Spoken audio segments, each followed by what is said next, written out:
After receiving an invitation from Jade's Anti-Destruction Alliance, the Astral Express set its course for Himiko's homeland, the world from which the Express set off again after its fall, Plain Arcadia. In this world blessed by the Elation, there exists the Phantasmoon Games. Wearing ancient masks of the Elation, 8 chosen participants strive to create miracles that move the hearts and souls of Plain Arcadia's people, hoping to share in the power of the Eon. Having managed this world for many years, the IPC seeks to profit by controlling this Eonic game. In response, the Astral Express too has decided to enter the fray. Meanwhile, General Yao Guang, the Xianzhou envoy to the Anti-Destruction Alliance, foresaw through divination the great crisis looming over Plain Arcadia. In her reading, the Stellaron Hunter Blade, who had arrived for the Phantasmoon Games, would become the source of this impending catastrophe.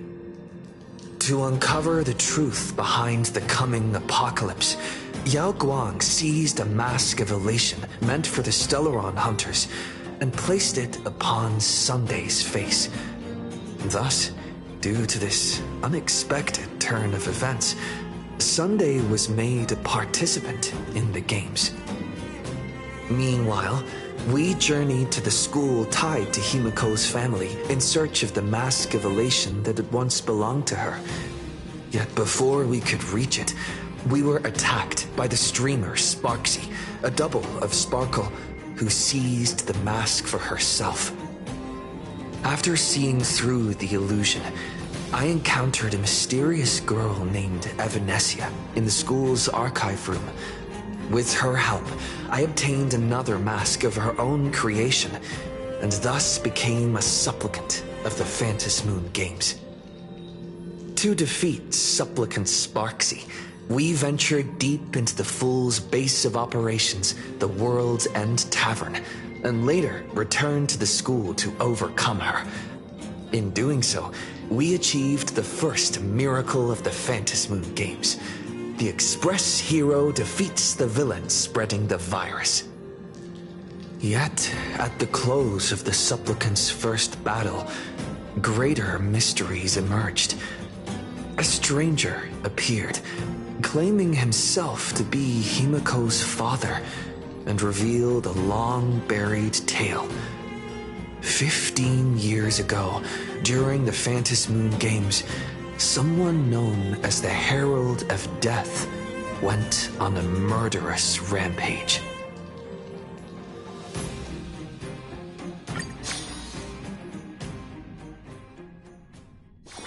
Why don't those people in the Go Home Club go home?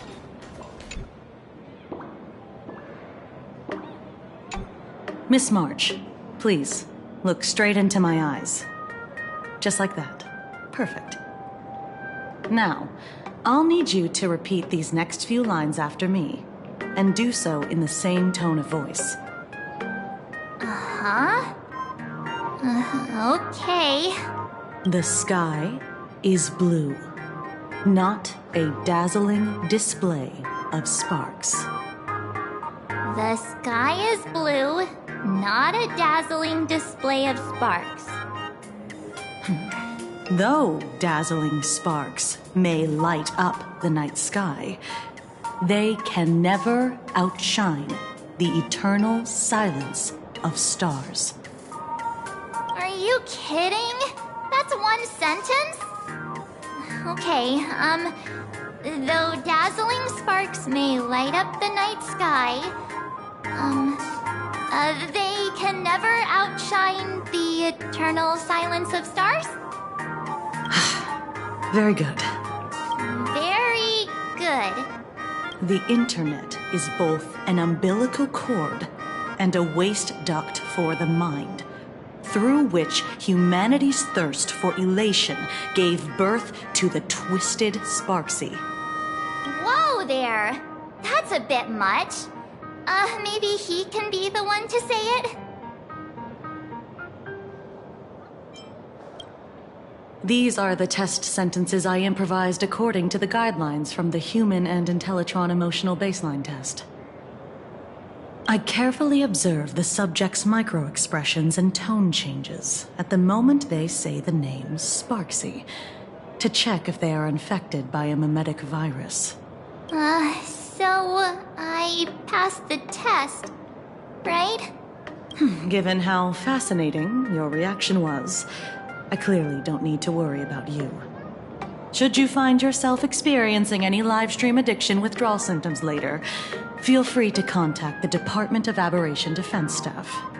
We'll provide you with a series of corrective behavioral treatments. You're handling this like a real pro, Miss Kuchiba. Has this kind of thing happened before? It's impossible to predict what will happen during the Phantasmoon Games. Once, a supplicant reversed the definitions of truth and lies, which nearly caused a massive civil unrest. After that incident, we incorporated mimetic treatment into the Department of Aberration Defense's emergency safety protocols. Sparksy Khan didn't cause any casualties this time.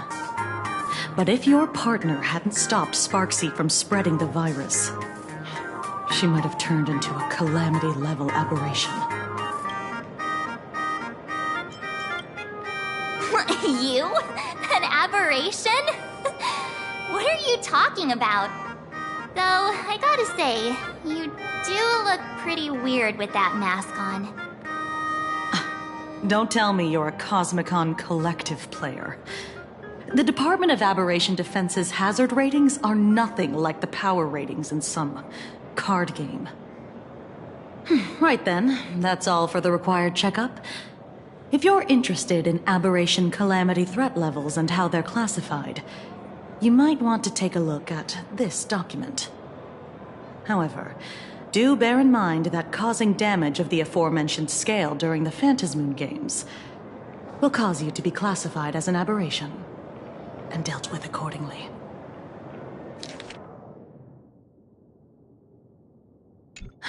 Before I leave, there's one more thing I need to tell you. Remember Lyndon Scott?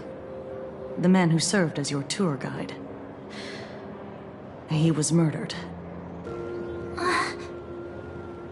What? Yeah, the Scott we knew was, a really tenacious opponent. We're sure. Both the ID and genetic information of the deceased match that of Mr. Scott's. You said he was once your opponent? You don't suspect us, do you? I wouldn't exactly call Scott a friend, but we'd never do anything like that to him. Easy there, young lady. I haven't even started asking questions yet. Of course, there's no way the renowned heroes of the Express would harm some lowly IPC employee simply because they had a problem with him. More importantly, both of you have solid alibis. The initial results of our investigation suggest his murder might be connected to the Phantasmoon Games. I'm informing you both of this to warn you to be extremely careful. The Phantasmoon Games are far from a simple game intended for passing the time or relaxation. Anyway, I wish you success. Farewell. Scott. Could he actually... I just can't believe it! But it was Miss Kuchiba who told us, so... it must be true. So, the Phantasmoon Games. Pretty frightening, huh? What's your take? Yeah, I understand what you mean. Scott pops up now and then to give us a bit of trouble. But I'd say he's more of a friend than an enemy, if you know what I mean. If the killer is here for the Phantasmoon Games, They might become our enemy soon. The Phantom Moon games.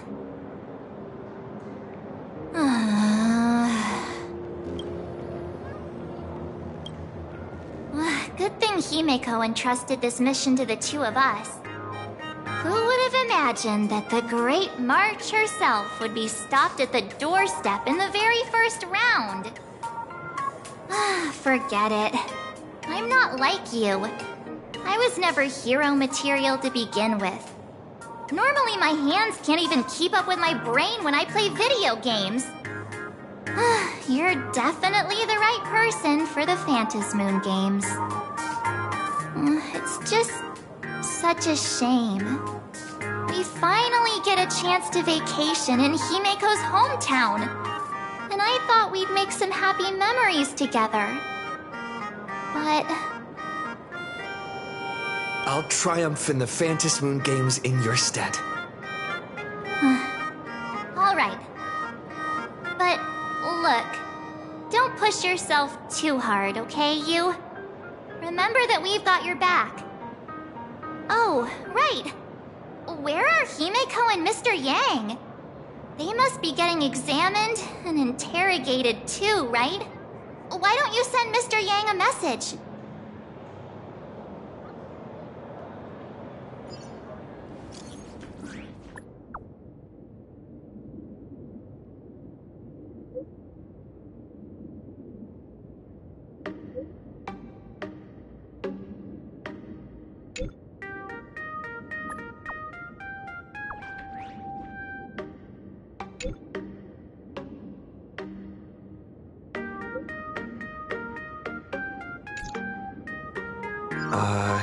Mr. Yang said he wants to hear what happened between Himeko and her dad. Can't blame him for being curious. I really want to know too.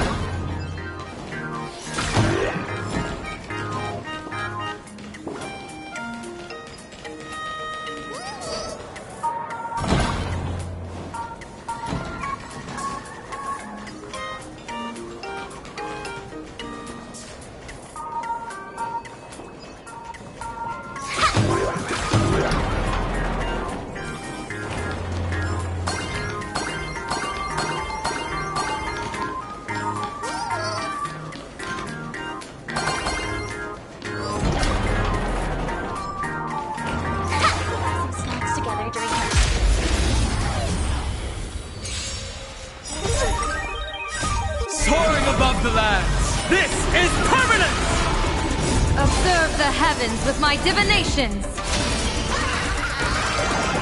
That only. Don't thank me.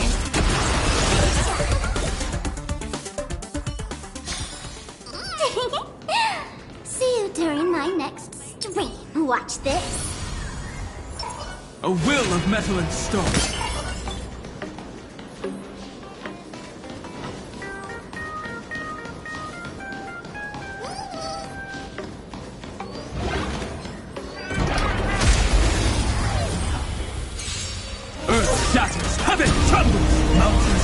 Dragons, rise!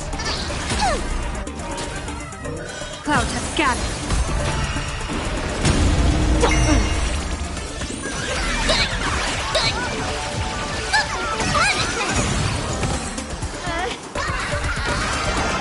Best of luck.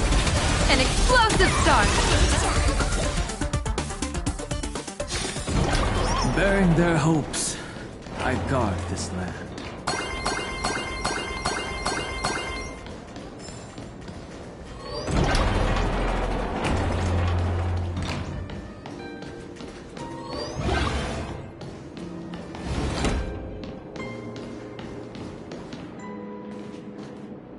You're here. Himeko hasn't mentioned her father at all in the time since I've boarded. So, what is going on between them?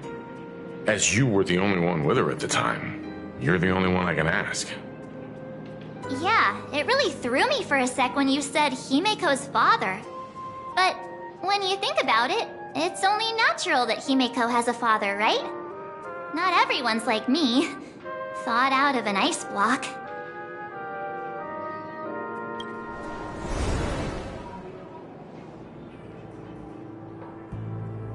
15 years ago. The Phantom Moon Games of that year came to be remembered as the Blood-Stained Games. So many parents lost their children. So many people lost those dearest to them. One of the victims was my very own daughter. Upon my return, I stood before the grave where she was laid to rest. Her name was Himeko. So, this lady who bears her name, who exactly are you?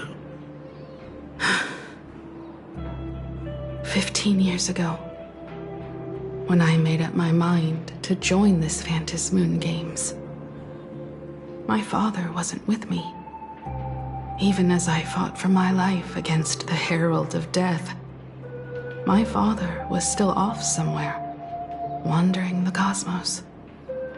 Strictly speaking, ever since I can remember, his presence in my life has been as thin as the air in space. So, I would ask you, who bears his name, who exactly are you? Well, well, well. Look at you. What are you getting so worked up over? Just a joke. A joke. It's been 15 years after all. And you've grown into such a fine young lady. How could you expect your old man to recognize you right off the bat? So, what's with that gravestone I saw with your name on it then?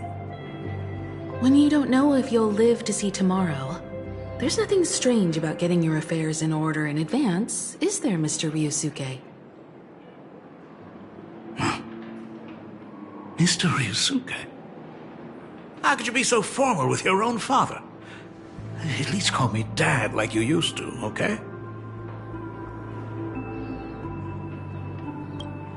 Hold it. And you are... Don't tell me. Himeko, is this your child? I haven't seen you in 15 years, and now I'm a grandfather. Wait, who's the father? That's enough! You are looking at my colleague. A new generation of Trailblazer. My friend and my companion on the Astral Express. Do you understand now, Father? You hear that? She called me father. Hello there, my friend. Sorry about that. I thought you were Himeko's son for a second there. You must forgive me. I'm just an old-timer who's lost touch with the times. I'm a painter. Most of my work involves traveling to different segmenta to complete commissions for my clients. Himeko. I know I've let too many chances to spend time with you slip away. Just slip away? The first time we met was at Mother's funeral, when I was already 6 years old. Let's put that aside for now. Were you also too busy with work when I was suffering from a weathering curse? You might not believe me, but I've been running around for your sake all this time. All these years, I've been trapped in this room that represents the past that I imaginated. And I've never left it. You didn't know about me becoming the Express's navigator either? 15 years. The Express never stopped here once. You didn't even leave behind so much as a single word to indicate you were still alive. And the Department of Aberration Defense completely sealed off all records of what happened during those Phantom Moon Games. I did hear many rumors about the Astral Express, though. I even saw the navigator's name. At first, I thought it was just someone else with the same name. And even when curiosity drove me to look up your picture, I still didn't dare believe that the woman so full of poise and grace was my daughter. She'd grown up safe, becoming a living legend in her own right. I thought about contacting the Express, but what if their navigator was just someone who happened to share the same name? I've been clinging to an absurd notion that if I never sought the answer, there was still a 50-50 chance my daughter was still alive. But if I found the answer, and it was no, then she would truly be dead. So, Himiko, how did you... I'd rather not tarry here too long. I'll be taking my leave now, Dean. The Express has defeated the supplicant that occupied this school and prevented another tragedy like the one 15 years ago. Now it's time for you to fulfill the duties you failed in back then. Go comfort those students, and see if you can't figure out how to deal with the media bombardment while you're at it.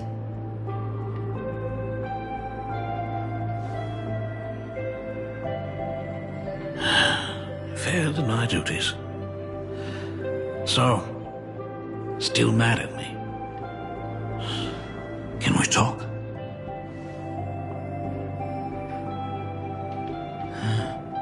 Sorry, kid. This might be a bit abrupt, but... has Himiko ever mentioned her surname to you?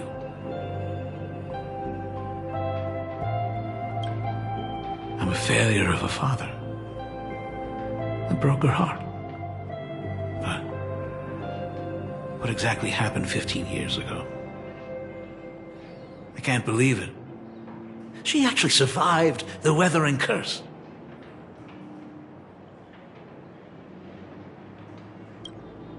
Have you heard the tale of the legendary painter Graphia, who hid everything on this planet's surface within a scroll? It is said that to achieve such a monumental feat, she made a forbidden exchange, sacrificing both her own life and that of her descendants, resulting in the weathering curse. Few descendants carrying the Graphia bloodline have lived past 30. Most of them wither like flowers while they're still young, skin cracking and peeling like dried paint. Himiko's no exception. She was tormented by the curse for years.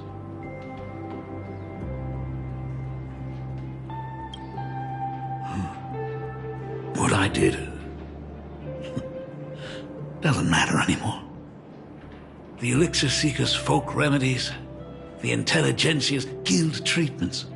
I tried them all, but nothing could reverse the curse. All the time spent searching for cures only resulted in me not being by her side when she needed me the most. In the end, I am nothing but a useless father.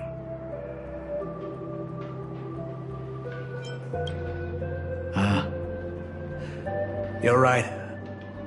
I just didn't realize it quickly enough. How she got through it, how she survived, none of that's important. What matters is that my daughter is back. That's all I need. If I may ask a small favor, would you mind showing me where my daughter works? I want to make up for all the care I failed to give her all those years. I want to get to know my daughter better.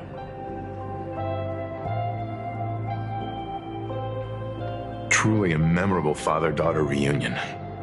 Brings up some memories of my own home as well. There goes Mr. Yang with that knowing look again. Just what kind of parent-child relationship are we talking about anyway? When I was a child, my parents were also always busy with work and were unable to spare a moment for me. As a child, I couldn't help but feel resentful. It wasn't until I became a father myself that I understood how they felt when they were forced to sacrifice the time we could have spent together. So, Did you already promise to give Mr. Ryusuke a tour of the Express? I thought as much. After all, it's Himeko's dad. So, where is he? Ah, everyone's here. Sorry to keep you all waiting. I'm truly grateful to all of you for looking after my daughter. Not at all. She's the one who's been taking care of us. Would you all be so kind as to show me around?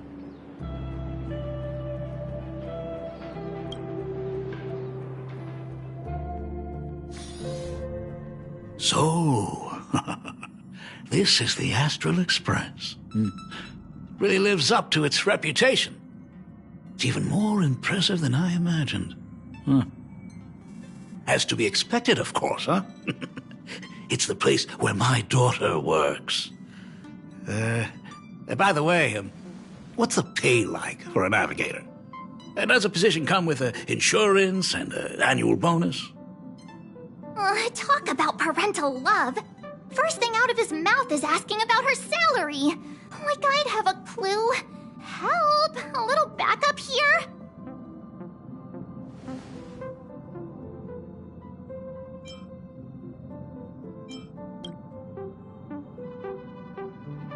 Hey, that's not totally true. We get some spending money every time we stop somewhere. What? No income? Don't tell me that everyone working for the Astral Express is actually doing volunteer work. I mean, I guess you could say that. But actually, it's more like... I'm butchering the explanation. Anyway, it's nothing like what you're thinking. Mr. Ryusuke, please rest assured. None of the Express crew ever lack for money. We not only receive support from members of the Genius Society, but also from prosperous commercial worlds, such as the Planet of Festivities. Ah, good, good.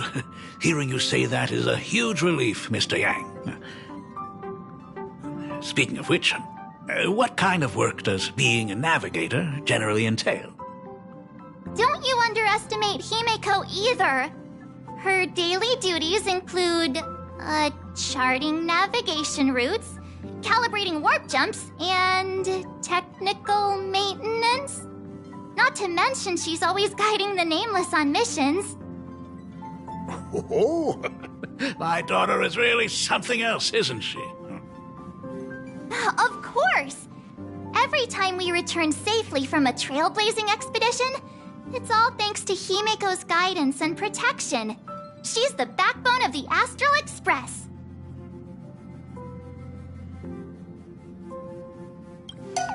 Hey, come on!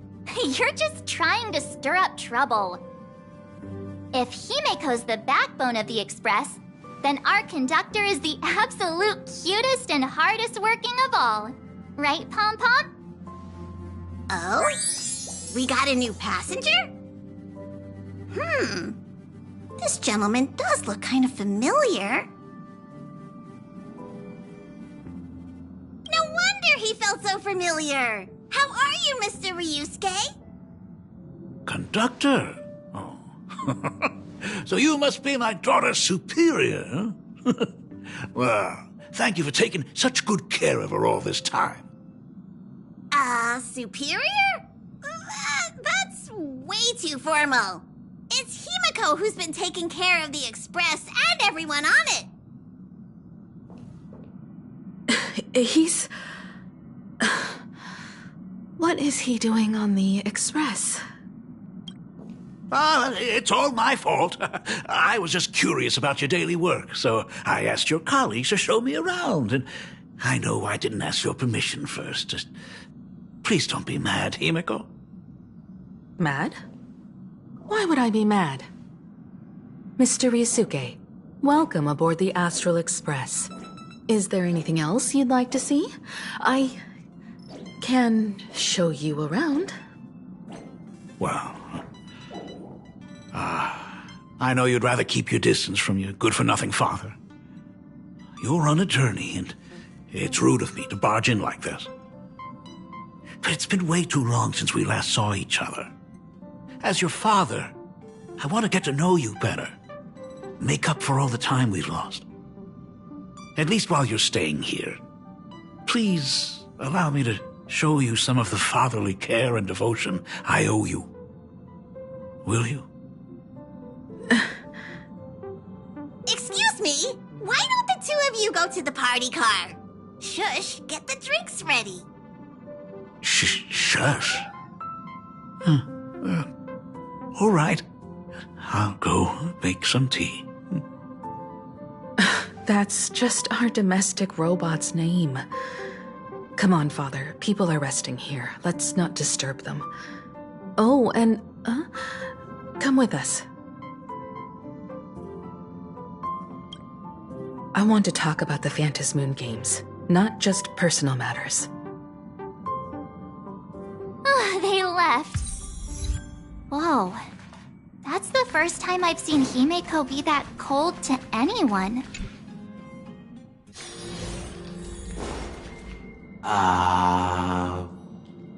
When it comes to breaking the icy silence between a father and daughter, nothing's better than a cup of hot water.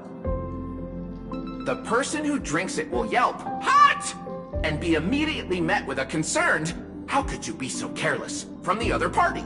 And just like that, the conversation starts flowing. Friendly reminder, that is not a joke, but a practical ice-breaking tip.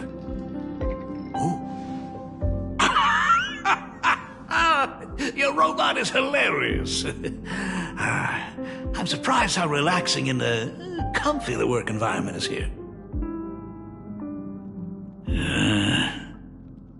Got it. I'll make myself scarce.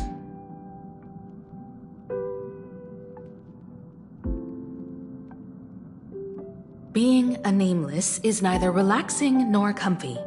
Most of the time, we are facing down Void Rangers from the Antimatter Legion, bugs left by the Swarm disaster, Borisin, and various organizations that are suspicious of the Express or have malicious intentions for us. That dangerous? Huh. Maybe, and this trip home is a great chance to quit your job, huh? Talk about coincidence. Just so happens I'm getting on in years. And Graphia Academy is in need of a new dean.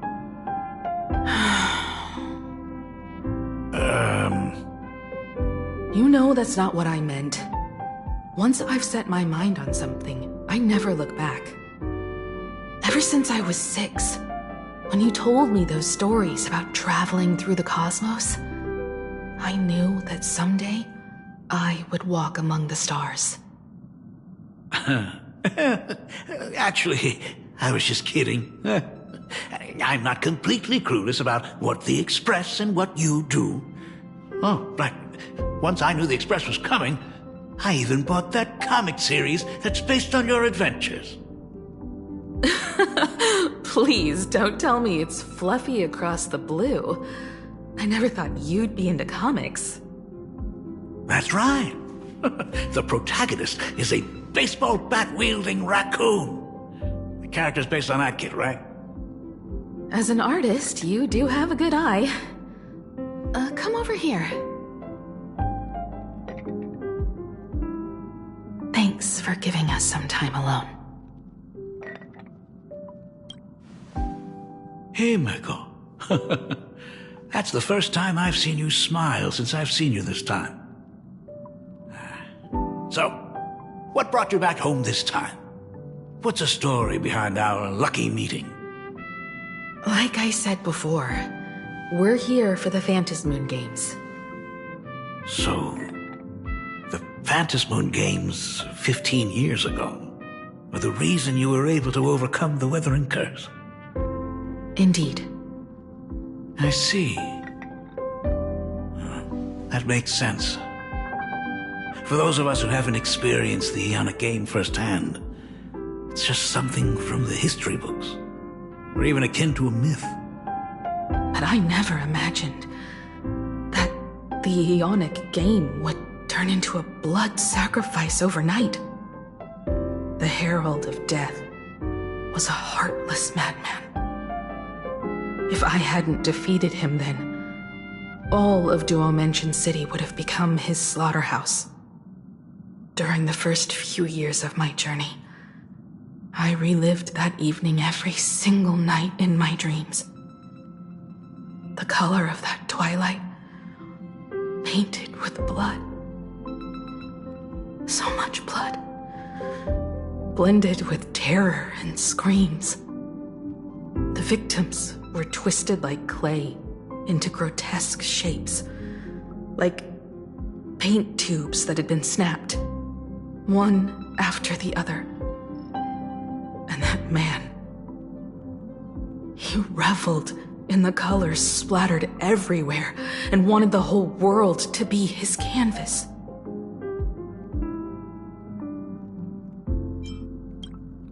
Even if I could avenge his victims, in the end, it won't bring them back to life. The entire thing is like a heavy piece of baggage. Only by letting it go can I travel the road ahead more easily. You did your best. And I'm glad to see you made it back here safe and sound. I thought I'd never come back. But the times have changed. The conditions to hold the Phantasmoon Games have been met again. However, to hold 2 games in just 15 years? That in itself is far from normal. Just like 15 years ago, the IPC wants to control everything. However, a game woven by the most fickle of eons is destined to slip through everyone's grasp. I received a report from the Department of Aberration Defense. I'm sure he must also have heard. There's been a brutal incident in Dovebrook District. Someone massacred everyone at the headquarters of the Sinwish Syndicate, leaving a signature that only the Herald of Death would use. The Bloody Bloom.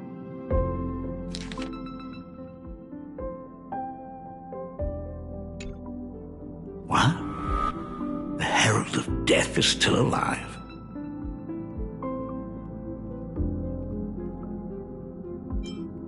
People at the Department of Aberration Defense told me that the Herald of Death was executed after his verdict was passed. Even were he to be resurrected, the rules dictate that the same person cannot become a supplicant twice. Are you saying we've got a copycat? That's right. The Herald of Death has a copycat. But what I find even more worrying is that this Phantasmoon Games has caught the attention of something even more terrifying than the Herald of Death. I believe that whether or not this Herald of Death copycat has a connection to the Phantasmoon Games, defeating him presents an excellent opportunity for you to demonstrate the resolve of the Nameless to the whole of Plain Arcadia. Exactly. As for you, Dad, have any clients commissioned you lately? It'd be best if you left this world for a while. May I take that as my daughter showing concern for her dad? You can take it as a safety advisory from the Astral Express. Also, as he has already become a supplicant and joined the Phantasmoon Games, he will have my full support. I'd like him to temporarily keep the Mask of Elation that has been passed down through our family. Too late for me to raise any objections at this point, right? Huh. Sounds good. The mask stays with the kid. Thank you. Would you like another drink? Got it. Next, it's time to show me the way out, isn't it? I've definitely overstayed my welcome. For most of my life, I couldn't be there for my daughter. And now that I finally have the chance, she wants me to leave. In that case, I ought to be on my way. Himiko. The Graphia family has a number of records about the Phantasmoon games, passed down through the generations. Come over to the school library later. I'll give them to you. I'll be there, Dad. I apologize. My father's little tour seems to have made things awkward for everyone on the express. Let's head to the parlor car and check in on Welt and March. Now that my father's gone, we can all relax a bit.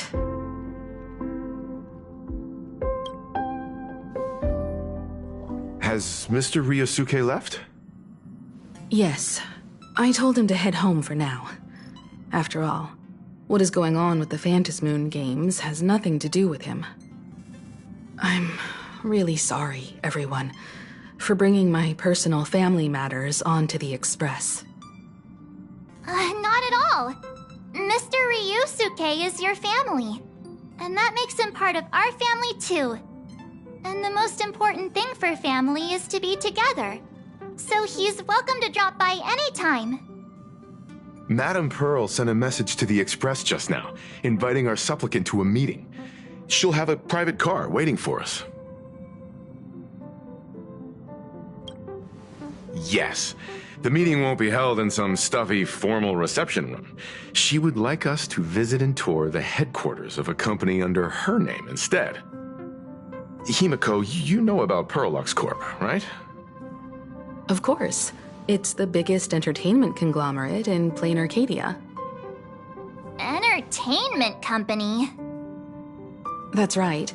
Pearlux Corp is a titan, dominating the entertainment consumer market, including cartoons, comics, games, toys, and the like. They've cornered half the market. Oh, so that's where the Pearl in Pearlux comes from. It's a play on her name. Did Pearl mention what she wanted to talk about? She didn't say much, but she specifically mentioned wanting to discuss the developments regarding the Phantasmoon games, and that she could provide us with a bit of help. Helping her opponents in the Ionic game? Oh, looks like she realizes we are all in the same boat. Perhaps she has also realized that the Phantasmoon games cannot be artificially manipulated. We may be able to get a clearer picture of Pearl's intentions after we meet with her.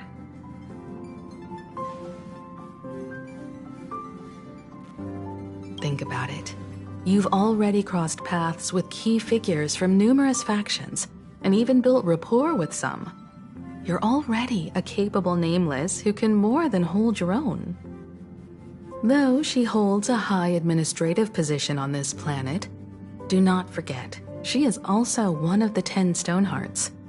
You've already dealt with Aventurine on numerous occasions, so you should have ample experience handling members of the 10 Stonehearts. Hey, don't worry. If things do get messy, yours truly is here to save the day. Looks like March wants to visit too. I'm just trying to look out for him here. Even if things do go sideways, Pearl wouldn't dare get mad at an adorable young lady like me, right? Well then, I'll leave this meeting to you two. Aren't you coming with us, Himeko? I'd like to talk with my father. Didn't he say he would hand over the records about the Phantasmoon games from our family history to me? And honestly, isn't this a good chance for you youngsters to handle things independently? I understand. In that case, March, and I'll be heading out now. Oh, score! A private car! So, where are we getting picked up? You should be familiar with it. It's just under the giant gate next to the AT Plaza. Isn't that where we first met Sparksy? Since we're getting chauffeured there, why not just come straight to us? Perfect! I've been wanting to stop by the comic store to grab a copy of Fluffy Across the Blue.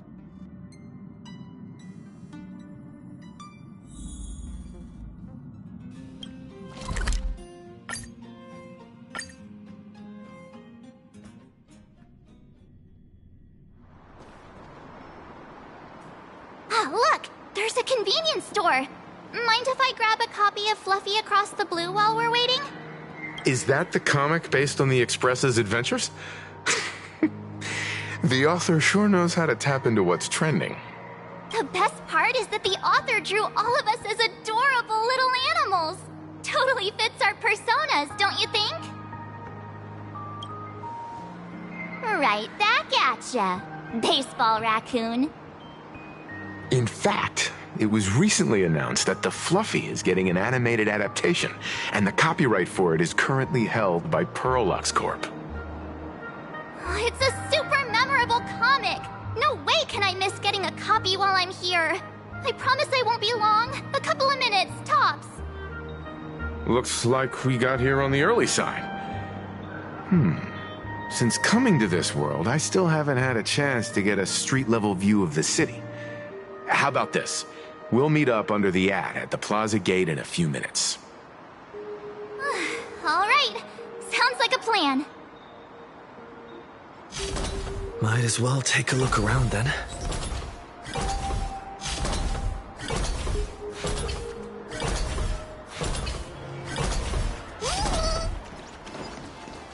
Absolutely insane. Hey, you hear the news? There was a supplicant battle at Graphia Academy. Yeah, I saw it. The online forums are already blowing up. The supplicant called Sparksy. How terrifying!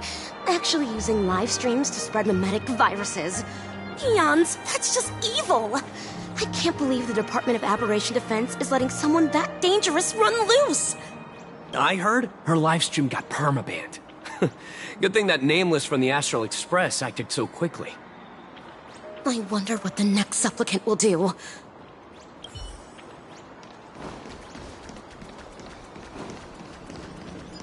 Have you read the new chapter of Fluffy Across the Blue? Sorry, I'm not into comics for kids. They just released the official concept art for that giant pom-pom robot! That mech design is totally unrealistic. What's so great about it? Do you have the slightest clue how to talk to other people? Do you? Hey, relax. Now, if we were talking about a fusion between Daybreak Squadron and the Raccoon, that would totally get my attention. Wow! You are unbelievably childish!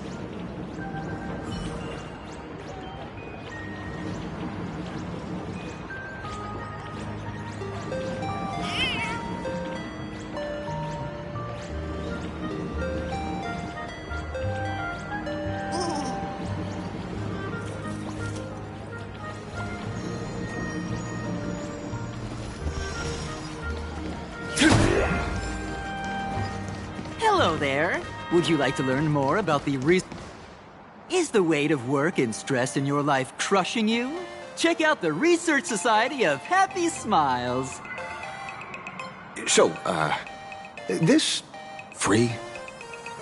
Rest assured, the only thing joining our Research Society will cost you is a bit of your precious time.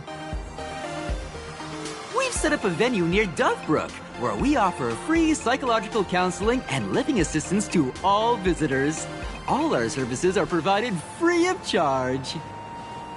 I had a friend who passed away, and he'd mentioned you before. He told me that if I ever ran into trouble, the kind people at the Research Society would help me. Your friend passed away? How terribly sad! But the words he left you have illuminated your path in life.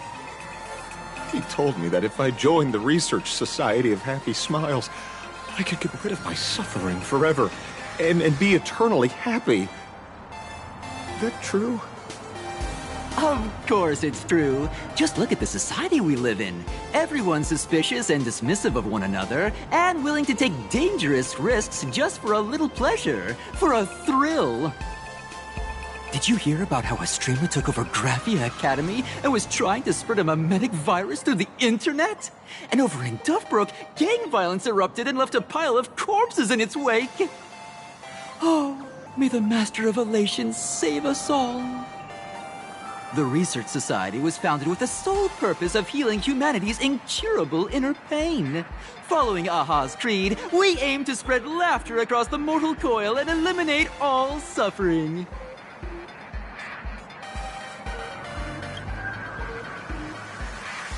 Exactly what it says. As an eraser wipes away the doodles of a pencil, so too shall the pain be wiped away. Have either of you heard about the tragedy of the blood-stained games 15 years ago?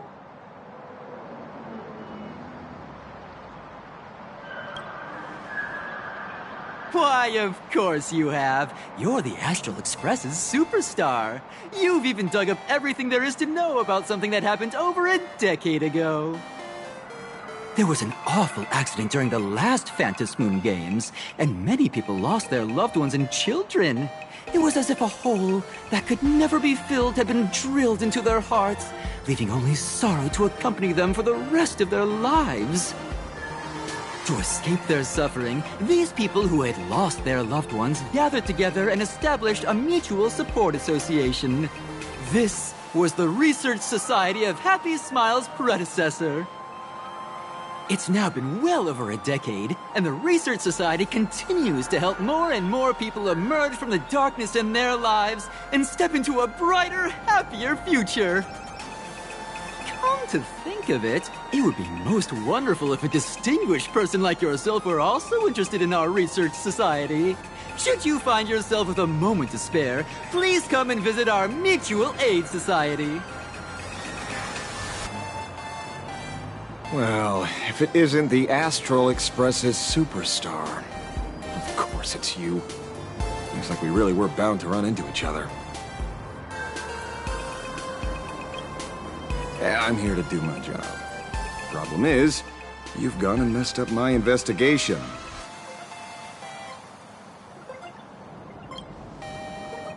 Here I was, pretending to be a broke passerby to infiltrate this shady research society. You should have ignored me, but no, you acted like some approachable celebrity waltzing into a supermarket, hijacking my conversation with their recruiter. And with a star like you here, I can't even test the waters anymore. You must have heard about the Sinwish Syndicate killings in Dovebrook, right? The lead I'm following might be connected to this Research Society of Happy Smiles. But I'll stop there. Not like you're going to pay for my intel, and none of this is any of your business anyway.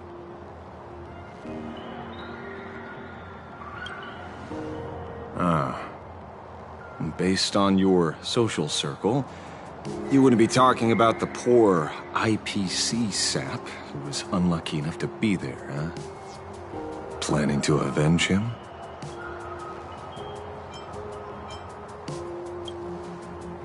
Oh, so your next miracle will be executing the Herald of Death. Can't say I'm surprised. Be careful. The murderer is the Herald of Death. He's dangerous. Oh, thanks for your concern. Oh, be careful. Been a hot minute since anyone said that to me. And even so, it's my duty to solve the case. Doesn't matter if nobody pays me. I'll still find the killer and exact justice on the spot.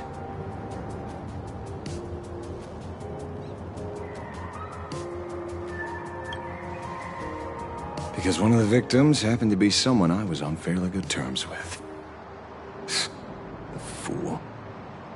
Revenge killings or turf wars.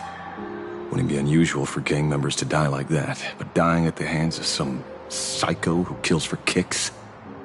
That I can't accept. No matter where you are in the cosmos, which era, regardless of how civilization evolves, some rules will just never change. Like an eye for an eye, a tooth for a tooth. Hey, guess which lucky girl just managed to snag the last copy in the whole store? Who's this? Allow me to introduce myself. I'm Ashvale, the famous detective. You could say your friend and I are acquainted through past clashes.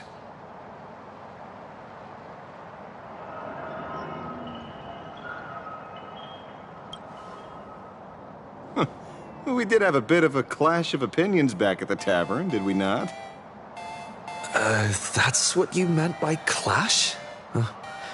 Fair enough. First time I've ever heard anyone introduce themselves as a famous detective. Mr. Ashvale? Why are you staring at me? Is there something weird on my face? Young lady, you're holding a copy of Fluffy Across the Blue, right? Would you mind giving it to me? Well, give it to you? This was the last copy in the store, you know. Oh, I see. Of course. I'm not asking you to give it away for free. I'll pay for it. The retail price is 300 credits. I can pay you 10 times sticker price. 3,000 credits. What do you say? Hey, mister, this isn't about the money. Because it was the last one on the shelves. True. The last item in stock is like the final slice of cake on the plate. The last prey animal on the plains never fails to stir our urge to seize it before anyone else. So, 30,000 credits. How about that? That's my final offer. I'm not exactly rolling in money here.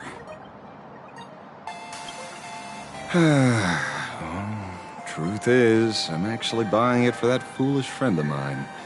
The one who died. Today is his farewell ceremony. I thought I'd buy him his favorite comic to pay my respects. He'd always be rambling on about some raccoon with a baseball bat. And how the journey of the Express would never end, that kind of stuff. I heard those stories so many times, it felt like my ears were gonna fall off. But, after all that fuss, I completely missed the chance to buy it. Every store around here is sold out. Oh, that's enough. My poor little heart can't handle sob stories like that. Here, Mr. Ashvale, take the comic. Oh, thank you very much for the comic, young lady. Here's the 30,000 credits. Ooh, as promised. Oh, I heard you're the real-life inspirations for the characters. Since you're here, could I perhaps trouble you to sign it? Unbelievable.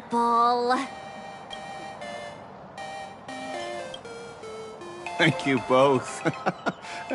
If Kostad could see this from where he is now, I'm sure he'd be smiling down on us. As a token of my gratitude, I'd like to give you a friendly word of caution, kid. I know you plan to target the Herald of Death and cement your heroic image. However, all eyes will be on you during the Phantom Moon Games. At such a public stage, discretion would be wise. Because when the masses see your magnificent miracles and wield your extraordinary power, fear and jealousy could turn their wish power into wish you ill power at the drop of a hat. Forgive the expression, but you get what I mean. So, whatever plans you might have for this Herald of Death, why not leave the whole messy affair of revenge to someone who couldn't care less about winning or losing? Like me. Just like this comic. I'm dead set on getting him.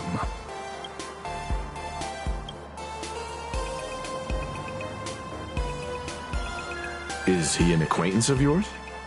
He's just some weird detective who was passing by. It's nearly time for Perlux Corp to pick us up. We should get going.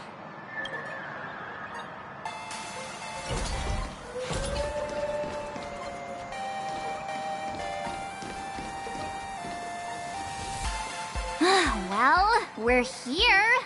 So where are they? I don't see anyone in IPC uniform. Maybe they got stuck in traffic on their way over. Greetings, crew of the Astral Express. It is my honor to escort you on your visit to headquarters. Mechatron? I am guard number 100086, created by Perlux Corp, a security specialist from the business division. My designated human name is Faerun, said to derive from an ancient language meaning iron. It's a pleasure to be of service.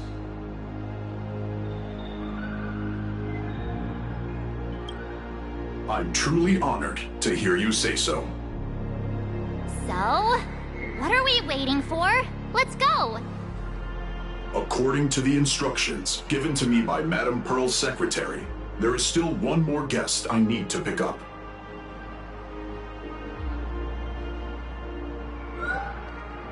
Well, now, how did I not see this coming? Looks like we're going the same way after all. It's you again! Hey, Mechatron, what's the plan? Do we hop into your cockpit, or are you gonna give us all a piggyback while you fly over? Your ride is ready. Please, take your seats, everyone.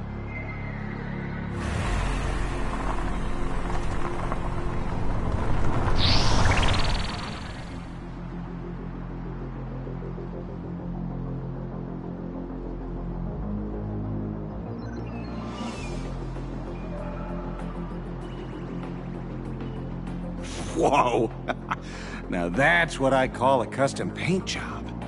Your ride isn't your run-of-the-mill business car, but a customized, made-to-order vehicle used especially for receiving guests. Sorry. This might come across as a bit insensitive, but I have to ask. Can Faerun actually fit in the driver's seat? Of course not. I'll be driving and monitoring this vehicle remotely. Please, take your seats.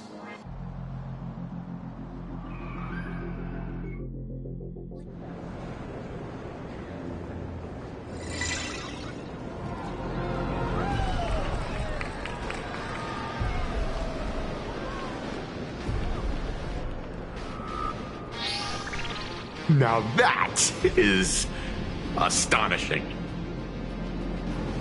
Wow, that's one massive robot! Ladies and gentlemen, welcome to the headquarters of the Perlux Corp. Back when Himeko said this was an entertainment company, I knew their headquarters wouldn't be some ordinary old office building. But this is way too much. That giant robot statue? This place is totally like some supersized mecha hangar! Ha ha! You're absolutely right. In accordance with the vision of our founder, our lobby was intentionally constructed as you see it now. To realize dreams that far exceed what consumers imagine has always been Perlux Corp's core design philosophy, and we have never strayed from it. If any of you are familiar with our company's works, you may recognize this as Mechatron Warrior Series, the Daybreak Squadron's base of operations.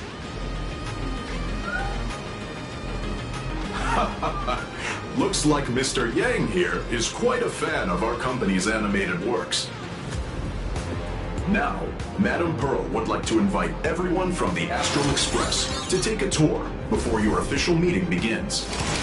She has arranged for a member of our staff to accompany you, so please, wait here a moment. I understand, Mr. Faerun. Thank you for escorting us all this way. Well then, I'll take my leave. This way, Detective.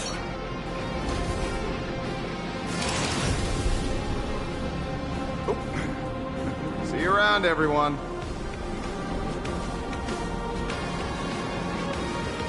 Oh, really? Pearl wants us to look around here before the meeting? That seems kinda weird. Could it be related to her proposed collaboration? Perhaps this is her way of introducing her other identity. It's all good as long as we get a chance to look around. That works for me. Why don't we explore while we wait for our new guide? Mr. Yang! Over here, quick, come on! Looks like March it. Mr. Yang! Isn't this your favorite giant robot?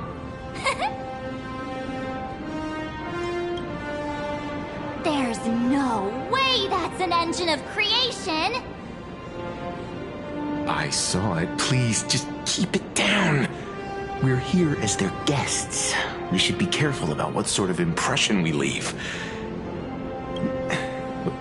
Looking more closely, it appears many of this Mechatron's components were never installed.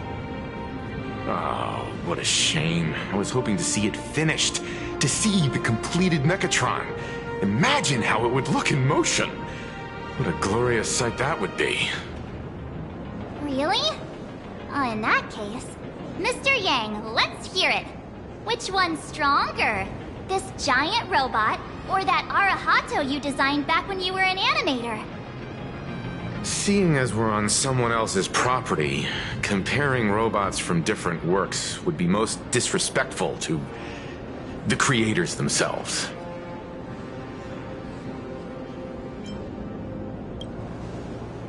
Yeah, like how Cosmicon Collective players are always obsessed with power scaling all the characters. Arahato is an animation all about robots, while Daybreak Squadron is a live-action hero drama. The two really cannot be compared. Oh, what a stereotypically textbook mature answer. My days of being a hot-headed young man are well behind me, so please, cut this mature old man some slack, would you? We don't usually come to a place this cool, so why don't the three of us take a photo under this massive Mechatron? Now we're talking. Let me set the self-timer, so we can all get in the shot together. Oh, standing below a huge Mechatron like this is just incredible. Looks like Mr. Yang's still young at heart after all.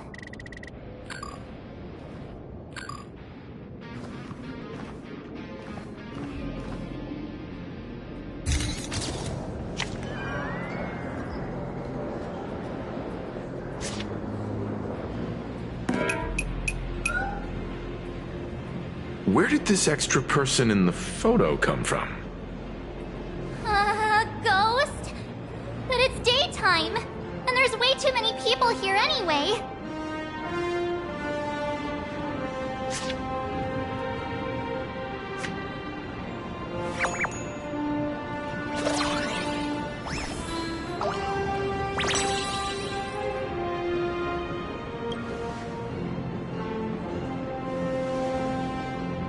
Who are you?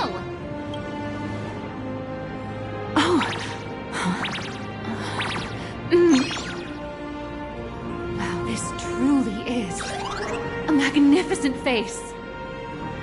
Oh, it's nothing like how it looks on the news.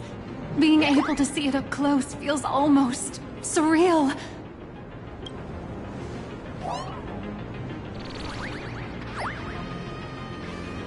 Am I too close? Oh, sorry, my bad. I'm not great with personal space.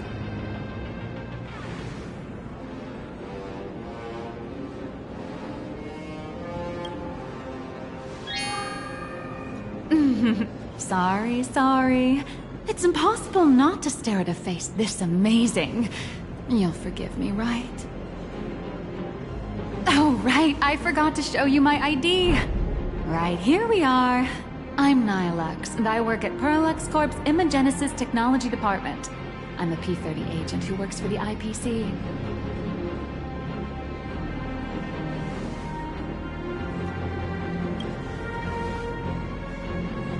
So, what brings you here? Madam Pearl sent me to the lobby to pick you up. All of you are famous super cosmic level heroes whose faces have been all over the news more times than I can count. So of course I recognized you right away and just couldn't help rushing over here to snap a selfie with you. Hope you don't mind. I see. Then, hello, Miss Nihilux. Hello everyone! Starting now, I'll be your tour guide, taking you on a comprehensive and in-depth tour to every single must-visit place in this building. From the Mechatron Imogenesis that managed to pique Mr. Yang's interest, to Miss March's favorite fluffy across the blue merchandise, I'll reveal all the secrets behind our hottest products. Oh, seriously? I can't wait! Of course I'm being serious. If there's anything you want to see, learn about, or even get your hands on along the way, anything at all, just let me know. Why don't we head to the gift shop first? I'll get you all some souvenirs.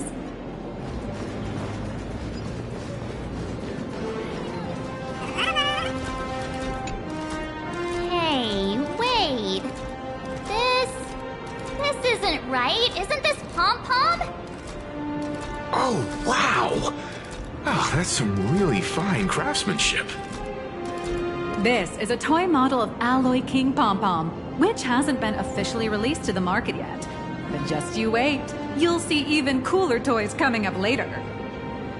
Are you sure there's no copyright issue with this thing? Actually, this is Pom-Pom from Fluffy Across the Blue, which is totally unrelated to the Pom-Pom from Astral Express. King Pom-Pom and Pom-Pom are different characters. You really should be making cross-franchise comparisons. Speaking of souvenirs for the Express, I bet nothing could be more perfect than this toy. I have a small favor to ask. Would you mind taking a photo with me by that headless Mechatron statue over there? And maybe signing the photo too. I'd love to leave it as a memento for the staff at Perlux Corp. How's that sound? If you're willing, I can pull a few strings and use my access privileges to give you all the gold-plated prototype of the yet-to-be-released King Pom-Pom Alloy Armor 999, the only one in the entire universe. Just give it a thought.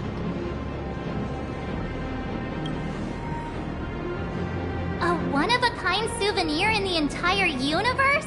Our conductor will definitely love it. It's all up to you.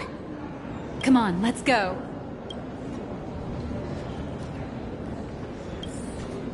Where steel meets madness. Man and Mechatron in perfect harmony. Ready to take a photo? I'm ready.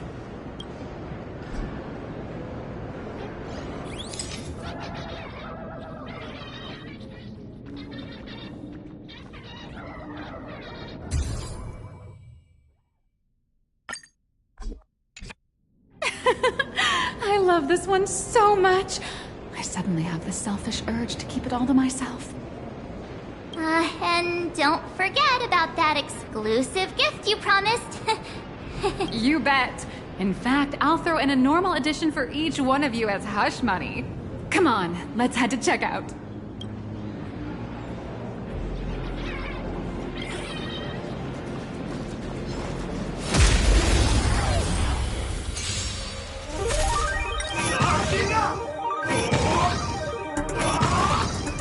Mountains fall, dragons rise! Clouds have scattered. Observe the heavens with my divinations! That only. Don't thank me.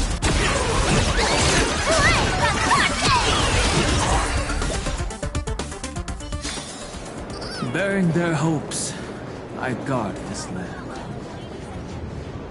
How are you doing? It's my pleasure to serve you. I'd like to present each of our 3 distinguished guests from the Astral Express with an Alloy King Pom-Pom toy model as a gift. Sure, you got it. For the gift expense record, could you please provide your employee ID? Please charge these expenses to this employee ID. Huh. This is Madame Pearl's ID number. After all, you are esteemed guests invited by Madame Pearl herself. It would only be fitting for the gifts to be presented in her name. I see. Please wait a moment. Your Alloy King Pom-Pom is all packed up. Would Would you like to take it with you, or shall we use our delivery service? Since we still have the tour to go through, please just have it delivered to the Astral Express. No problem. Hope you enjoy your visit here. Now that the gifts are done, I'll take you to the Mechatron Design Lab.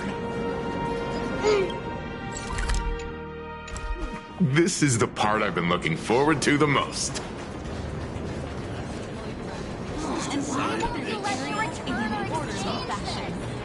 Thank you for your cooperation. Ah! You're the... No way! You were Mr. Raccoon! No, that's not right. You're oh! From the Astral Express. Wow! And is Miss March Bunny herself here too? Hi. I actually prefer to be called by my real name, March 7th.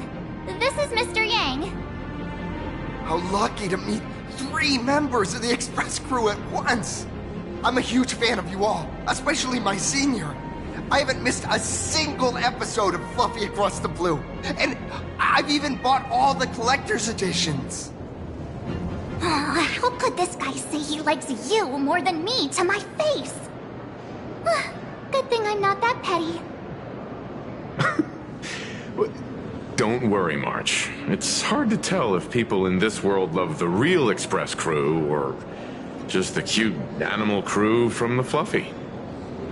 I don't just follow the Fluffy series. I've been keeping tabs on all your adventures in Bellabog, the Cienjo, Penacony, and Emphorius. Though, it's such a shame there's so little video footage of the Emphorian War online. Oh, right! I just rewatched the scene where the Trailblazer embarked on another trailblazing expedition in Holy Grail Stay Night. Oh, your speech was so inspiring.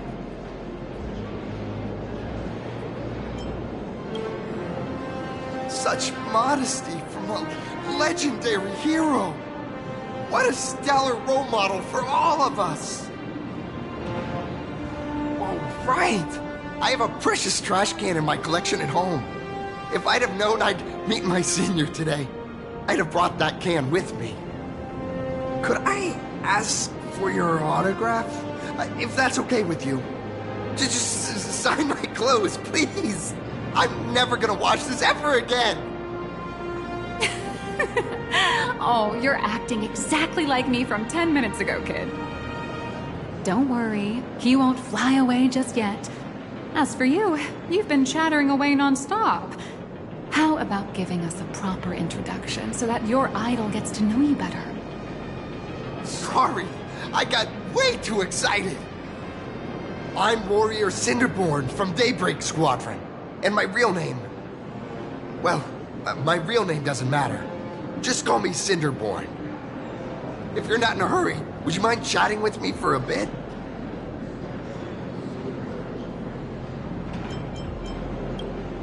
Oh, sorry for taking up your precious time with all this chit-chat. If the crew hasn't visited the combat testing area yet, I'd like to volunteer myself as my senior's opponent for the test. If that's all right with you.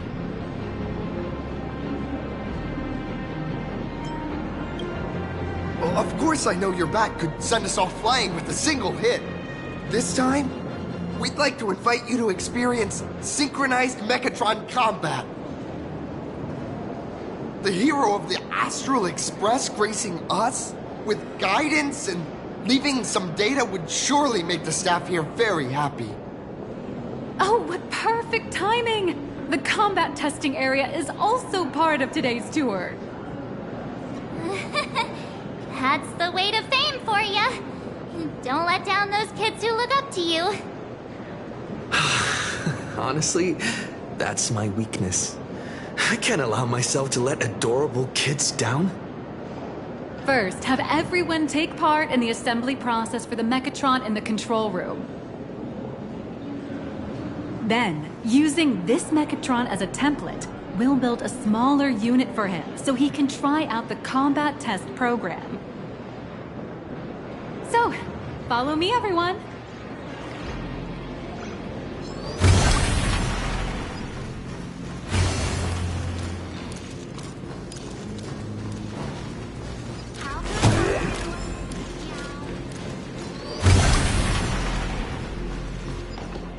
This is Perlux Corp's Mechatron Imagenesis Design Lab. 15 years ago, the first Mechatrons of Plain Arcadia were born here, and they immediately gained widespread social influence upon their debut. Today, Mechatrons have become the most common and iconic symbol throughout the streets. You could say that Mechatrons are the first and currently only Imagine that can be mass-produced on assembly lines.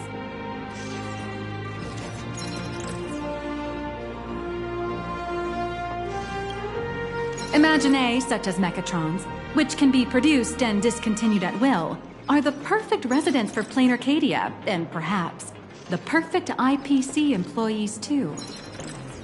In some people's eyes, being able to create an infinite army of Mechatrons would be even better.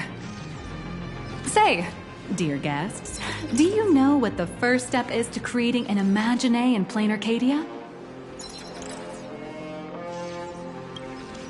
As expected of the Nameless, you're quite knowledgeable about the customs and culture of the world you've set foot in. Drawing the physical form means humans using brushes to give shape to fictional beings, which was originally the domain of professional artists. But here, collective creation and standardized Mechatron blueprints have replaced traditional artwork, improving standardized workflow efficiency and reducing wish power resource waste. In short, this is the industrial revolution everyone's been chasing. Oh, to think that even Imagenesis, a skill as magical as this, could be industrialized. I'm suddenly starting to admire the IPC. That's nothing.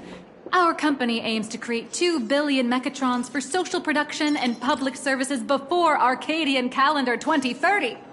And that includes special combat Mechatrons like the Daybreak Squadron. That's a staggering number. But can the wish power of the people here really sustain so many Imagine? That's why Perlux Corp keeps churning out animations and hero shows one after another. In other places, these are just entertainment. But here, they're legit breeding grounds for spiritual energy. All of this shall serve Madame Pearl's grand goals and ideals. All right, back to square one.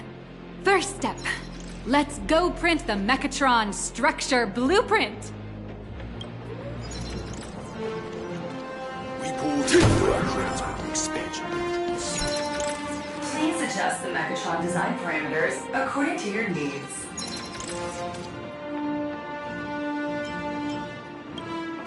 Mechatron assembly blueprint updated. Processing.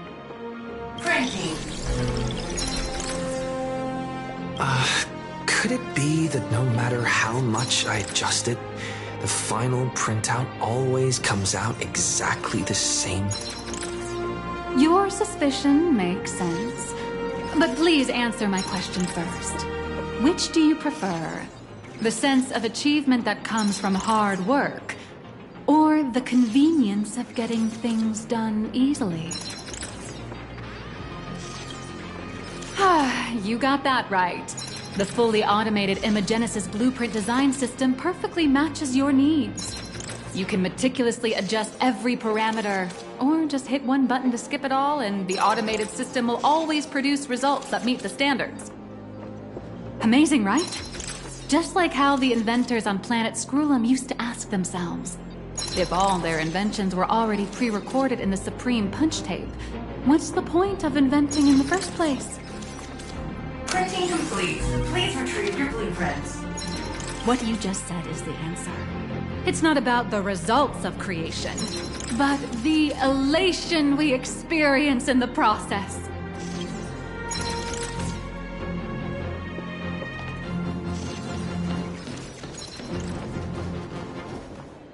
Oh, hello. But please, show me your Mechatron assembly blueprint. No problem. The blueprint has been recorded. The Mechatron parts are ready to go. Hope you enjoy the experience.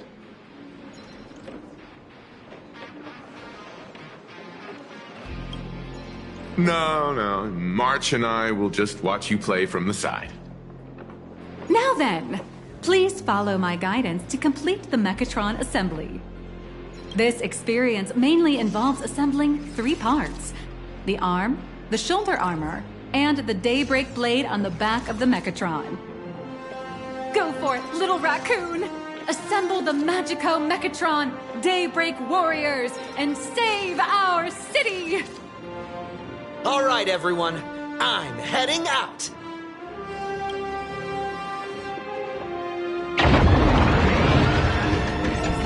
Go now.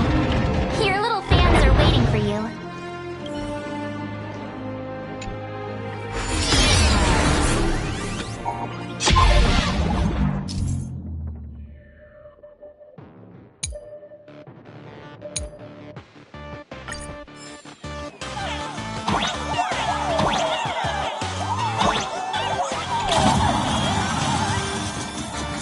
The first step of assembly is to remove each part from the frame, one by one.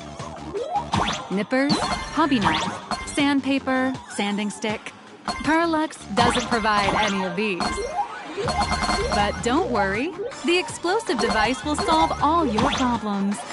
Just step on it, bravely.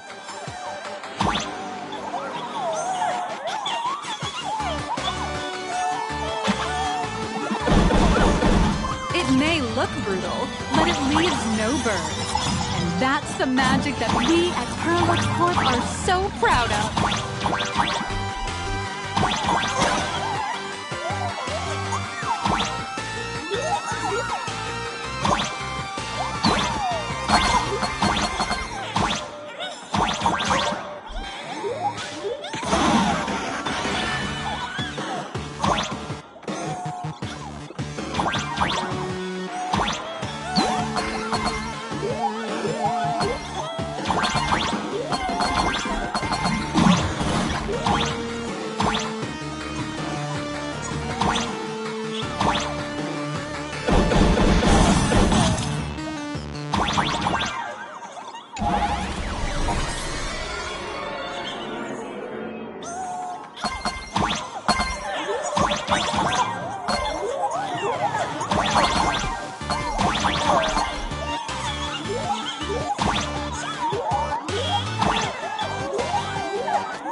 Next, please activate the mechanical maintenance arm and align it with the shoulder joint base to connect the arm.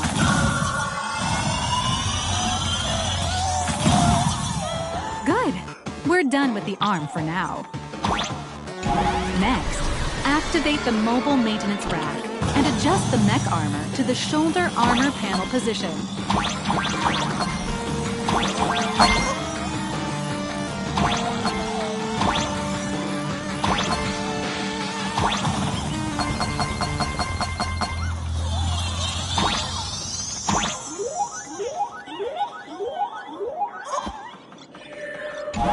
Just like before, the first step is to remove the parts from the frame.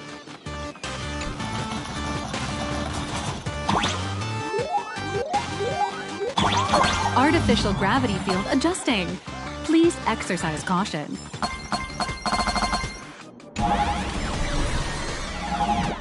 Activate the thruster and push the shoulder armor towards the unit interface.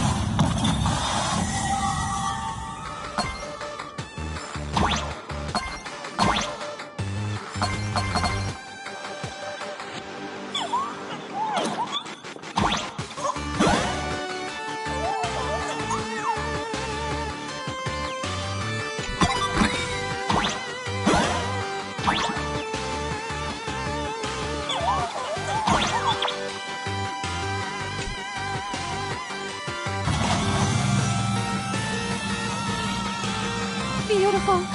Absolutely beautiful. This giant Mechatron is truly the soul of Lux Corp.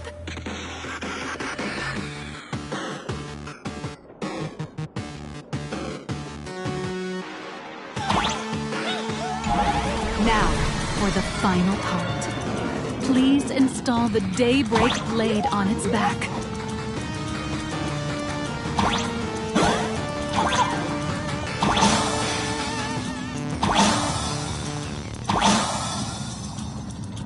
Aim at the mounting point on the back, and fire! Awaken! Daybreak blade!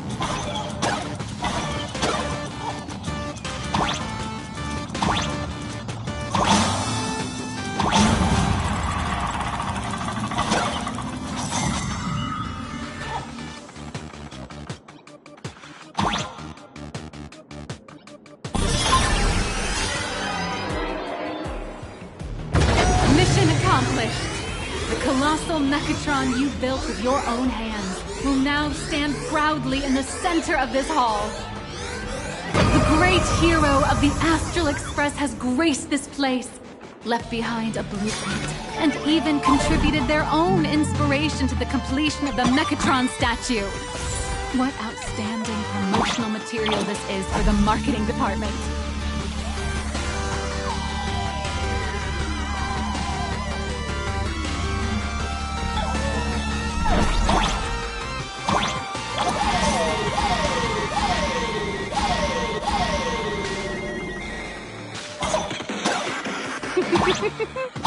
A new hero is born right here. Step forth, Mr. Little Raccoon, and become... Powerful wish power supply entity detected. Initiating link.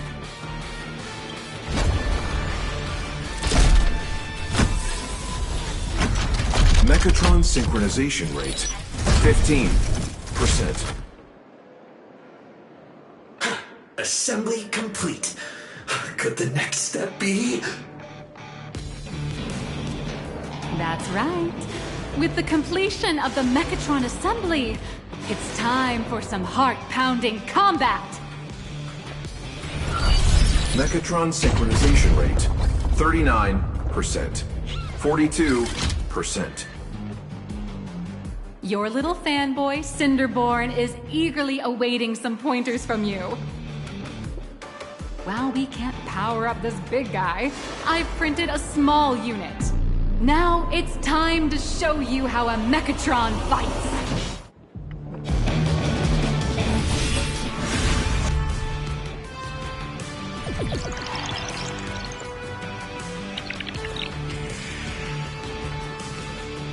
I merged with the Mechatron? Where am I now?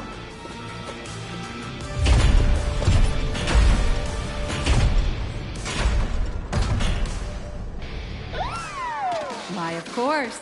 It's the combat testing sandbox.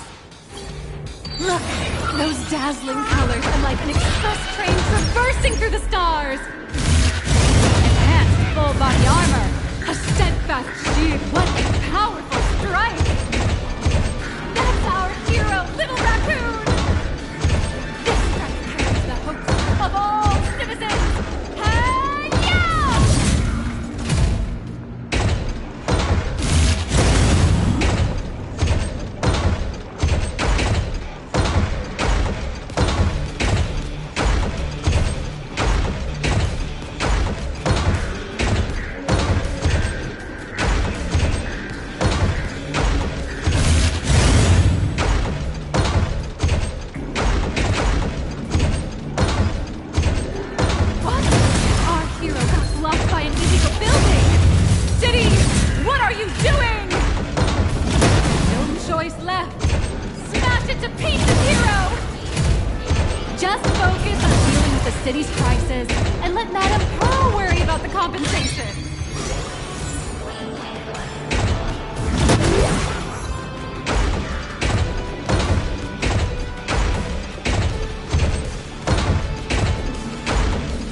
one and only Trailblazer of the Astral Express walking towards us?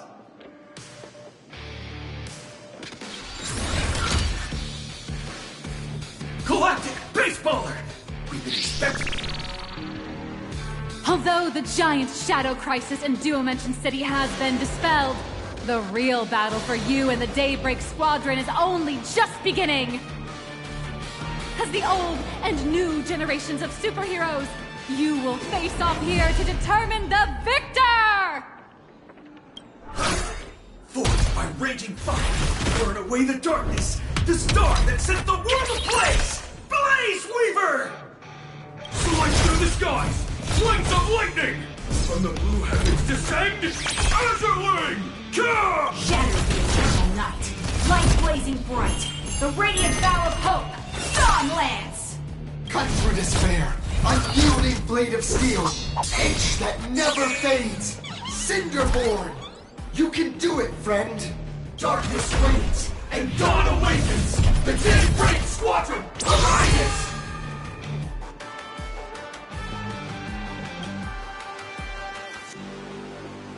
This is an official challenge from the Daybreak Squadron, great hero of the Astral Express. If we defeat you, we hope you'll accept our invitation to become the honorary Phantom 5th member of the Daybreak Squadron and help us safeguard the peace of Planet Arcadia.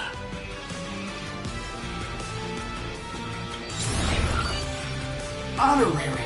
It's an honorary position. Hey, Greg, didn't you have something to tell your hero? Now's your perfect chance!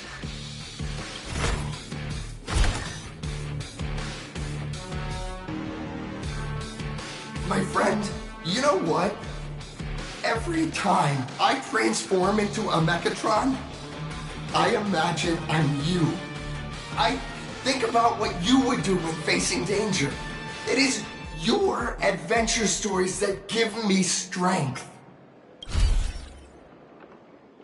So I'll give it my all from now on. Please don't hold back.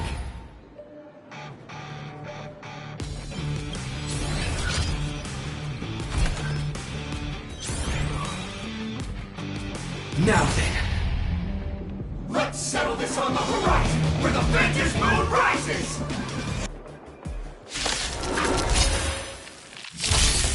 Let the two of us see what you're made of. Come on! One and only Trailblazer! Good flow!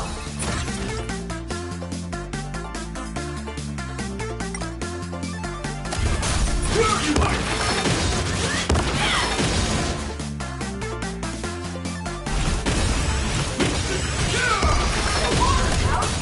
It's your turn!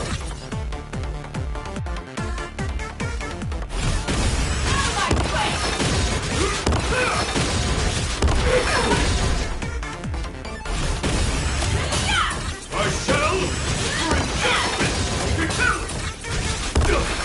as expected of the Astral Express hero. Boss, great. I'll leave the rest to you. The honor is mine to cross blades with you. As heroes, we'll never back down!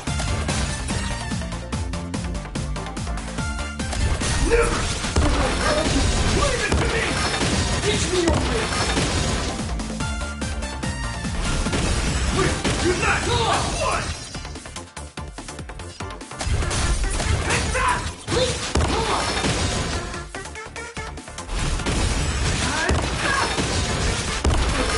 This strike contains all my respect! Bring it on! What? Even the invincible little raccoon is reaching his limit? Listen, those are the people's wishes. Power converging as one! That is limitless possibility! Everyone's wishes. I've received them all!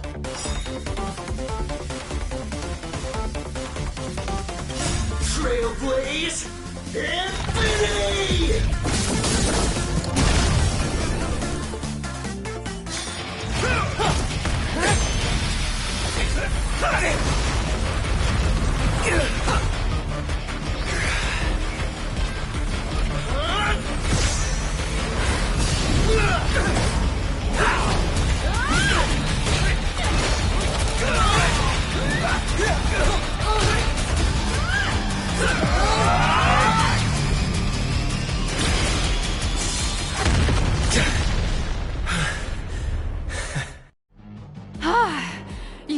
really got into character. That was some great acting. Were we just fighting in a film studio? Don't tell me you actually thought you were fighting them in a real city. That ain't gonna happen. Madame Pearl's insurance fund would collapse. It doesn't matter if it was a real fight or a fake one. What matters is your experience. Did you have fun? The user gave us a 5-star review. Thank you for your kind feedback. Your satisfaction and approval are our greatest motivators. Looks like the Daybreak Squadron is waiting for you. You gave them quite a combat lesson, it appears. Why don't you go share a few words with those youngsters?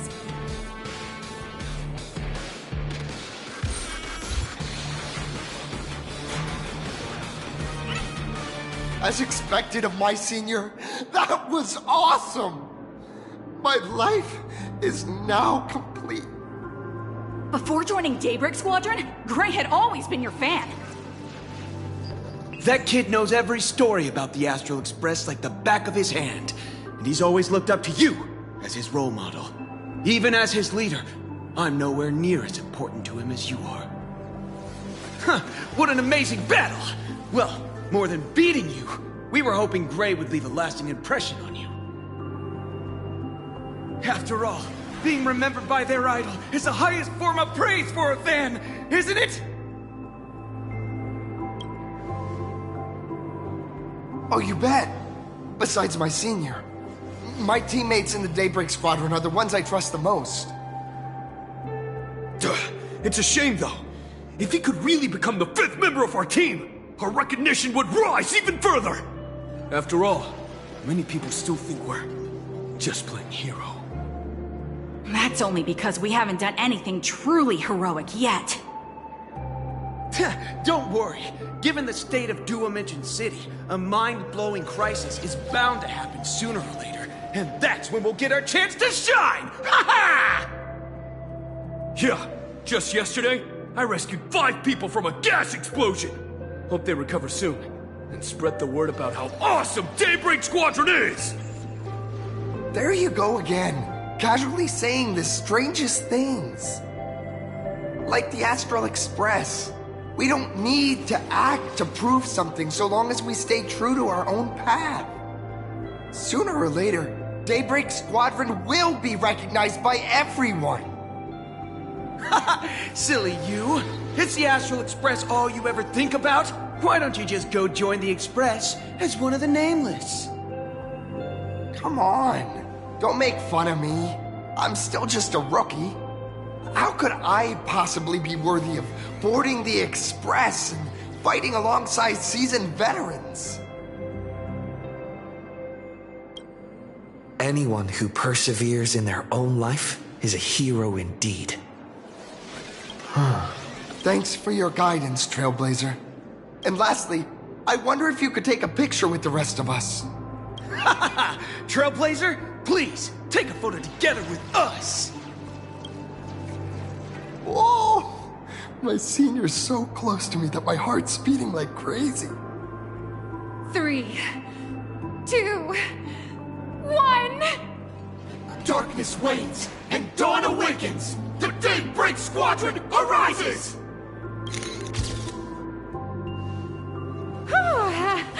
Time's about up. We should meet with Madame Pearl now. Oh, right. Want to say goodbye to your big fan before we go?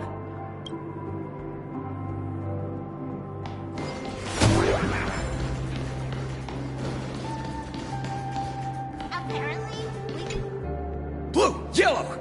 You guys were amazing back there! If we record this for promo material, we'll definitely get a ton of new followers! If only we could have beaten the Nameless! We were actually so close during that Mechatron fight! What are you talking about? There's no way we could have beaten the Trailblazer. Well, it's not entirely impossible, I'd say. Ever since I converted, I feel like both my mind and body have become so much lighter. Gray, you really should join us and do the same. Haha, Gray. Being a masked hero means facing all kinds of dangers. You definitely feel pretty bad if you couldn't contribute your strength to the team when we needed you the most. Oh, looks like your idol's here to see you. We'll wait for you backstage. Gray. Senior?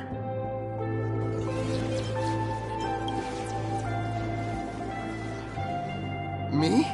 I'm fine. Totally fine. It was no surprise that you took us down without breaking a sweat. It's me. I'm just too weak. I'm always hesitant, whether in combat or dealing with life.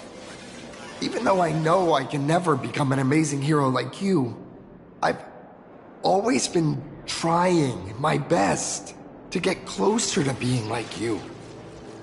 It's a bit embarrassing to admit, but no one ever taught me the principles of how to live and behave growing up. I dropped out of high school pretty early and started hanging out with street gangs. Every time I threw a punch to intimidate someone, I thought I was being a hero.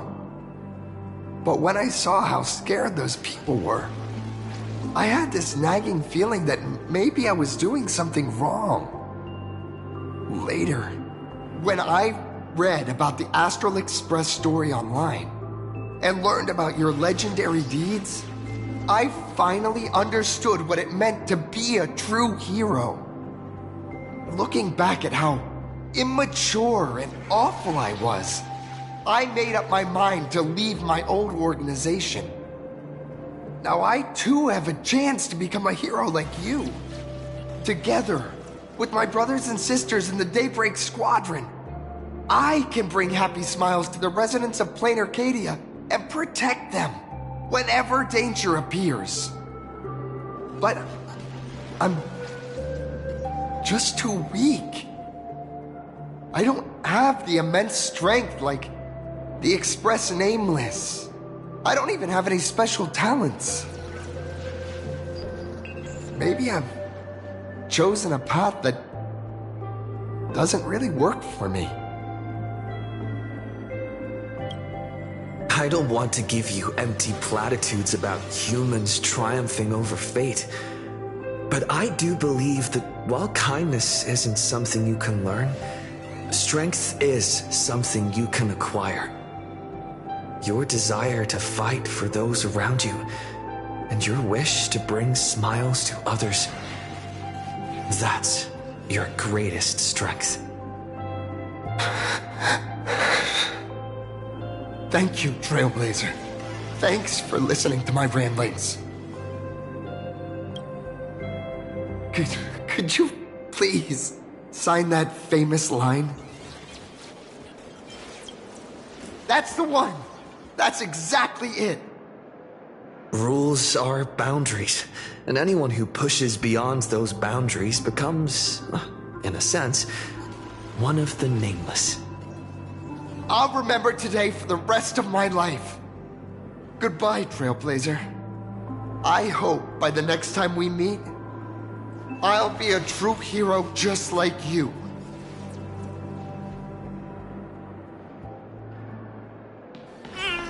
I feel like Mechatrons with caddies would really take off. Well, that about wraps up today's tour. After seeing everything, what do you think? Indeed, rather than the power to rule this world directly, that individual draws even greater strength from Parallax. The stories and dreams spun by this enterprise are capable of steering the future of Plain Arcadia and of serving as the cradle for new Imaginae. Madame Pearl is waiting for you at the top of this building to discuss matters regarding the Phantom Moon Games. Let me give you a little reminder. The rules of Phantom Moon Games have never required any competition between supplicants.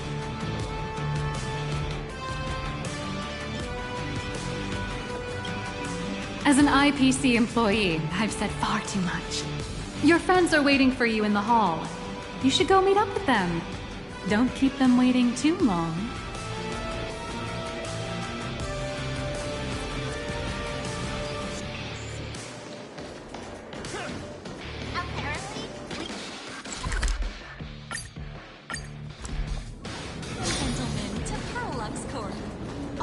Megatron exhibition area. Mr. Yang and I watched the whole thing on the screen! Not only did you assemble the Megatron and give autographs to your fan, but you also got to live out your superhero fantasy. Did you have fun? Mr. Yang's looking at you with such loving eyes, like a parent watching a kid riding on a carousel at an amusement park. Indeed. Seeing him so happy reminds me of my younger self. Those were the days. What are you talking about? Mr. Yang, you're still as young as ever. Oh, right. We've been wandering around here for ages and seen everything there is to see. What's this Madame Pearl really up to? I understand everything she wanted to show us. There are just a few questions I'd like to confirm with Miss Nihilux. Miss Nihilux? Wait, where did she go? Ah, there you all are. We've been looking everywhere for you. The Secretary's office sent Agent Feld here to keep you company while you wait, but he said he couldn't find any of you. Wait, if Mr. Feld is the one who's supposed to meet us, then who is Miss Nihilux? Miss Nihilux? Who? Agent Nihilux, an IPC ranking P30 who works at Perlux Corp's Imagenesis Technology Department. P30? Imagenesis Technology Department? Since when did Perlux Corp have an Imagenesis Technology Department? Could she be some kind of corporate spy who snuck into the building? Oh, this is a real mess. What are those security guards even doing? Distinguished guests, are you hurt? Or did she trick you into giving her money or anything like that? This lady seemed totally legit. She smoothly guided us around the place like a pro. I thought she was one of your people. I need to report this to security right away. She can't have gone far. Let's catch her in the act.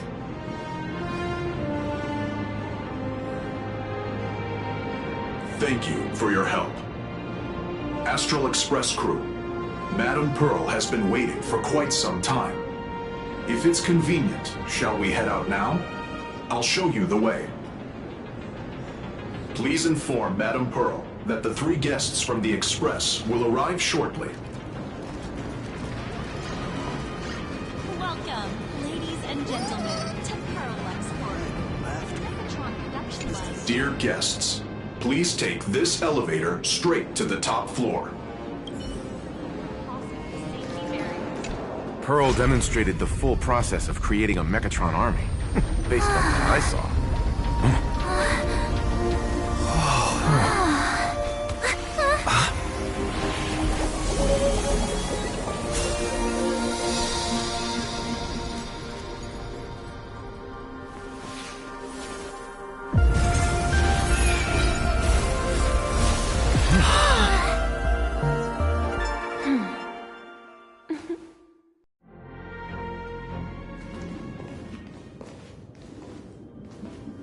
Hello, guests from the Astral Express.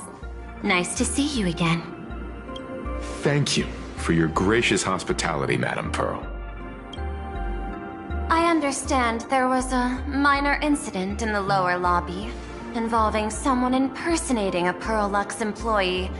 I hope it didn't spoil your enjoyment. We're fine. Don't worry about us. But how are things with you? Did you lose any valuable tech? Blueprints? Or top secret information? No, Perlux's data firewall remains untouched, and all assets under security network surveillance are intact. The only change is an additional expense claim under my employee ID. Never mind. I can make a preliminary assessment that this was the result of someone's momentary impulse. Lately, mishaps have been piling up, like dark clouds before a downpour. casting shadows of uncertainty over my plans. Could you be referring to the Herald of Death? 33 citizens were found dead in the Dovebrook district.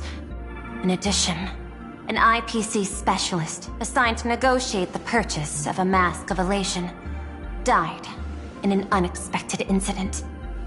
This party has made overt threats to public order and is clearly challenging the IPC.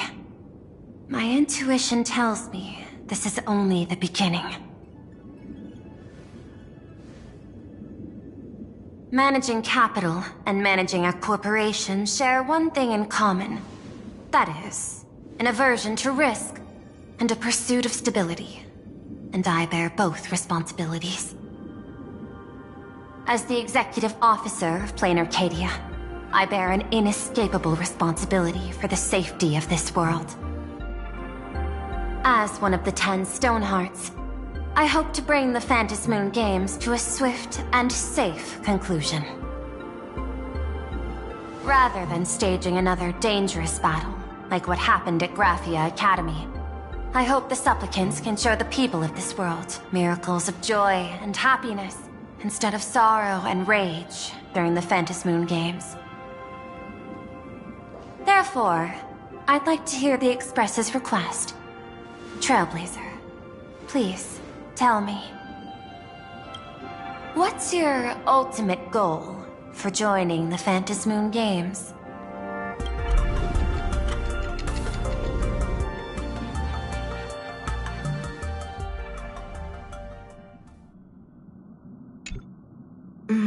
You mentioned earlier that you wanted to talk about the Phantasmoon Games with me?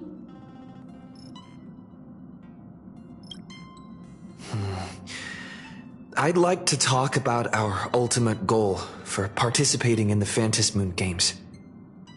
Huh. Got something in mind? I think the rules and rewards for the Phantasmoon Games are a little too vague. That's exactly what I thought when I joined the games 15 years ago. These games allow supplicants to do anything, good or evil. As a result, everything that unfolds in the course of these games exists beyond control. What's more vague is what can winners do when they share the power of the elation. According to legends and historical records from Ahatopia, victors typically first witness the manifestation of Aha themselves. They listen to the victor's wishes and grant them permission to use their power. And the applications of this power seem to be boundlessly vast. When faced with countless choices, the situation becomes even more thorny than having no choice at all. Sometimes I wonder, if we had agreed to become the leader of the Anti-Destruction Alliance, how would this trip have turned out? If I win, I'll give up sharing Aha's power and ask them to be the leader of the Anti-Destruction Alliance.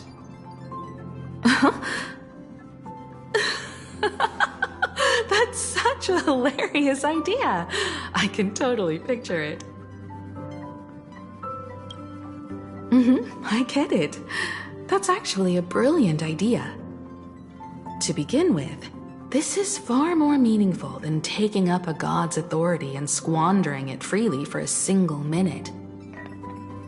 Secondly, placing an Eon on the righteous cause of opposing the universe's greatest threat is something neither the IPC nor the god itself could reasonably object to. Finally, this would also help us avoid the risk we currently face. Cooperating with the IPC while remaining wary of being drawn into its ambitions during the operation of the Anti-Destruction Alliance. If we handle the negotiations well, perhaps Aha could stand behind the Astral Express, just like our cooperation with the Xianzhou, where we could maintain distance from one another while offering support from afar. The only question is, will Aha agree? Don't worry about that. From what I know about them, they'll agree. What kind of god of games would they be if they broke their own rules? Besides, they still owe the Express a debt.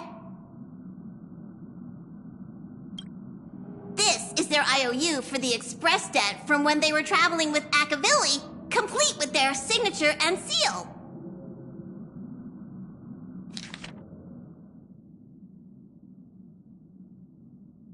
Passenger, use this to blackmail them. That one will definitely give in to your demands. Probably. So, you're saying you want Aha to take on the leadership of the Anti-Destruction Alliance?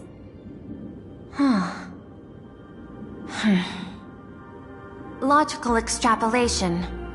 Failed. Success rate indeterminable. This peculiar proposal nearly brought my thought process to a halt. This request is far too lacking in structure, yet within an irrational context, it seems to conceal a certain kind of logic. If the universe is the master of Elation's playground, then they should do something about this playground that's about to be destroyed. As expected of the Trailblazer, your thinking is so... out of the box. I've learned something today. However, I don't think you stand much of a chance in the games, because I've joined as a supplicant.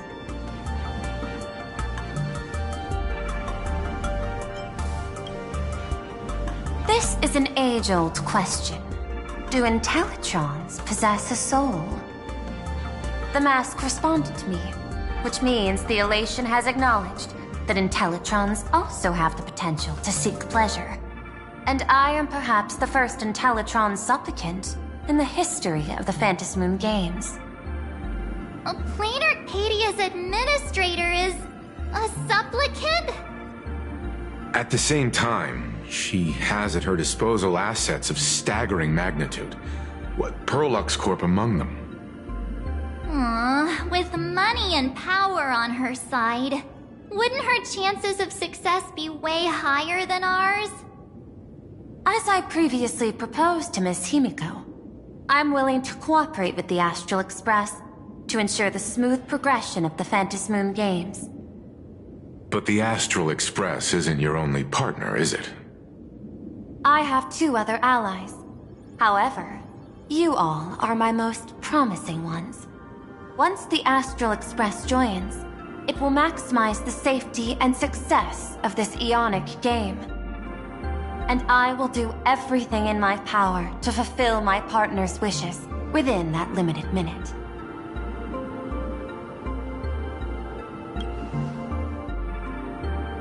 As we told you before, our strategy is to become a sail, advance and retreat together. The Astral Express is not a lone supplicant, since we have our own allies in the games. An ally like Sparksy? It's true that you defeated her and took her mask, but given her typical decision-making style, Sparksy isn't exactly what you'd call a reliable ally.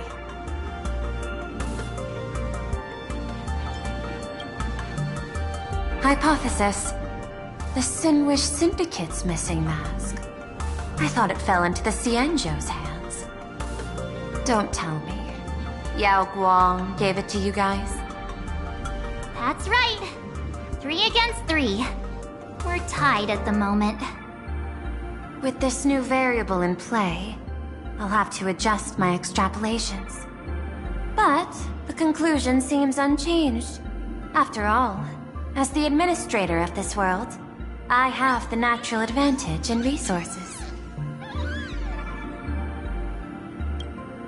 An IPC senior executive, Plain Arcadia's administrator, a member of the 10 Stonehearts, joining the games personally. It certainly has an intimidating ring to it. But when you think about it, Isn't this identity precisely the greatest burden Madame Pearl has to overcome? He is right. Your identity is far too sensitive. You want to control these games and end it safely and quickly. But Plain Arcadia's citizens might not see it this way. All they see is the all-powerful IPC and an influential executive pulling all the strings. Your every action will be scrutinized twice over.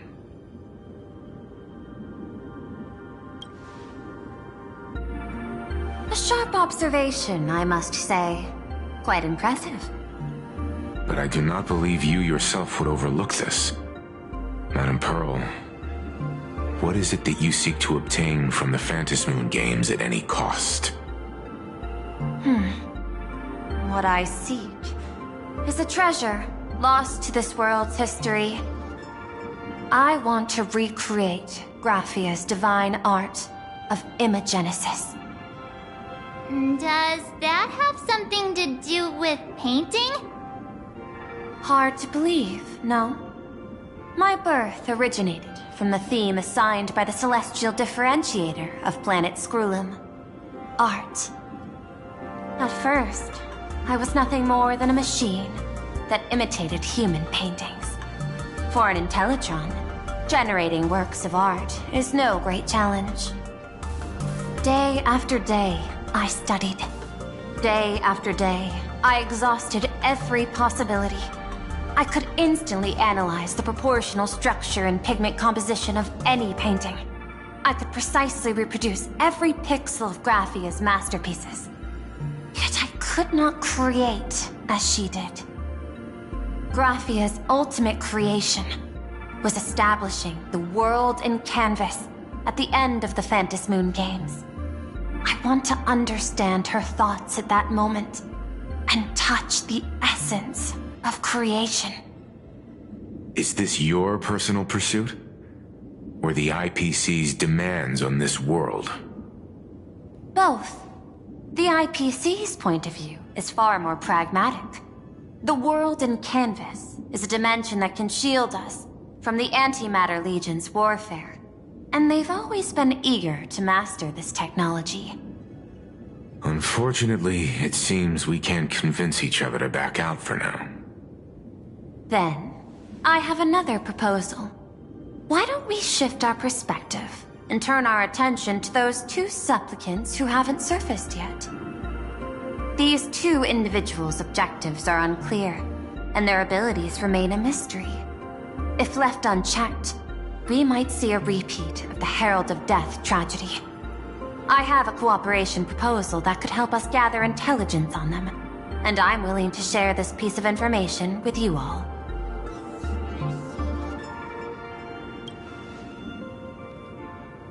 That is correct. But all you need to do is sacrifice a tiny sliver of your reputation. Before we move on to the details of our cooperation, would you like to take a short break and have some tea to wet your whistles? Or shall we continue?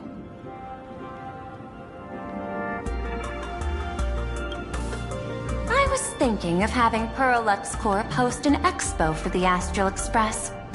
As for the name, how about Star Rail Fest? Star Rail Fest? You mean hosting a Fluffy Across the Blue convention? Correct, but not entirely. The Fluffy is well known in this world, so it's a good collaboration element. But what I want is an unprecedented Astral Express exhibition, with the Fluffy being just a small part of it. The real stars of this grand event will be you, the Express crew. You'll be there in person to meet the people of this world. Are you trying to use this exhibition to lure those two unidentified supplicants out of hiding? Huh? What if they're up to no good? Won't that just make us walking targets? What could be more inspiring to the people of a world than standing face to face with heroes of the cosmos? That's an enormous amount of wish power, And the Astral Express is the very source from which this wish power originates. Together, we can create a miracle for all to witness in Arcadia devoted to the legends of heroes. I'll also get Full Wish TV and other mainstream media outlets involved for promotional cooperation. And in return, wish power will flow to you. Of this, I have no doubt. A wise choice. Before the Star Rail Fest officially begins, I have one more favor to ask of you all. I'd like the Express crew to pay a visit to Blurry QR Colt, the original author of Fluffy Across the Blue. Doesn't Parallax own the rights to the Fluffy? Since their debut, this author has remained anonymous, never revealing their true identity in public. But if the real-life inspiration behind the story were to pay them a personal visit, it would surely be a great honor, and likely persuade them to attend a signing, stoking the excitement even further. Now that we've reached an agreement, I'll leave it in your capable hands. My secretary will be in touch to keep all parties apprised. By the way, before you leave, please accept this small gift as a memento of our first collaboration.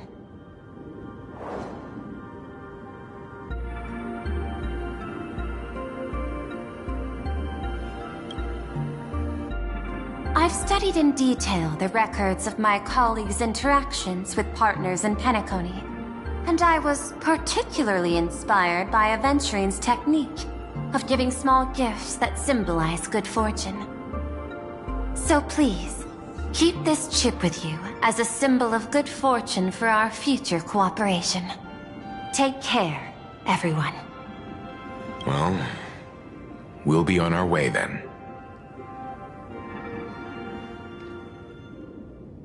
As your private detective, I must warn you that a grand exhibition of unprecedented scale would make for a perfect opportunity to reenact the blood-stained games. I understand. That's why I have a mission for you. Protect the Nameless at Star Rail Fest. You actually think they would need my protection with their strength?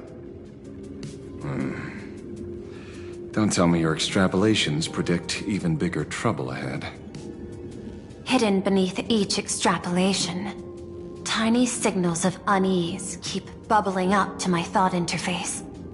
I must be thoroughly prepared for whatever may come. Now that you've taken up the mask, let's talk about payment. What do you want? The same as always? Money? Before we talk about payment, let's discuss the Herald of Death. Although the Department of Aberration Defense sealed and destroyed all records of the Bloodstained Games, I still managed to uncover some unusual leads.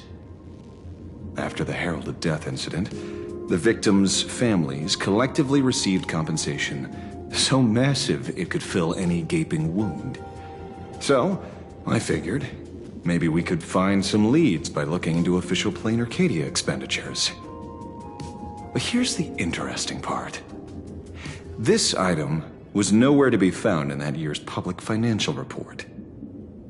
Care to guess whose books this money went through? It was you, the omnipresent IPC.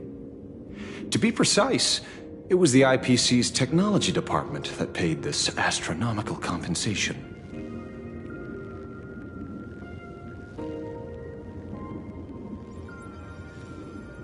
Following the usual human drama tropes, am I supposed to give you a round of applause now?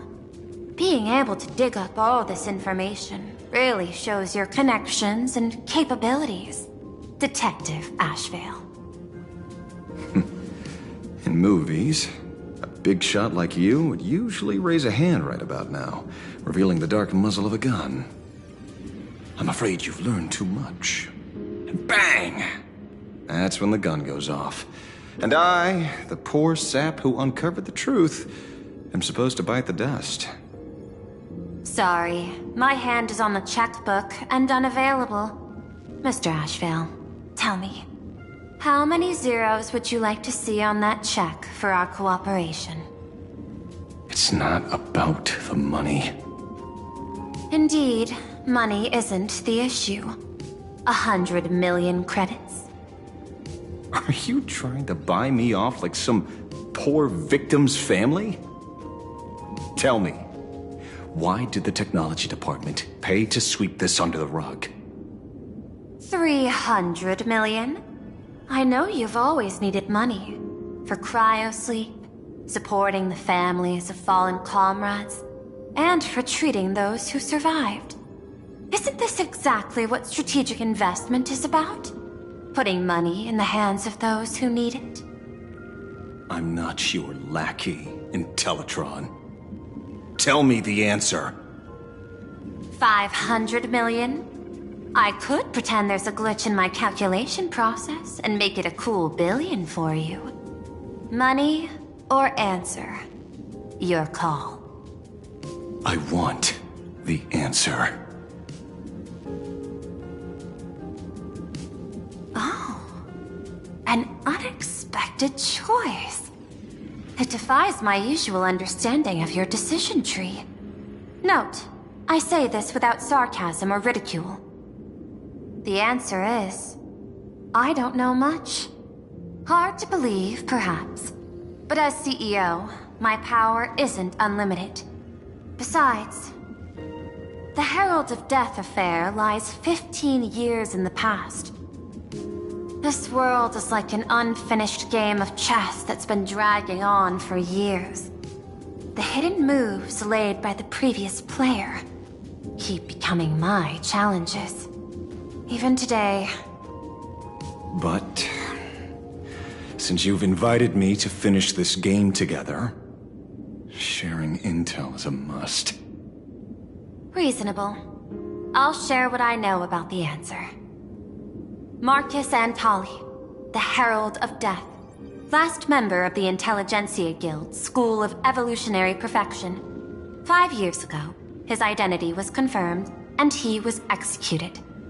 Note, executed in every sense of the word. Miss Yabali, head of the technology department, took possession of his belongings, and even I don't have the clearance to access those records.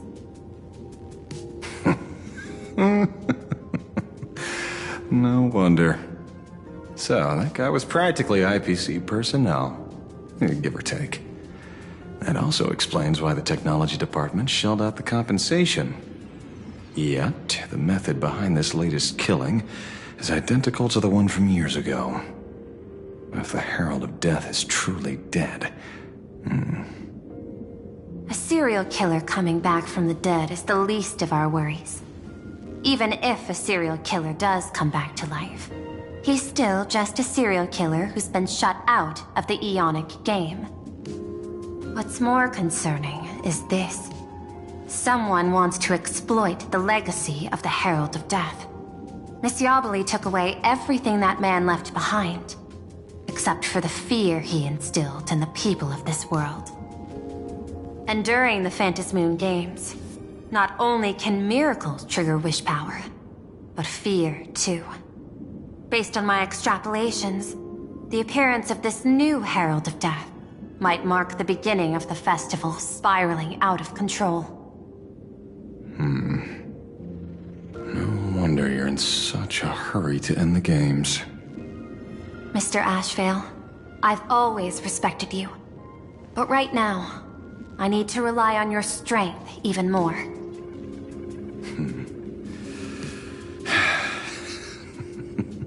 Respect. When I was younger, what I really wanted was to make the IPC fear me. The passage of time's not exactly kind, is it? Deal, Madam Pearl. But I will require one more form of compensation. Whoever this new Herald of Death is, I must deliver justice with my own hands. This time, there won't be any lengthy interrogation. By the authority vested in me as CEO of Plain Arcadia, I pardon all crimes committed in the course of your revenge. Go ahead and do what you must, Mr. Ashvale.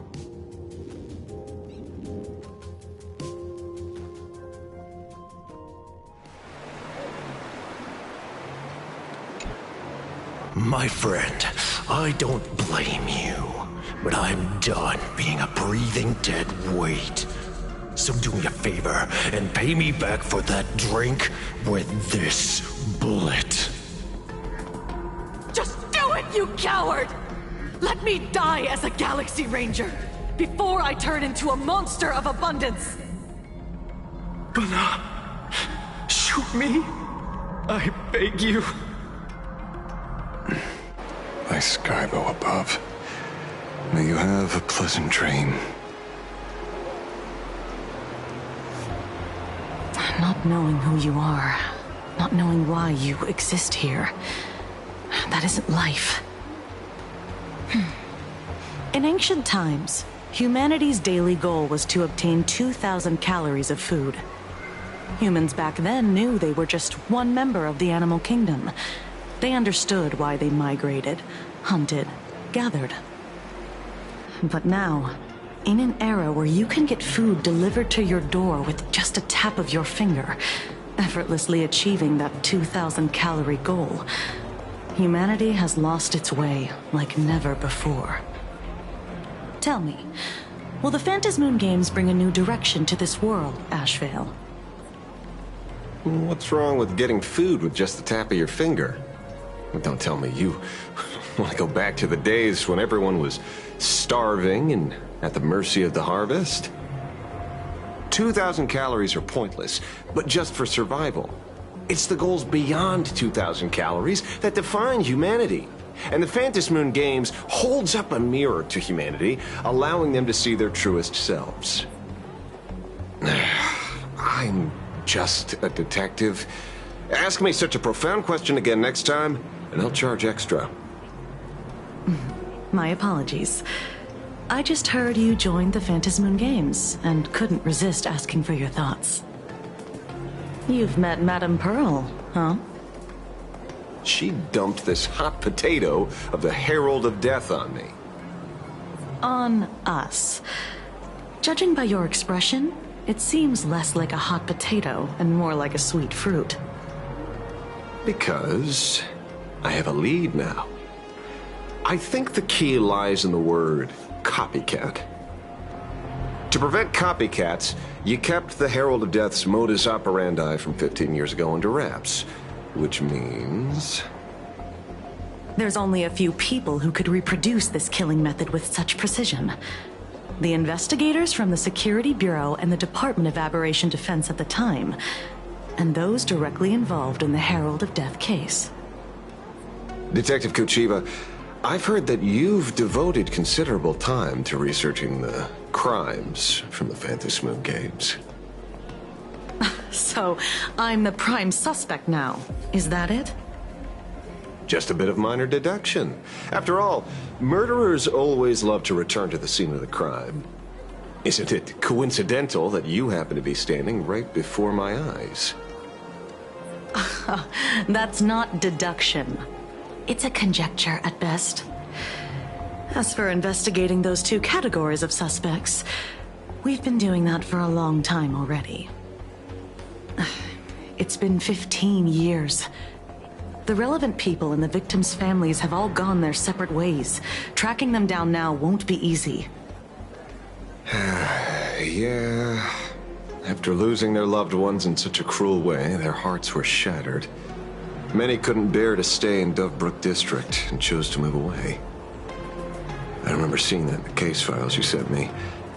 They even formed a mutual aid society for the victims. I wonder, after all these years, have they managed to heal the wounds in their hearts? Maybe they have. After all, they go by a new name now. The Research Society of Happy Smiles. Ah, You mean that charity with the slogan, Healing Smiles, Healing Arcadias? Before he died, Kostide mentioned that group to me. He said quite a few young people in the gang left without looking back, just to join them. So I thought, maybe we should start by looking into their rivals. The Research Society of Happy Smiles, huh? A charity that helps people escape their pain and find happiness, offering free counseling, medical care, all of that good stuff. Sounds like they've turned over a new leaf. How could you call them rivals to the underworld? I dug a little deeper into them, and found something interesting. You mean your monkey dug up something interesting, right? Okay. Mr. N dug up something interesting. Have you heard the name of the sponsor behind the Research Society? Her name's Full Wish. That name rings a bell. Wait, isn't she the boss of Full Wish TV? I think she was one of the survivors of Graphia Academy too. This is getting a little too coincidental. Just like every case you've accidentally cracked before. Mr. Ashvale, should I compliment your keen instincts or your incredible luck? Luck's a part of a detective's toolkit, too. Anyway, whether Full Wish is guilty or not, we won't know until we look into her. That's why I asked you here.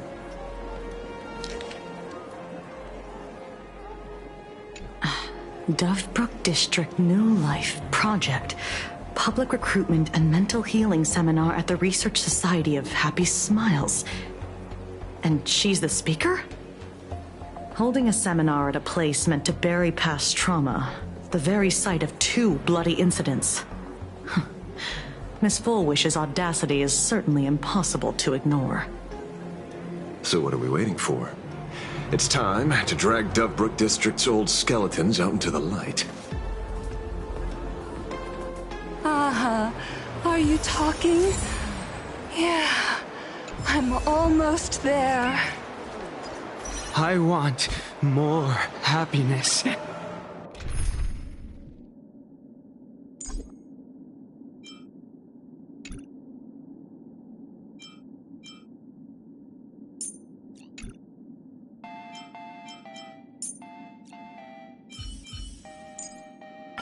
Can I get some, good career fortune? Oh, don't look at me!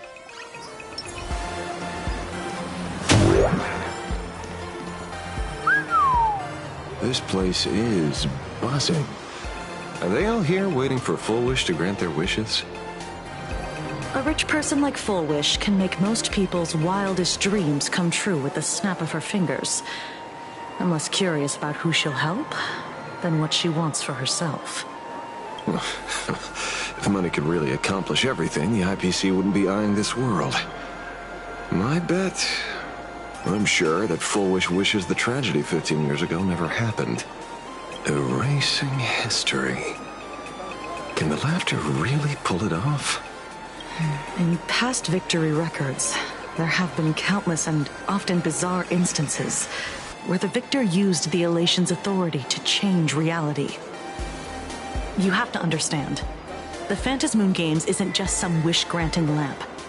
What makes it irresistible is that it turns the one who wishes into the genie. That's quite alluring.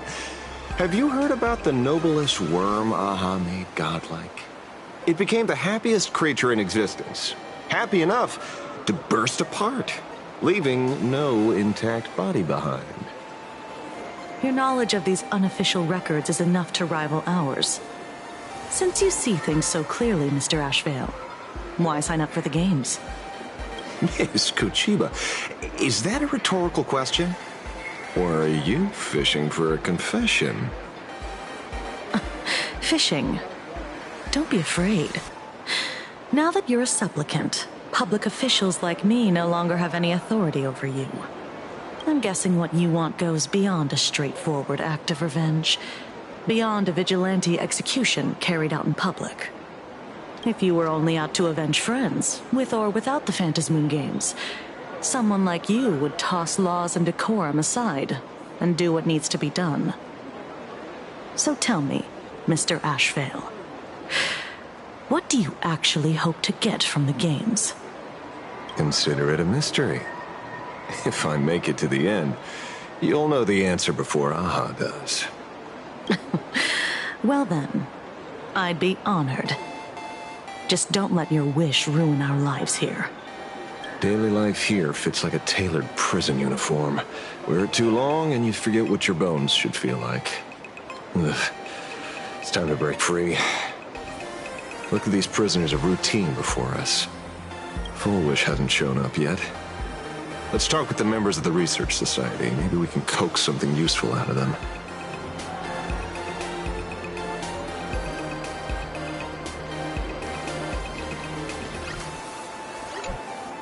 I got called into another chat with the boss today.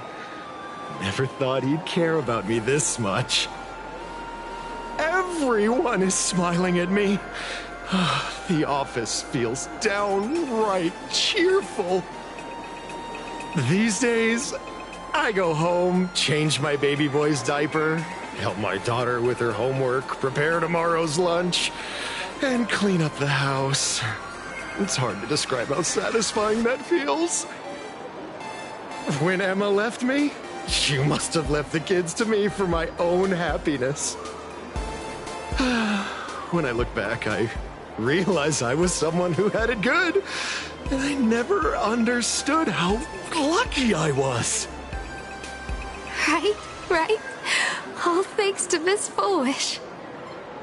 Yesterday, during my tumor removal, the anesthesia wore off halfway through.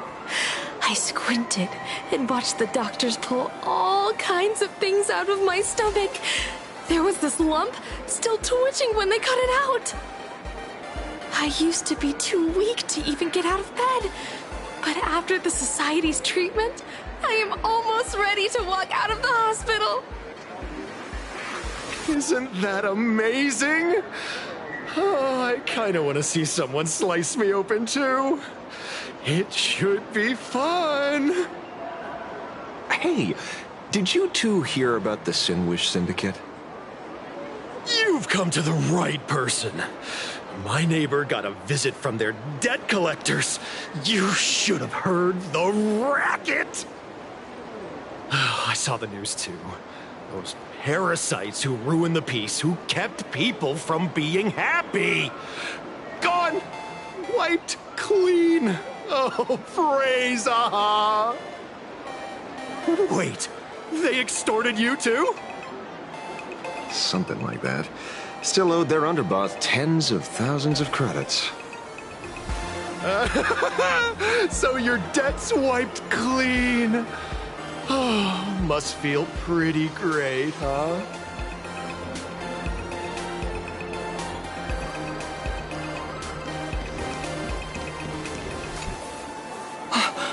Oh, we meet again. Hey, Lady Megatron. How have you been? Good. Since I joined the Research Society, I've made so many new friends. In the past, I struggled with mobility. I always had to work 3 or 4 times harder than the other Megatrons, just to keep up. A lot of Imaginae think factory-made types like me don't count as their own. And humans look at us and see soulless machines. If every sentient being has a home, then even the scrapyard is closed to me. I'm not even considered recyclable waste. But here, in the society, no one cares what I am or what I can do. They just see me as a normal person. Congrats. You found your home. Aha said the same. They and everyone here are my family. Aha talks to you. Of course! You mean you can't hear them? Guess you're not happy enough yet. Don't worry. Once you join the society, you will. No pain, no tears, just pure joy. The society makes everyone happy.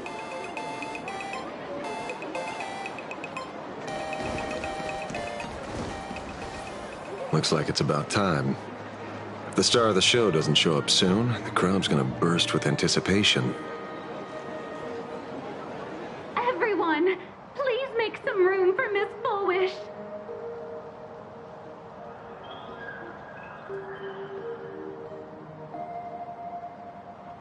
By the Master of Elation, may they bless all souls and grant them smiles.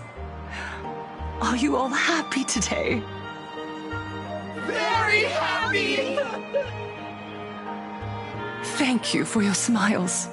They're like lamps in the dark. So precious.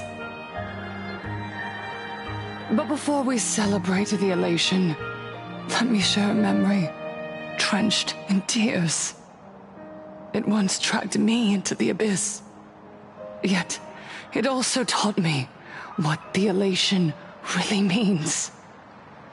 As you all know, 15 years ago, during the Phantom Moon Games, the shadow cast by the Herald of Death swallowed this place whole. That day, I lost my parents, my classmates, and the others. The morning greetings, the little daily chatter, all went silent under that crimson dusk. After that, for a very, very long time, all that remained of my world, a door shut tight, a room steeped in silence, and a wound in my heart that would never heal. Just hearing the words, Herald of Death, made me shake uncontrollably. I even once thought the only escape was to follow the dead and leave with them. Back then, I was just an empty shell, breathing, beating, but lifeless inside. And just as my soul was about to fade away, an old lady from the Mutual Aid Society knocked on my door.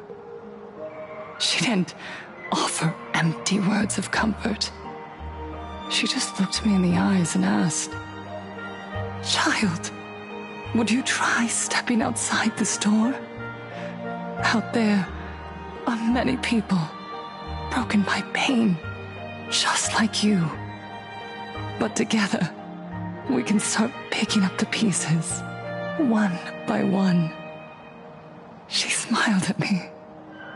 A warm, gentle smile. And in that smile, I felt the Master of Elation grant me a reason to live. At the Mutual Aid Society, I saw countless souls scarred by fate. Some bore wounds beyond healing, and some had lost their loved ones. Each of us bore a different wound, but every wound got deep. And yet, what truly moved me wasn't the pain.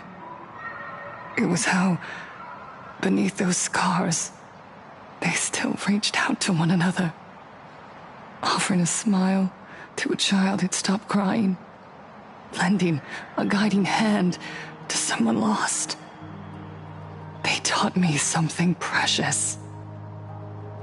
Pain can destroy a person, but the wish to bring elation to others can spark the fire of rebirth.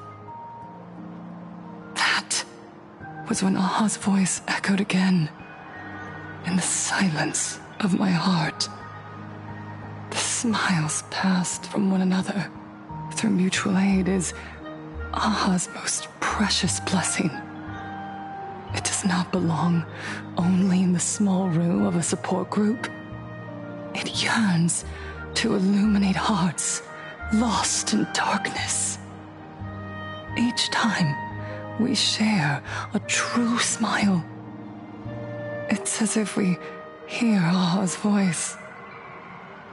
And when that voice rings out, all suffering fades, all pain is healed, and everyone knows what true happiness feels like. That's why the Research Society of Happy Smiles was founded. I will share this divine smile with all of you. No more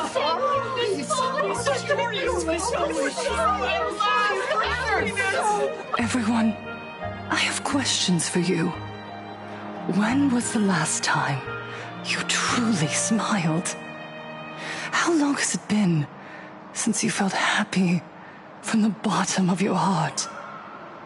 Minato, do you ever feel like your days are looping endlessly, like an old silent film, repeating until it suffocates you? And when you realize that loop might never end, does despair flood in like the tide? You're right. Miss Bellwoods, you left school full of dreams, only to have your resume rejected again and again. You told your parents you were busy in Seafeld City, hiding your heartbreaking loneliness behind that lie. Please, help me. And Taija did the cold exclusion at school and the indifference of the adults who should have cared build a wall around your heart. One that made you afraid to open yourself up to the world again. Yes. When we were born, no one had to teach us how to smile. But who would have thought that one day, even smiling would become so hard? Once, our world was blessed by Aha's grace. A gentle world in canvas, painted in elation.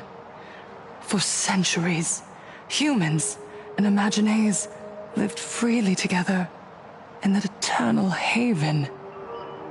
Until the Inter-Astral Peace Corporation violently tore us away from that sanctuary.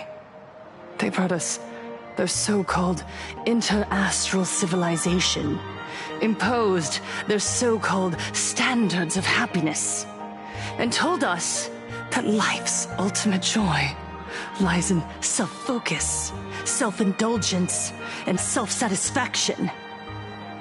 They flooded us with dazzling material desires, blinding our hearts. They fed arrogance and prejudice into our minds through the network, making us chase pleasure for ourselves and forget that true elation is found when we smile together. Wish power has turned into fuel. Credits jingle where heartfelt laughter used to ring. We drown in anxiety, competition, and an endless sense of not being enough. And in all that noise, we can no longer hear Aha's gentle voice. Elation, the truest light of life itself, is being eaten away and replaced by the external. You said it. I work myself to death for scraps, and my boss doesn't even notice. And those useless loudmouths online. They do nothing with their lives, yet constantly judge everyone else. The IPC is nothing but a nest of vampires! They're feeding off of us! Miss Foolish! Please! Look around you. This land was once blessed by the Master of Elation. And yet now, it's overflowing with misery. Everyone's chasing their own happiness, but in doing so, they wound others without even noticing. Do you remember the moment I found happiness again? It was when someone who was suffering just as I was, smiled at me. Even through their pain, they gave me that smile. A smile filled with blessings. That smile saved my life. So listen well. Only by opening your heart and sharing your smile with another can you truly grasp what happiness means. It isn't just giving a smile. It's embracing the power that Aha bestowed upon us to smile. Join the Research Society of Happy Smiles. I'll help you rediscover the smile buried within yourself, and Aha will grant your life a transformation. Our mission doesn't end with finding our own smiles. We must bring them to the world and spread true happiness across all existence. While others pray to the eons for their own desires, we, the true followers of Aha, carry a higher calling to fulfill their wish. To fulfill Aha's wish? Yes. To still every cry of sorrow. To wipe away every bitter tear. We will build, no, rebuild. A world where smiles never fade and elation never dies. Eternal happiness! Eternal laughter!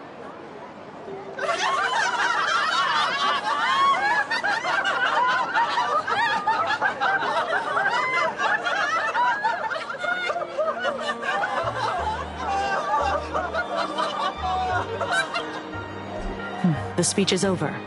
What's your take, Detective?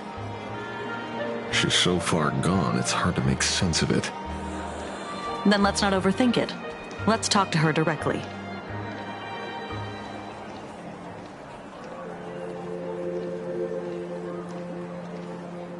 Miss Fullwish, I'm Kuchiba from the Department of Aberration Defense. I'd like to have a chat with you. Ah, I see. You're here about the Sinwish Syndicate case, aren't you? So, you were expecting us. Oh, I heard the news. The entire Sinwish Syndicate massacred in Dovebrook District. Ah, such a cursed place. They may not have been saints, but I still pray for them.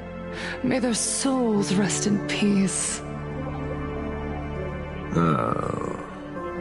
How merciful of you. Though, rumor has it the Research Society of Happy Smiles had a few run-ins with them regarding recruitment, donations, turf. Sounds like plenty of reasons for conflict, don't you think? Are you suggesting we had the Sinwish Syndicate killed? For conflicted interests? Wait, that's not what I said. You know nothing about our finances. Every expense is covered by a charitable foundation established with the compensation from 15 years ago. We don't need a single cent from our members. When I heard about this tragedy, I personally allocated relief money for the victims' families to keep order and peace in Dovebrook.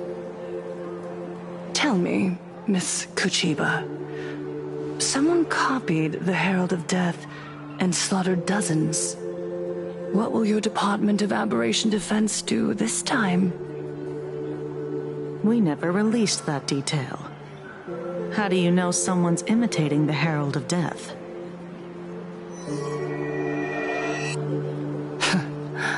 Isn't that what you've been waiting for?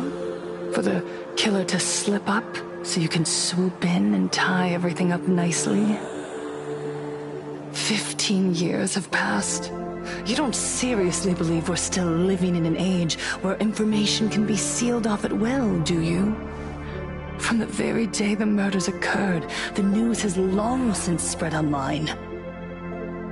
The Sinwish Syndicate paid a fortune for some ancient mask, and the next thing you know, they're all dead. The scene painted red with traces of the bloody bloom. Please pay no attention to baseless rumors. Rumors? And yet you're here. That alone proves one thing. The rumors are true. And the new Herald of Death really does exist. Otherwise, why do you suspect me? Only someone who knows the original case could recreate it so perfectly, right? Everyone! You heard our conversation, didn't you? The Herald of Death has returned. He's here, in Deathrook. He's slain the entire Sinwish Syndicate. He's back to relive the carnage of the Phantom Moon Games. Oh, the Herald of Death? Didn't the officials declare him executed? How has he appeared again? He's immortal? A demon? He's back for revenge! He'll take revenge on everyone. We're doomed! Aren't gang members the very people who steal smiles from others? And isn't the best way to make bad people happy to erase them from the world? Wouldn't that be doing something good? Yeah, Sister Mechatron is right. Those thugs deserved it. Back from the dead? Lies! The IPC kept him alive to wield him as their weapon. You useless officials! 15 years ago, you failed and let him get away! And that's why he's back again now!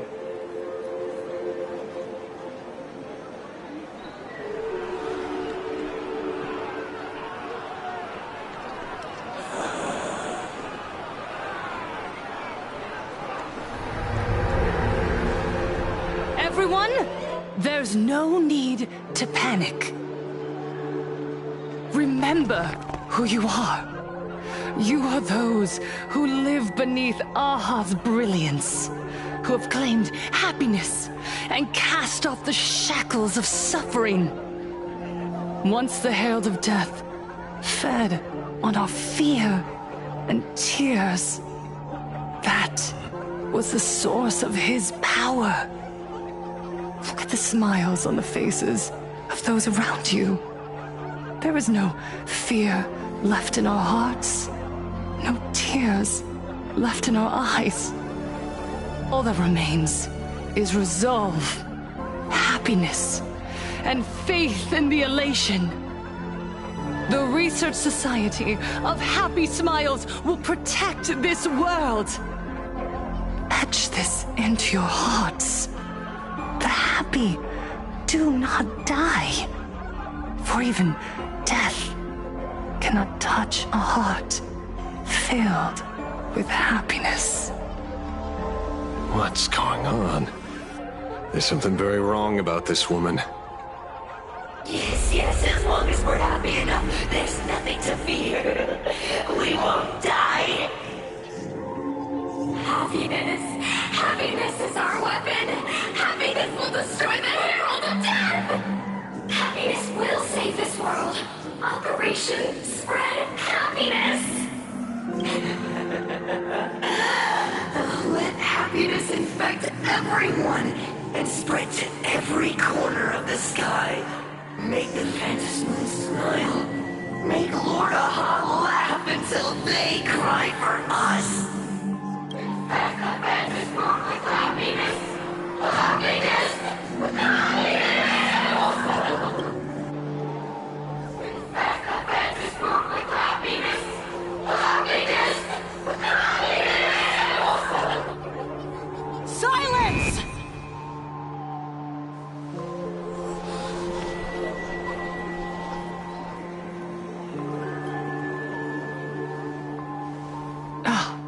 My apologies, officers. I can't provide anything useful for now, but rest assured, I'll cooperate with any investigation from the Department of Aberration Defense or the Security Bureau. And of course, I'll fulfill my civic duty. Whether it's the newly emerged Herald of Death, or the various upheavals surrounding the Phantasmoon Games, the Research Society of Happy Smiles will handle them appropriately. What we protect is the future and the smiles of plain Arcadia. Or perhaps, after all this, you too have felt that yearning within your hearts. Would you like to join us to embrace eternal happiness? I'll pass. But I've got a feeling we'll meet again.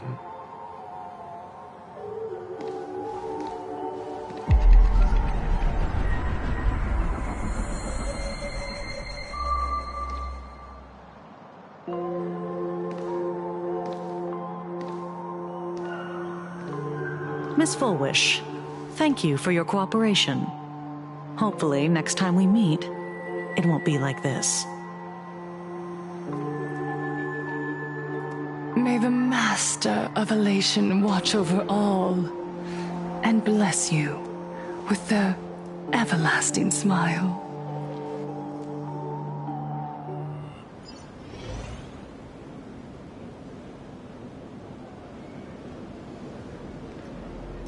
Let go of your obsession.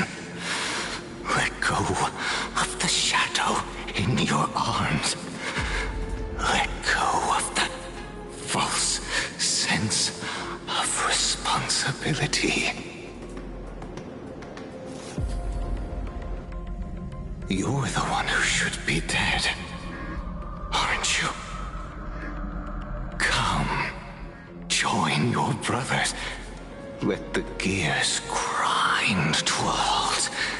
Let the hands fall still and end that life of yours that was never meant to be.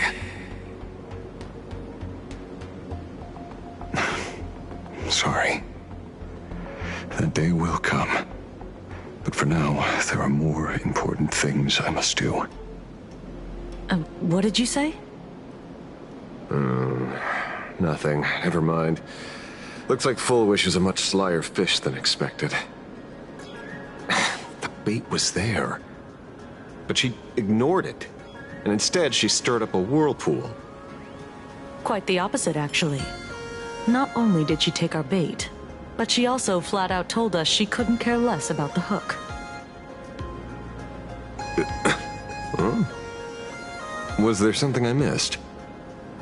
The bloody bloom mark from the Sinwish Syndicate massacre. How did she know that detail? When we specifically obfuscated it with special mark, even in our internal reports. She broadcasted this information word for word, and even used it to stir up public sentiment, scattering it across the place like tossing blood-soaked feed into a fish pond. Now stopping the rumors from spreading will be even harder. Well, maybe she has her connections, or maybe she made a lucky guess as one of the victims. Regardless, she's right about one thing.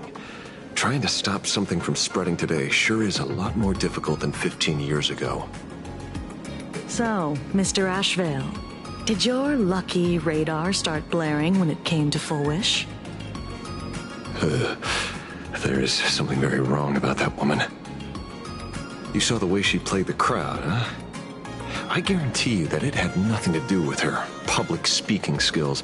She could very well be a supplicant in disguise. Still, this whole run has been smooth to an unbelievable degree. We got our bearings in no time at all. So, let's keep our prized fish in the pond for now. Fullwish is not going anywhere. You're right. It's too risky to make a direct move against a well-respected philanthropist and media tycoon. Maybe we should start with the people around her. There were people from all walks of life at the gathering just now. Workers, suits, students, the elderly, and even Mechatrons. Judging by their crazed enthusiasm, I highly doubt they'd be willing to testify against Full Wish. But I have my ways. Mr. Ashvale, coercive interrogation is strictly against the rules. Please refrain from doing it somewhere I can't... Don't get the wrong idea. I meant an old friend that I spotted at the gathering. By the way, ever watch Daybreak Squadron? It's on Sunday nights at 8. I thought you weren't a TV person. Not me. Mr. N. He watches it. Your monkey is quite the child at heart. Anyway, come on. Let's go get an autograph from our heroic film star.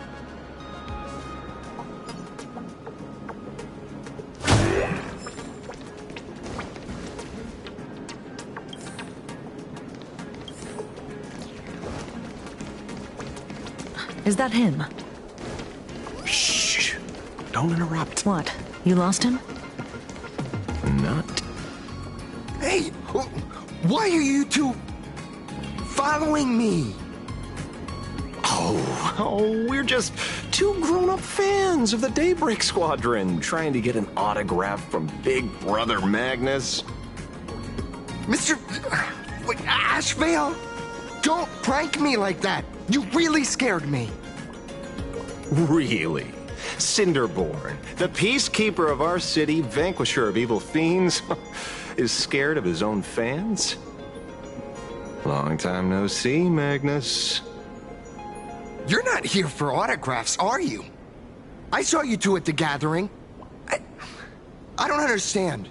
Why are you investigating Miss Fullwish? She's been nothing but a kind, lawful person who spreads happiness to others. You heard about what happened with Sinwish Syndicate, I assume. Then, was Miss Fullwish telling the truth? The perpetrator left the same signature as the Herald of Death did 15 years ago. So, did that monster really kill Mr. Polwave and Costide? 15 years and he's back? This demon? How many more lives must he take? Mr. Magnus, you're one of the survivors of the incident, right? Yes. That monster took my parents that day. But what's the Sinwish Syndicate case got to do with Miss Fullwish? Because that Herald of Death was executed 15 years ago. That's for certain. The Sinwish Syndicate case, on the other hand, has copycat written all over it. And Fullwish is a suspect. So, just because we're survivors, we automatically become suspects? What? Are you gonna interrogate me too? If that's what you want, Miss Kuchiba can arrange for it later. For now, I just want to ask you a few questions about the Smiles Society. It doesn't matter if you have a few or 100 questions. I have nothing to say to you. 15 years ago, I was left all alone in this world. The so-called relatives closed in like a pack of hyenas, their eyes fixed solely on the compensation smeared with my parents' blood. Abuse, deception, expulsion. To them, I was nothing more than a walking money bag, an eyesore, a jinx. It was the society that gave me the chance to live the life I have now. What about the Sinwish Syndicate then? If I recall correctly, they took care of you once. Old Polwave helped you deal with those relatives. Listen, Mr. Ashvale, the debt I owe the Sinwish Syndicate will be paid. I will avenge them as a member of the Smile Society, as well as the Daybreak Squadron. I'll rip the Herald of Death out from the shadows in their name and see justice served. That is my duty. You're in over your head.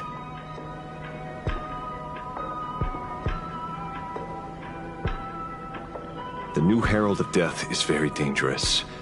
I doubt a handful of actors like you can achieve anything substantial.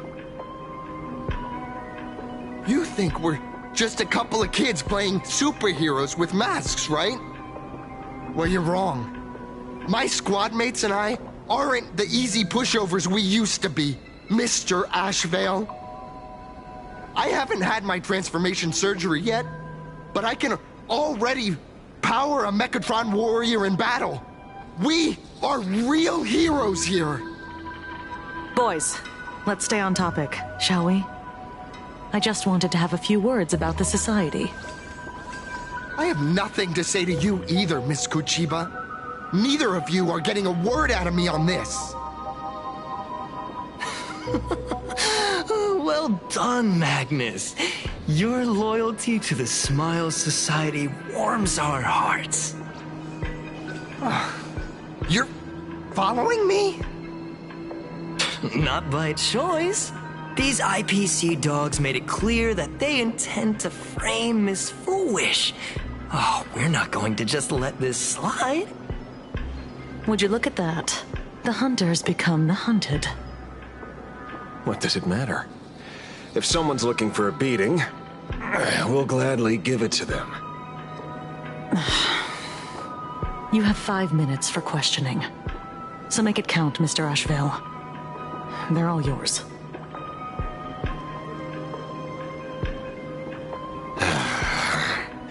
Never expected my first miracle as a supplicant to be teaching thugs. I mean lawful citizens, a lesson on the streets. Let's get this over with then. And if you want to join them too, Magnus, be my guest. Fair warning. I'm out of practice. You get hurt, that's your problem. Your fists don't hurt at all. Mr. Ashvale, stop!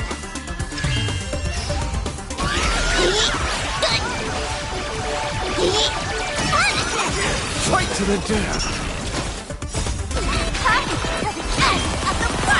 Eye for an eye! I'm sorry, Mr. Ashvale. I have to stop you! Hooray, Cinderborn! The bringer of justice! Oh, shut up! Best of luck. An explosive start.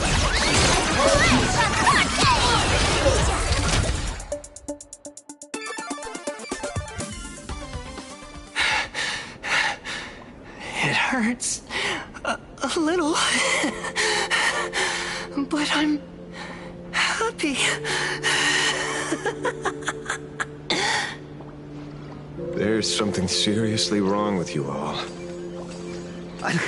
Enough! Are you really going to kill them? What's the matter, defender of the city? Are you scared? This is the real Phantasmoon Games, Magnus. This is the bloody truth under the mask of the Elations game. 15 years ago, at dusk in this city, the Herald of Death tore people apart, one by one. Did he ever stop to ask even once, is it enough? I know you want to make something out of yourself, like the Trailblazer of the Astral Express, and I know you want to catch the new Herald of Death and crush him like a bug, using the same methods he used against the Sinwish Syndicate. But here's the deal. It's not your duty. And the Eonic game sure isn't a TV show where you get to play the hero and save the day. You mentioned a conversion surgery earlier. Are you saying that all Society members underwent some kind of unknown modification? That figures. I was wondering why these people looked like they felt no pain at all. Humming along merrily even as they bled. Does this have anything to do with the surgery?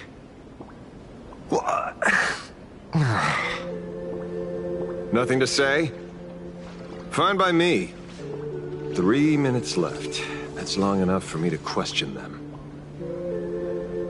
Time to hurry and get some answers from these people while they're still on the ground.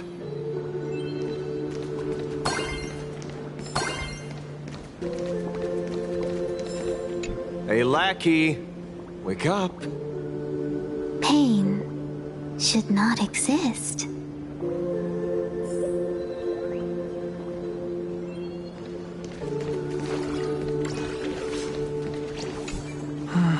Smile. Please smile.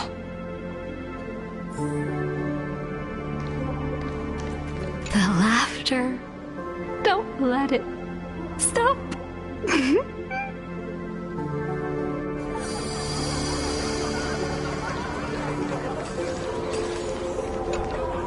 Those who suffer shouldn't exist. What the heck happened to these people? This is... the small procedure that official members receive. They call it the happiness surgery. With a prick of the needle, no more than a mosquito's bite. The doctor puts this small thing inside your eyelids, even smaller than a synesthesia beacon, and more convenient. People who have had the surgery say that it soothes all your pain and suffering, past or present. Even your body becomes stronger, and your mind clearer and more focused. A state where you can truly receive happiness. So, you haven't had this happiness surgery yet, right? I'm not ready yet. I've been thinking it over. But the rest of the squadron had it, and they've all become happier. They say it's the necessary step to becoming a true superhero that safeguards everyone else's happiness. If I don't do it, then do I still deserve the name Cinderborn? Mr. Ashvale? What should I do? The surgery won't make you stronger, nor will it help you get your revenge. These guys on the floor are proof enough. Remember the hesitation and fear you feel in this moment, Magnus. If people simply erase their perception of fear and pain instead of overcoming them, then those people will never find true strength. Go now. I have some cleaning up to do.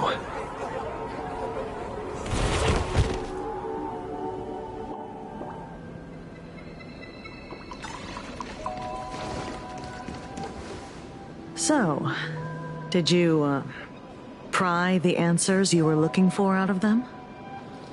These people have all been processed by the Smile Society. Heck, who knows what method they used. It completely neutralized their ability to feel suffering and despair and gave them bodies like steel, incapable of feeling pain. Say, is this the kind of treatment that the Medical Ethics Committee would approve?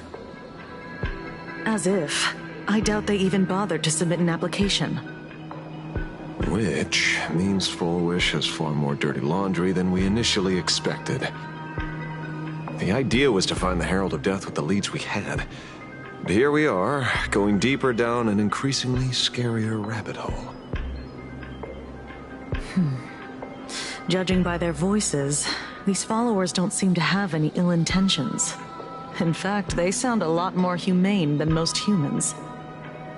If all this has nothing to do with the Herald of Death, then it matters little to our investigation. After all, how they pursue happiness is their own choice. Wouldn't you agree? Are you serious, Kojiba? It's only human instinct to avoid pain, right?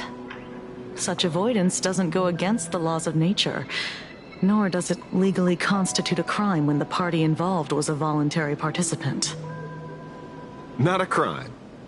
Well, my instinct right now is telling me that this definitely has something to do with the Herald of Death. Unfortunately, Mr. Ashvale, we need evidence to solve a case. I'm here to follow my senses and dig up whatever's at the bottom of this. As for evidence, that's your headache. Besides, I don't think we need to turn over every stone to figure it out. If the new Herald of Death and Full Wish are connected, we'll be seeing another move soon enough.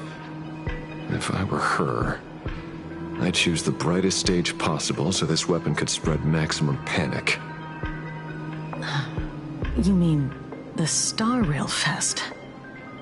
Madame Pearl promised that top-level security would be deployed during the fest, as well as a contingency plan, robust enough to quell any crisis. And you are staring right at him.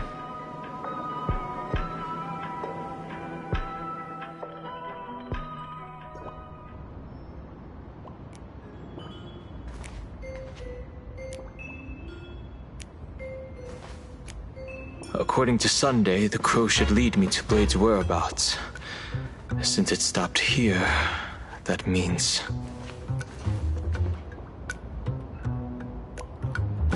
I wasn't even looking for you. Yet here you are, throwing yourself into the fray. Consider me surprised. We haven't even settled the score over the mask you stole from the Sinwish Syndicate. And now you're skulking around and following us? What's your deal? What do you, or should I say, all of you, want? General Yao Guang of the Yuchui has come to this world and is looking for you. Dragons clash in the wilderness, their ichor dark and yellow. In her divination, you will become a slave to your own violence, bringing a catastrophic end to all. I am in that future as well. The only violence within you that comes to my mind is Shuhu. The emanator of abundance who resurrected time and time again. The monster who turned planets into living beings and merged billions of people into flesh spheres. The Xianzhou fears that he is using your body to resurrect himself. So, what's your plan? Kill me again. Oh my, things are getting a little heated. Should I get you both slushies? Thank you. I'll pass.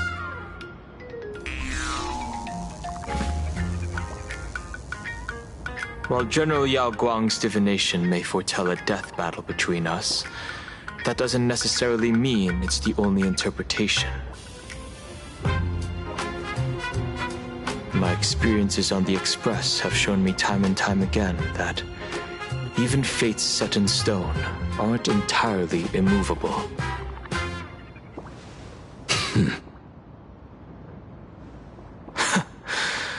I have no intention of getting into a quarrel with you, but I need to make sure that the presence of the Stellaron hunters won't endanger my companions or the future of this planet. Thus, I must know your purpose here, Blade. What has Destiny's Slave written in your script? He stated this trip would be connected to death. Should I congratulate you? Much obliged. In my experience, it's best not to get your hopes up too soon. Prophecies rarely unfold the way you expect. However, the General's divination isn't entirely baseless. Ever since my arrival here, I have been feeling restless. There's another power here beckoning me. Is there another form of abundance in the world besides you? Perhaps there is more than one. Are you referring to the disciples of Sanctus Medicus? Or the Elixir Seekers? Something far more dangerous. Do they have support from other factions? Unclear. As such, I'll keep an eye on you until everything settles. Just like you did in the past. That's as far as I'll go.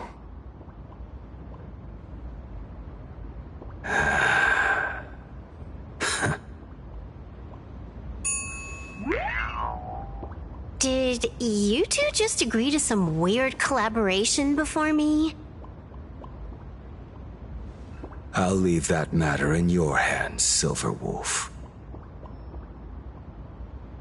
I don't get it.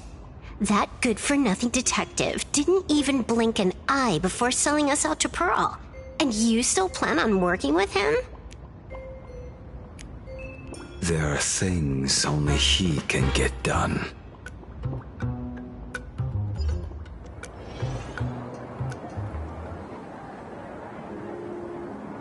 Hey, you two!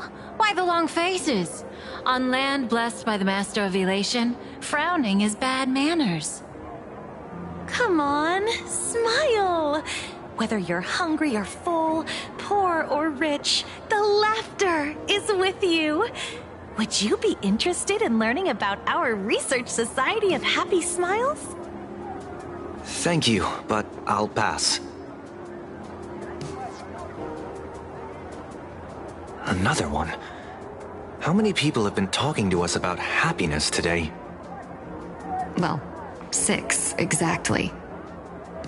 Locals say ever since the Sinwish Syndicate case, this Research Society of Happy Smiles has exploded in size. That gang's fall left a power vacuum, and the Research Society of Happy Smiles filled it like a fast-growing fungus. Even those who were once resistant or indifferent got swept up in it. I think I'm starting to get a better picture now. Is this, by any chance, tied to what you're preparing to do in the Phantasmoon games? Not only me. It might also be tied to the ominous fate General Yao Guang warned about. The one looming over this world. A few days ago, when I used the tuning power to help her intervene at SparksyCon, I caught a strange sound echoing in people's minds. A strange sound? Yes. Cheerful, happy laughter echoing in their heads. Oh, without those gangsters, this street's much cleaner now.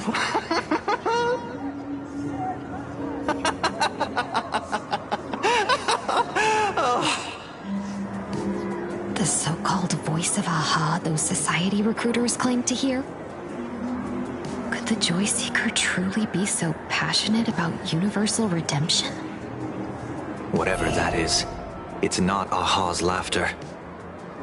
From the moment I set foot on this street, I've been using my tuning ability to sense the residents' minds. Miss Tingyun, allow me to correct you. Those connected to the Research Society of Happy Smiles number not 6, but 42. Each of them carries the same sound. Identical laughter, looping endlessly like a broken record. Mind control? Or something worse? Are you trying to say that this is tied to the harmony? My apologies. I dare not make such wild assumptions. No, this isn't the work of any tuner. It feels like a barrier, born from the human mind itself, to numb the unbearable pain it cannot endure. Like a worn-out tape recorder hidden deep in the subconscious, repeating the same thing over and over. I am happy. I am happy. So, whose divine handiwork is this supposed to be now? Wherever this laughter comes from, causing so many people to self-deceive in perfect unison while enduring pain is well beyond the capabilities of a mere charitable group. Beneath these calm waters, the undercurrents are far more turbulent than anyone imagines. The bad news just keeps coming. Dan Heng's gone off on his own, and Madame Yao's completely vanished. Can you still sense her? The bird I entrusted to General Yao Guang has seemingly gone silent. I can't share its vision anymore. I can't even feel her thoughts through it. But I know it hasn't faded. That means she's still in this world somewhere. Let's pray she returns soon, with some news to pierce through all this fog. Otherwise, this Arcadia built on happiness will crumble fast and fall into the abyss.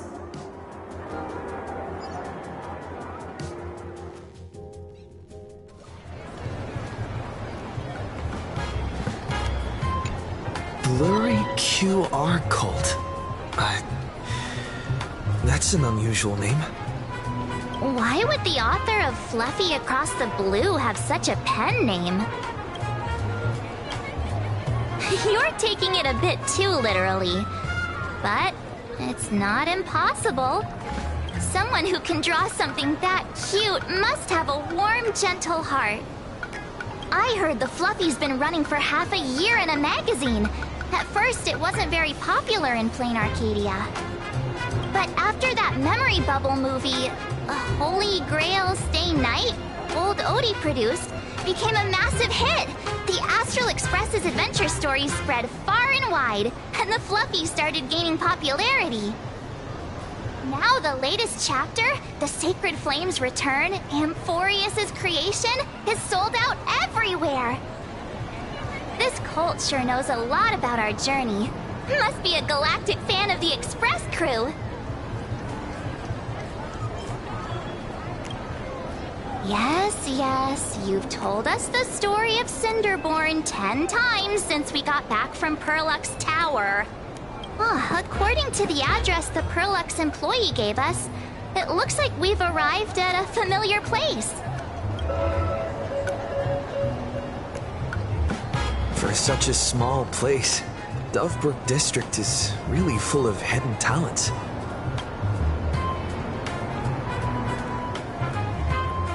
Turn left at the first intersection, then turn right, go straight for 200 meters. Wait, this is the Furbobo Weekly newspaper? Oh, don't tell me the author of the Fluffy is actually a Furbo. No wonder he rarely shows his face. Come on, let's go upstairs. The Fluffy goes puff, puff, puff. Pom-pom spur, extra fluff.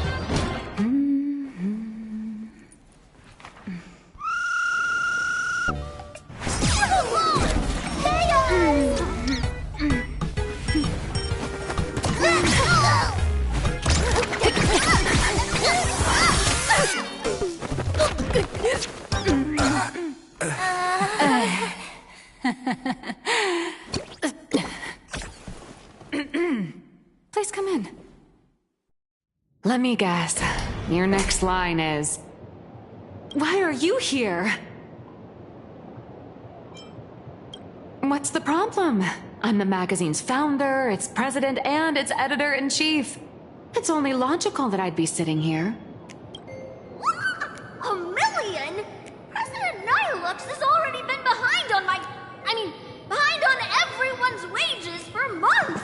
If it weren't for the money, who'd risk their neck being a tabloid journalist, sneaking photos of the bigwigs on the Astral Express?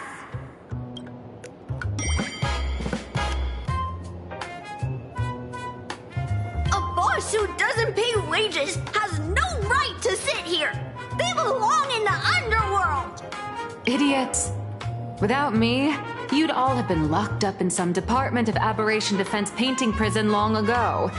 And you still have the gall to demand wages from your savior.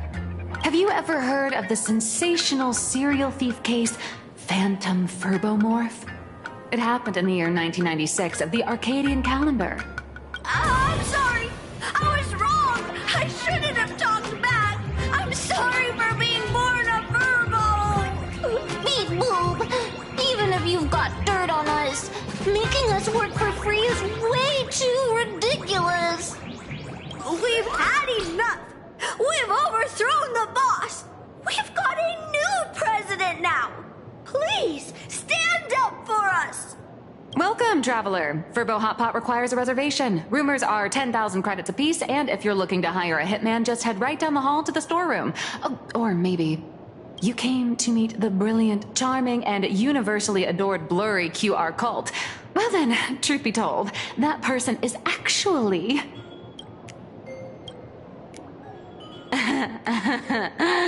Who could it be? Oh, only for bowling. My paws can't even hold a pen. How could I possibly draw comics? Once you rule out all the wrong answers, only one truth remains. The only one here who can actually draw is you, Nihilux. Your blurry QR cult.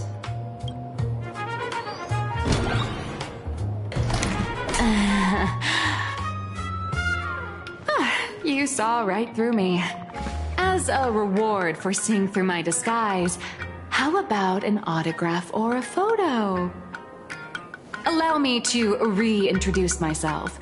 I'm Nihilux. You can also call me by my pen name, Blurry QR Cult. Aw, no wonder you were tagging along back at Perlux Tower, acting like you knew us so well. Wait... This blurry QR cult persona isn't a fake, is it? Identity is just a mask and a body. Real or fake, it's all in how you see it. At the very least, for now, there's no other blurry QR cult around who could show up at Star Rail Fest for a live signing and hype up the Astral Express, right? So, you already know why we're here. Just a little deduction, that's all. The news about Star Rail Fest is already everywhere online. Knowing how that perfectionist Madame Pearl operates, she's definitely pulling strings to make your collaboration a success. Naturally, having me step in was part of her plan. If that's the case, will you... That said, I'll have to respectfully decline. Not to brag, but Fluffy Across the Blue is ridiculously popular in this world. If tickets weren't limited, the line would wrap around the planet twice and a half. That's not a signing event, but a public execution, right? Yeah, that does sound pretty horrifying.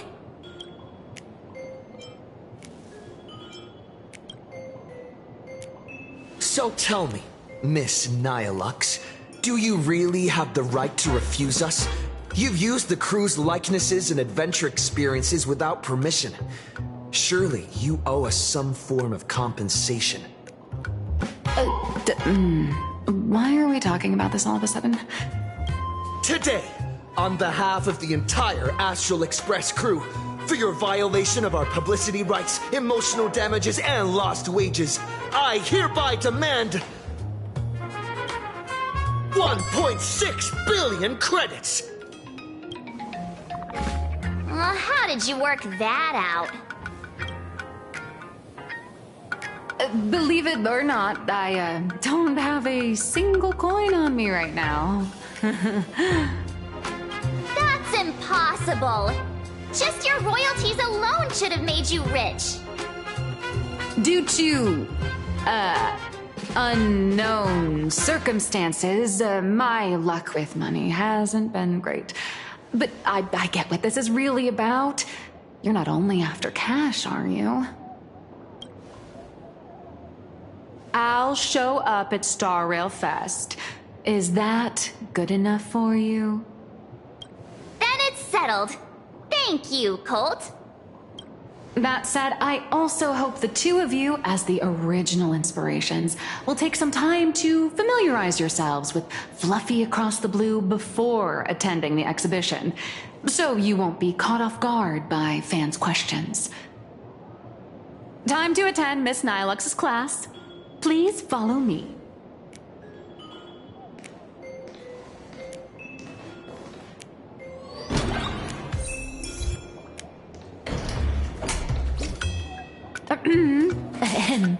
Miss Nilux's mini class is officially in session.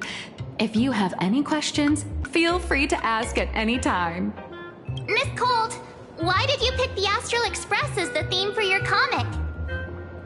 Well, I'm all about realism, but sadly, my previous works like Acheron's Godslay, Galaxy Ranger Saga, and dozens of others all got cancelled. If you hadn't beaten Iron Tomb and boosted its popularity, this one would have been cancelled too. Let's not ask sad questions, all right? Sorry. All right, pay attention. The cute little critter in the center of the image is Baseball Raccoon, the main character of Fluffy Across the Blue. Just recently, March Bunny and Woof Woof Dawn found him in a trash can. At that moment, a terrifying monster is causing havoc on the space station. It tries to spit fire at Baseball Raccoon, but the flames don't burn through the trash can. Instead, it sets the trash on fire, and the stench knocks the monster out. Miss Colt, why is he the protagonist? Readers today value immersion, and a character who has no memory of their past is, of course, the best choice. I don't know anything about my past either, so why didn't you pick me? Even though Little Raccoon joined the Express the latest, he's left behind so many stories across different worlds that there are even rumors in the Lawfus prison about him beating up alien life forms. With material this crazy, not making it the main character? I might disagree, but AHA absolutely wouldn't. Stick to being the Baseball Raccoon, okay? I don't need special treatment. March, the Fluffy is just a comic.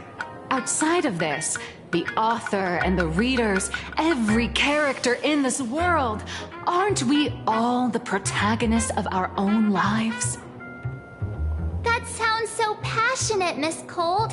I totally get it now. And so, the unruly Baseball Raccoon, the quiet Woof Woof Dawn, and the lively March Bunny formed a trio everyone loves. Actually, I have a question too.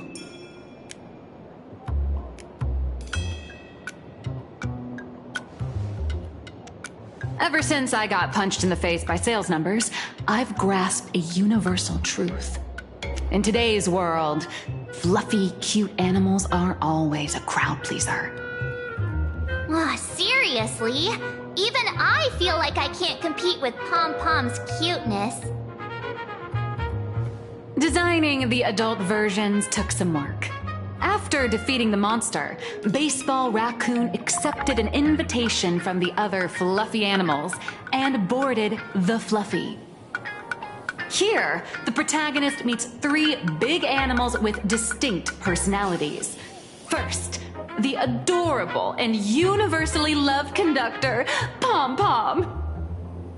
Beside them is the elegant navigator, Miss Hime-Cat. I know! That's Hime-Cat! Her original inspiration is Himeko. Oh, please don't tell her!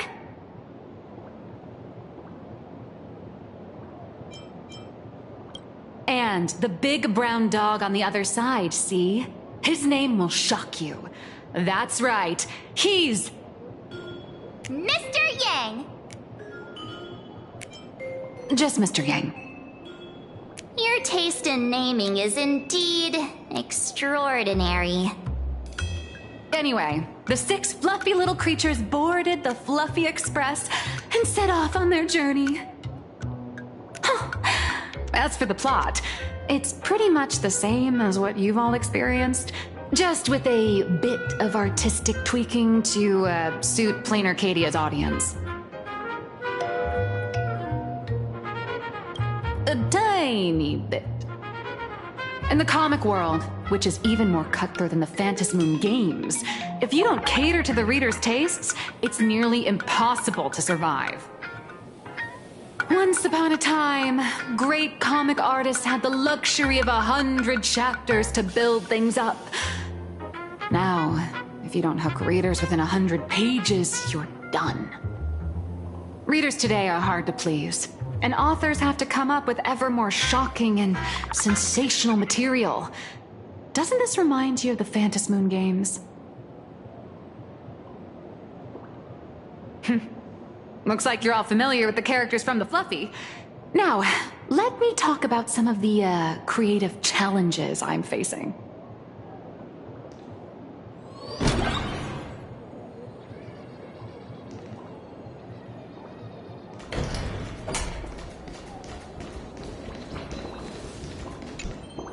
So, what do you see on the Fluffy stands?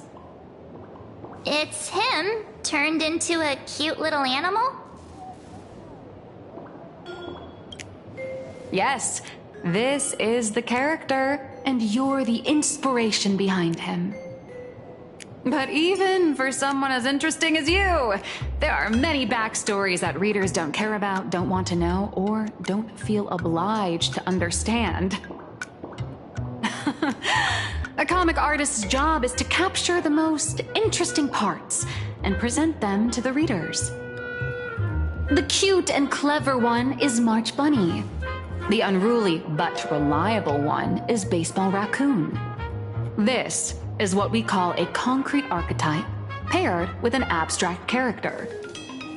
And the abstract side of a character will only be further simplified in the eyes of the readers. So, how do you think the readers across the universe view you nameless?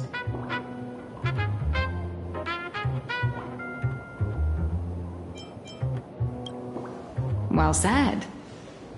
Your heroic deeds and accomplishments drew my attention, and your demeanor gave me inspiration for the character in the Fluffy. But while the hero identity boosts the character's popularity, it also becomes a limitation. That's why the little animals in the Fluffy have to defeat even more powerful villains and keep upping the ante to get more applause from the audience. In turn, the reader's perceptions and expectations constrain the character's growth. If he acts out of line, the popularity will crash. If he can't come up with new ideas or grow stronger, the audience will soon lose interest in the comic. Unfortunately, the creation of Fluffy Across the Blue is now stuck at this very awkward bottleneck. Honestly, after drawing comics for so long, I've pretty much run out of ideas. Hundreds of amber eras ago, people would laugh out loud just from seeing a cat do a backflip. Now, to get the same kind of enthusiastic reaction, you'd probably need to have that cat fight a Mechatron in a one-on-one showdown in Perlux Tower. Although the Fluffy specials are selling like crazy, doing side stories without progressing the main plot isn't a long-term solution. Ever since all the gossip memo keepers I hired got wiped out in Amphorius, my source of intel's been drying up fast. But if someone from the Astral Express could quietly feed me a few juicy insider secrets from the Phantom Moon games, imagine the reader's reaction when the next chapter drops. Whoa! Does Blurry QR Code have a time machine or what? Oh, that'd totally save the Fluffy's future sales. After all, all. My little Furbo crew already works for you. Just have them slip me a copy of the Phantasm Moon Games press release. Let's call it buying your exclusive adaptation rights. We'll do a 50-50 split.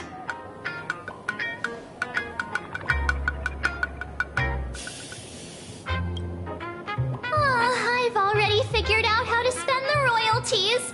First, I'll buy Pom Pom 10 new outfits, then get Himeko a brand new coffee machine. And after that...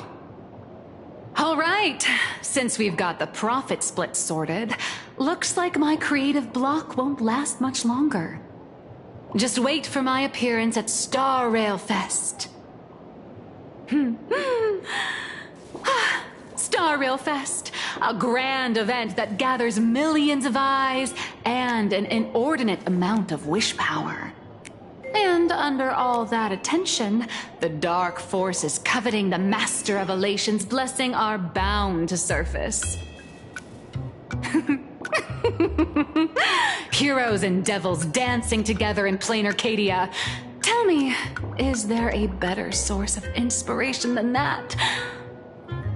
My hero, don't let us down.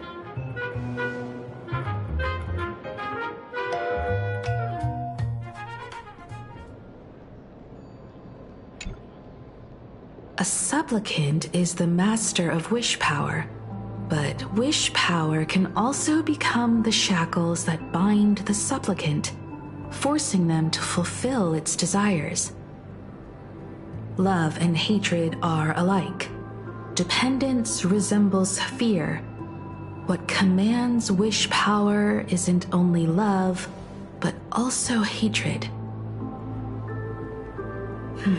Thank you.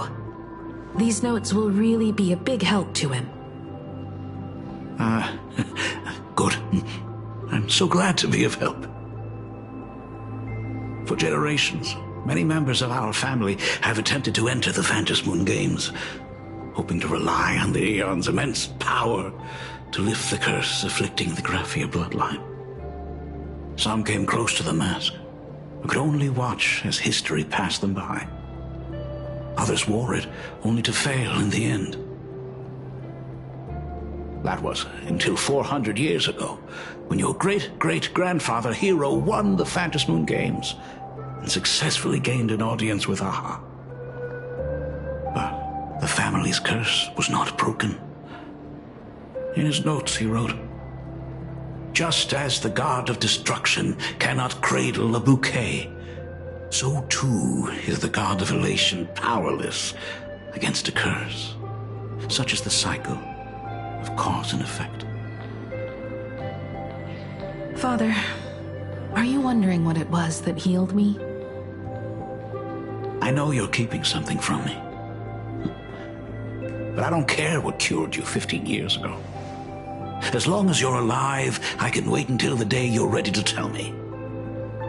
Still, as a father, there are things I must say, even if you don't want to hear them. As an artist, I'm fascinated by fleeting lives. How they struggle, they suffer, and in doing so, reveal a brilliance worthy of time's memory.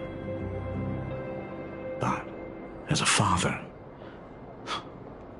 I can't stand by and watch my daughter walk into tragedy. I bless you to be a hero, to welcome the same end as Akivili. Those are words I could never speak. The road ahead is shrouded by uncertainty, and that's why someone must take the first step, to trailblaze a path others can follow.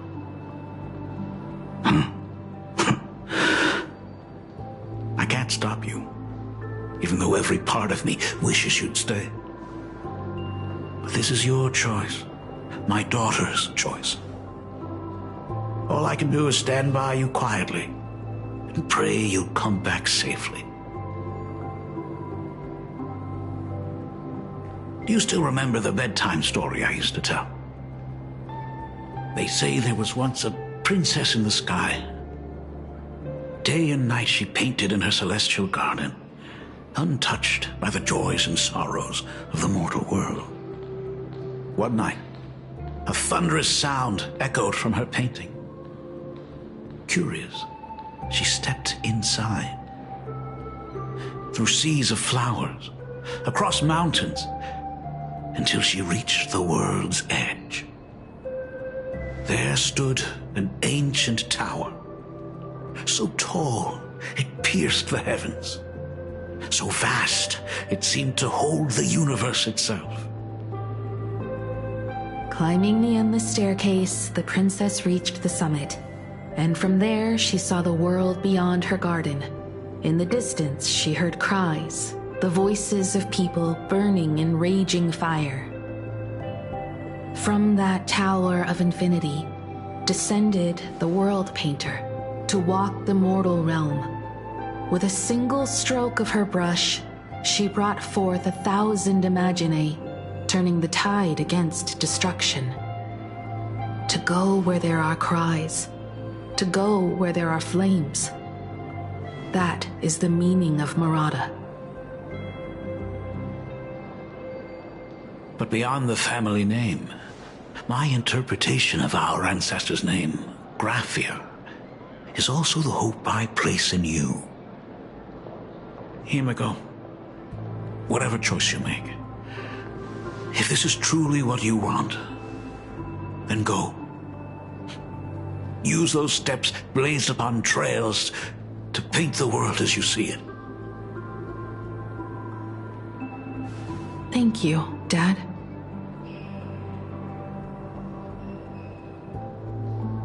By the way, how's your health? You haven't picked up any bad habits like smoking or drinking while I was away, have you? As the Dean of Graphia Academy, I still have to set a good example for my students. It's just, my tendinitis keeps acting up. My herniated disc is getting worse.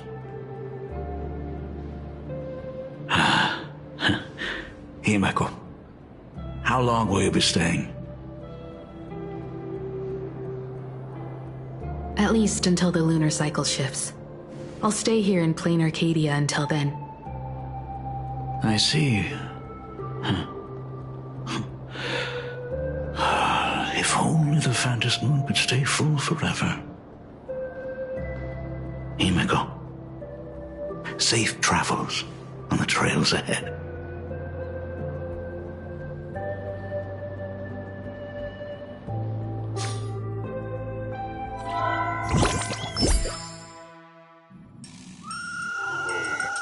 Hello, everyone! Welcome to Foolish TV's special news segment, Arcadian Morning Report. I'm your host, Filthy. Hi, everyone! I'm your host, Snowy! The Star Rail Fest exhibition venue, funded by Prolux Corp and constructed by Turbogen Heavy Industries, has officially been completed! Thanks to modern imagenesis technology, it took only a day for the Skyline's lookout cloud to take on a completely new look. Starting today, the Lookout Cloud line is officially opening up its stuff for the Star Rail Fest exhibition areas. The exhibition areas opening on day one include the Belobog area, Sianjolafu area, and Penacony area, showcasing the legendary adventures of the Astral Express. The Enfurious area, which is currently under construction, will open in due course. For this event, Prolux cordially invites several crew members of the Astral Express to visit and be interviewed, including the Trailblazer, who recently joined the Phantom Moon Games as a supplicant. That is certainly something to look forward to. I heard Prolux has also invited Blurry QR Cult, the author of Fluffy Across the Blue, for a signing session. It'll be the first time the author reveals their true face in public. An exhibition to gather wish power. Now that's an interesting scheme. Leave it to Pearl to come up with such a bizarre idea.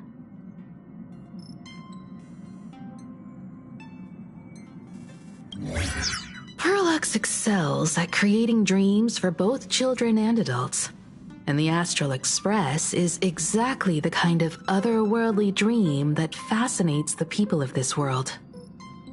Sometimes I wonder if Jade invited us here with the intention of giving her colleagues a winning edge in the Phantom Moon games. For Pearl, this Ionic game is probably also a good opportunity to observe and study the way we operate. Though, compared to our usual opponents, this Intellitron executive is a surprisingly rational decision-maker. Her proposal for cooperation seems more trustworthy than most. It's not rationality that concerns me. It's the irrational factors. Exactly. News of the Dovebrook bloodbath has already blown up online. The Department of Aberration Defense tried to clamp down on the rumors, but plenty of people are still linking it to the Herald of Death from 15 years ago. With such a large crowd gathering there, this exhibition could very well become a target for the new Herald of Death. Pearl must have contingency plans for situations like this, right? Whatever Pearl has planned, we must consider the possibility that the Herald of Death might attack the venue. We won't just be there to showcase the Astral Express to the people of this world. We'll also need to stay on high alert for any suspicious activity. It's about time. You should get going.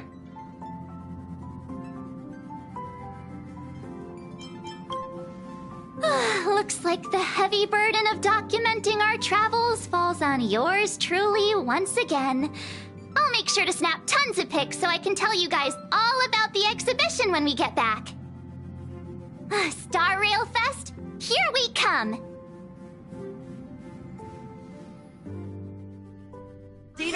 When the heart changes, so does the world it sees. Thank you. Passengers heading to Star Rail Fest, please prepare to board. Oh, if it isn't the heroes of the Astral Express! Oh, the trains have been placing bets on who will get to escort the Nameless to Star Rail Fest on opening day. It's such a super-duper Arcadian honor. And can you believe it? Turns out I'm the lucky one. Oh, I could already feel everyone's enthusiasm turning into waves of wish power along the way. No wonder everyone's running around with such high spirits.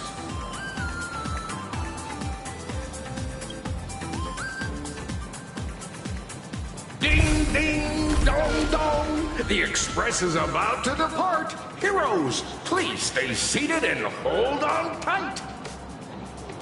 This special train is bound for the Star Rail Fest exhibition. By the laughter above, may the smile of plain Arcadia grace our faces.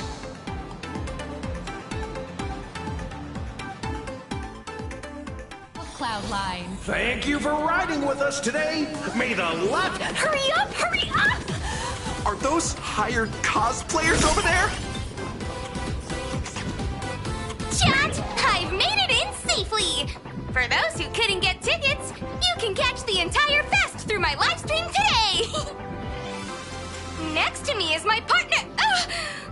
Wait, what are you doing? 'Tis I, Cold Dragon Young, Don Hung. Where'd you get that mask from? It looks so weird.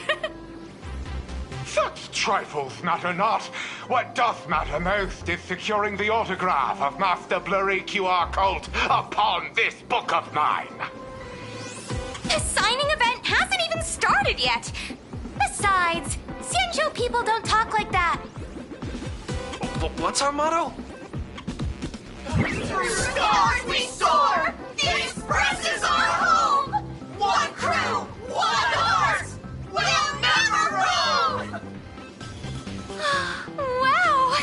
That's some next level Phantom energy! Astral Express! We love you! We love the Trailblazer! R7!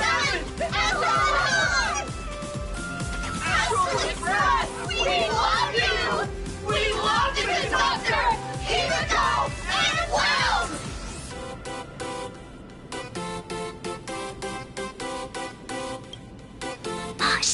This isn't Amphorius, you know. Watch what you say. The family's got ears everywhere. It's best if we keep quiet about Mr. Sunday while we're out in public. Want to take a photo together, Himeko? No, thanks. I'd take tense negotiations with Pearl over getting mobbed by my own fans any day. Who'd have thought there'd be social situations that even Himeko's afraid of? If Don Hung and Mr. Yang were here, I can't even imagine the looks on their faces. What a sight. Truly.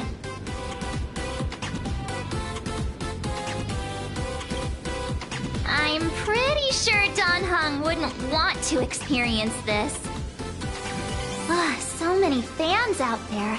Even more than the crowd that came to welcome us at the station when we landed. It's kinda going to my head. Oh, hold on. That's not good. We need to be on high alert. Who knows if that supplicant is hiding in the crowd, plotting something against us and our fans. So, I'm gonna brave the danger and check things out myself.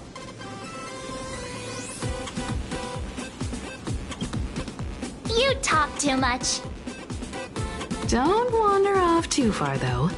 We still have official business later. Speeches and other activities that we need to show up for. Got it. We'll just hang around here.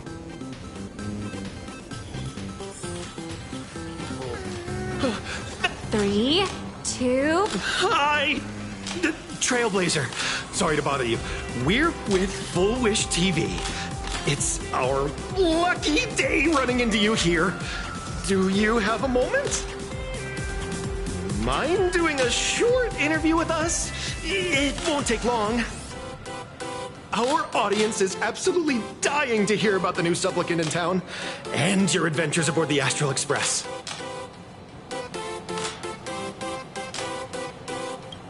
No problem. But let's keep the interview brief, since the organizers might have other plans for us. First question. Seeing as Plain Arcadia was the starting point of the Express's new voyage, how would you describe your impressions of this place? Plain Arcadia has left quite an impression on me. An ancient world that somehow feels so modern, so vibrant and colorful. Everyone's chasing the latest trends, looking for fun. I'd say this place is more like a never-ending carnival. Interesting! Throughout the history of the Phantom Moon games, it's been extremely rare to have such a renowned cosmic figure as yourself participating. As the Astral Express's supplicant, what kind of changes do you hope to bring to this world in these games? I'm just a passerby. Who am I to change this world? But if I can, I hope to show everyone the spiritual strength of what the Trailblaze represents. That's an impressive answer. Speaking of which, after joining the games, you immediately went to defeat Miss Sparksy, who represented the Masked Fools.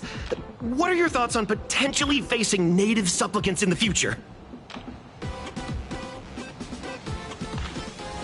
Sparksy gets her kicks through chaos and madness. That kind of out-of-control elation is way too dangerous. As for the other native supplicants, as long as they don't make the games dangerous, I'd rather cooperate with them than defeat them through violence. Speaking of local supplicants, we've noticed that Star Rail Fest is Perlux Corp's way of rolling out the red carpet for the Express. There are rumors that the IPC is also sponsoring the Express. So, I have to ask, are you representing the Express or the IPC in these games? The IPC's interest? Nah. Even though Star Rail Fest has exceeded my expectations, and Madame Pearl and Perlux extended such a warm invitation, which I'm truly grateful for. At the end of the day, this is a festival for everyone. And I'm just one of the guests. I'm not the master of this place.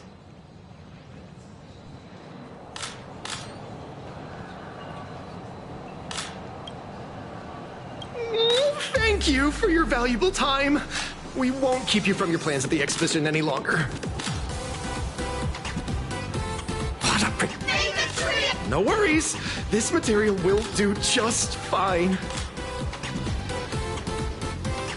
Hey, little raccoon. Wow. With that outfit, you must be cosplaying as March Bunny. Am I right? The accuracy is just insane. Yeah, just like the original. Since we're all fans here, let's skip the sales pitch. But I gotta say this up front. The conductor is the cutest in the whole universe! I agree. The conductor is the cutest in the whole universe. But wait a minute. Some of your stuff looks familiar to me. Sharp eye! You're definitely a hardcore fan. We collaborated closely with artists from different worlds along the Trailblazing expedition to create these products. I can pretty much guess who they are. I may not be that talented or have the artistic skills of a master, but I've written some articles and gained a bit of popularity in the fan community, so while I'm here at the booth, I thought I might as well do some self-promotion.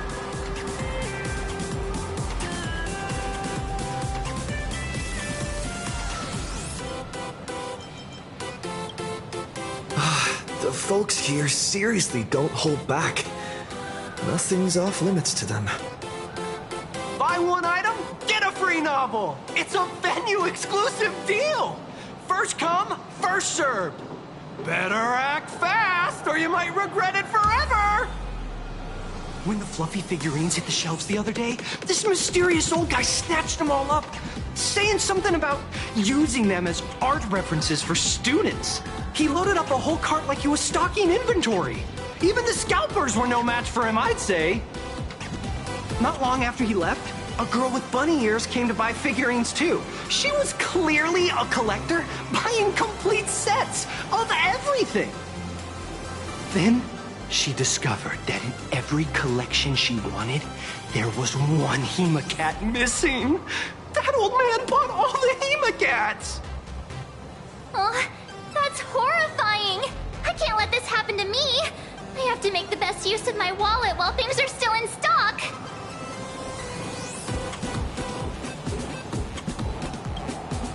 You know that feeling when you see some weird little gadgets, and you just can't help but buy them? And before you know it, your whole room is full of stuff, so you have to secretly hide them under your best friend's big bed. Aw, this is not good. My wallet is trembling. My pocket money is crying out in pain. I need to battle against my own instincts for a bit. Go look around without me for a while. I'll come find you once I'm done with this battle. Just don't wander too far, okay? I got it!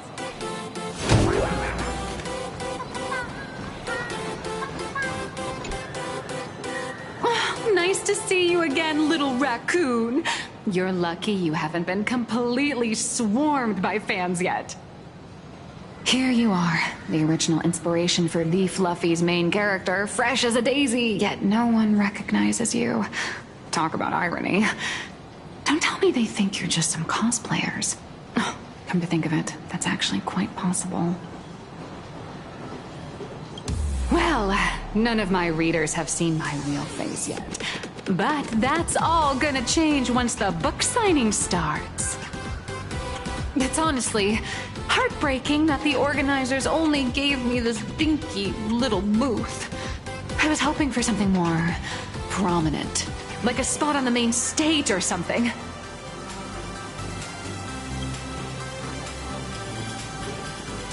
know. Hey, wanna have the number 000000001 collector's edition comic that blurry QR cult signed today?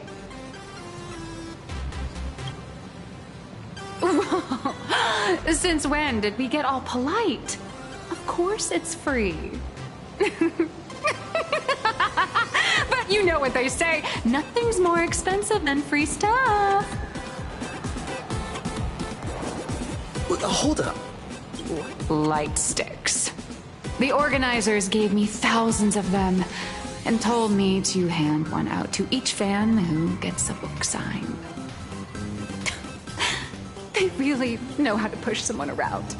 I wanted to give them a piece of my mind. Am I not the world-renowned author of Fluffy Across the Blue, the great blurry QR cult? Who exactly do they think I am? Chopped liver? But you're right. This is Star Rail Fest. Today, I'm just a side character. Anyway, it's about time to head to the booth and meet up with the staff to start the signing session. I won't keep you from enjoying yourself any longer. Bye-bye.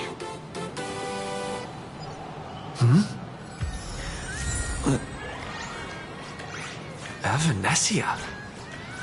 What is she doing here? Target confirmed. Mine's ready. Toast on face. Evanesia, rolling out!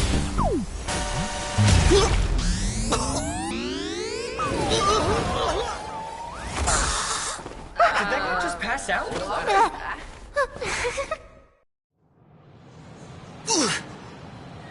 I'm so sorry. Are you alright? Sorry, I had no idea I could pack such a punch when sprinting at full speed. Good thing I'm built tough. I just wanted to recreate that classic teen rom-com moment. You know, bumping into a schoolgirl running late with toast in her mouth. I'm really sorry.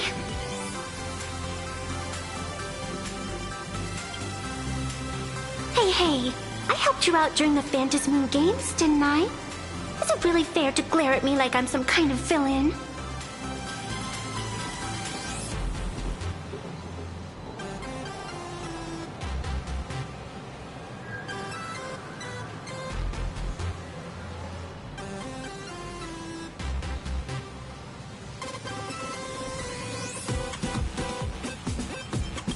An old friend of mine once taught me how to draw. And as it turns out, I'm a natural. If you call those lousy doodles you made when drawing the mask talent. I'd always wondered if something I imaginated could actually fool the Phantasmoon's eyes. See? This temporary ticket I gave you shows great promise. Proof that my artistic skills have leveled up. Speaking of which, shouldn't you show me some gratitude?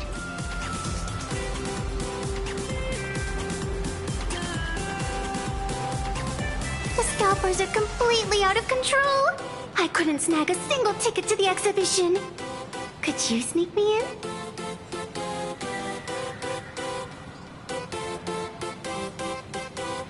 She did help us out before. But as a dignified nameless, how could I do something as helping someone sneak in without a ticket? After all she's done for us, you're gonna be stingy about a tiny favor? Besides, since when were we such paragons of virtue? I sure don't remember any of that. Huh? Didn't expect you to be so principled. Guess I'll have to use this trick.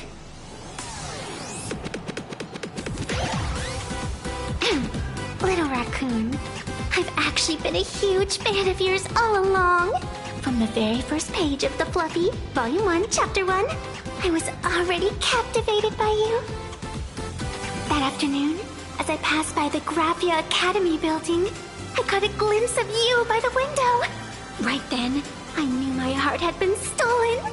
And nothing else would ever make me feel so alive again. Getting to share a few happy moments with you at this exhibition. That's all I could ever ask for in this lifetime.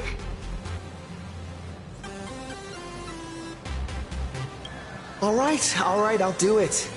Stop nagging already. Just as I thought. No one's immune to some good old-fashioned glazing. Let's go. We've wasted enough time. I need to meet up with my friends first. What should I get next? A baseball raccoon? March bunny? A Vantillia who's... Or maybe I should... So how's that for pure love, huh? I tried, but I still just couldn't keep my wallet shut. Wait, that girl behind you looks kind of familiar. Have we met somewhere before?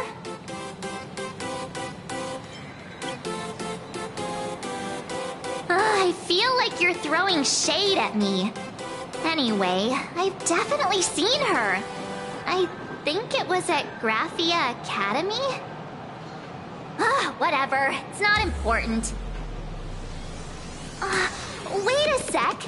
Isn't this March Bunny from the Fluffy? Oh, the attention to detail is insane! Especially those ears! I'm a fox. A fox. Let me introduce myself. I'm Evanescia. Just a normal fan of the Fluffy. You must be the inspiration for March Bunny. You're way prettier in person than in the news. March Bunny, I've actually been a huge fan of yours all along. From the very first page of Volume 1, Chapter 1, I was already captivated by you. Getting to share a few happy moments with you at this exhibition, that's all I could ever ask for in this lifetime.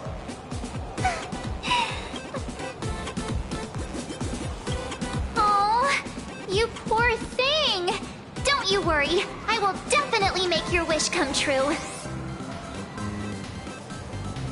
March, don't let yourself be fooled by such a seasoned swindler. Such an adorable little fox girl could never have any bad intentions. It's not like she's another Fantilia, right? Besides, this place doesn't even have any Stellaron or Ambrosial Arbor. Don't worry, Nessia.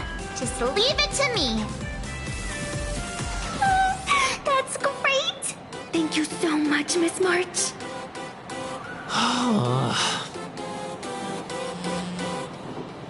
Himeko just messaged me. It's about time to head in now. I got it. I'm dressed up as March. Wow, if it isn't Trailblazer and March 7th! Such incredible cosplay accuracy. Out of all the people trying to sneak in disguised as the Nameless, you two are definitely the most convincing. Have you considered the possibility that they might be the real deal? And how inappropriate it is to ask our distinguished guests for tickets?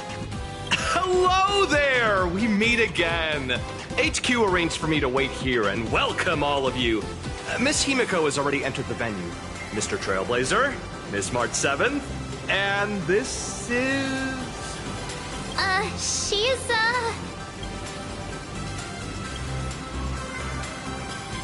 Hi, I'm Evanescia, his good friend. Since you're friends with our guests here, I guess it's all good. Come on in.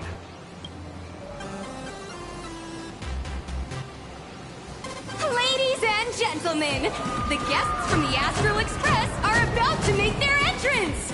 Get ready to make some noise!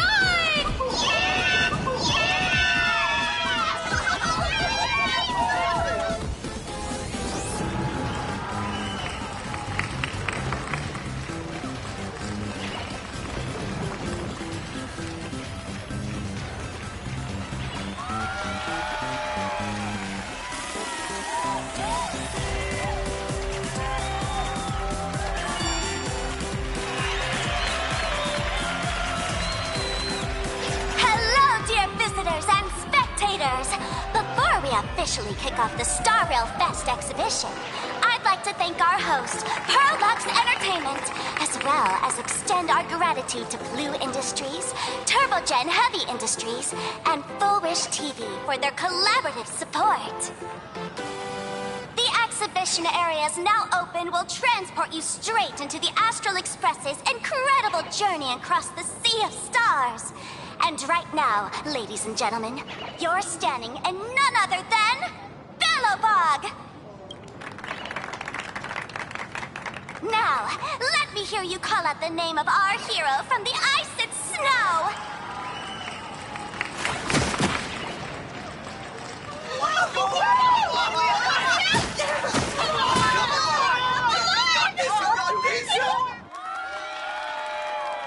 When I grow up, I want to be the Supreme Guardian and turn into a frost giant to fight those rampaging super ancient weapons!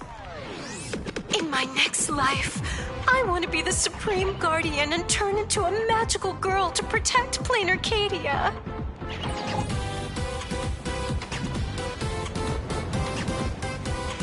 Wait, this isn't right. Why is everyone supporting Cocolia? What's wrong with having the most popular streamer girl host the biggest event? Whoa, wait. Aren't you supposed to be on the Department of Aberration Defense's wanted list? That's right. So I'll have to go into hiding right after this job. Come to think of it, maybe I should lie low using my Sparkle identity. After all, what does Sparkle have to do with this Sparksy thereafter? Oh, right. Nameless. Won't you take pity on me and give me back my mask? In your dreams. Yoo-hoo! Since we have two Nameless from the Astral Express here with us today, let's kick off an exciting The Fluffy Trivia Quiz! Here's your question. In the final chapter of the Fluffy's Bellowbog arc, The Supreme Guardian's Bond, what did Cocolia summon to fight by her side? Oh, the Guardian wand that could transform her into an ice giant? Ding ding! That's correct! Well, looks like this young lady here is quite the devoted reader of the Fluffy, answering even faster than the Nameless.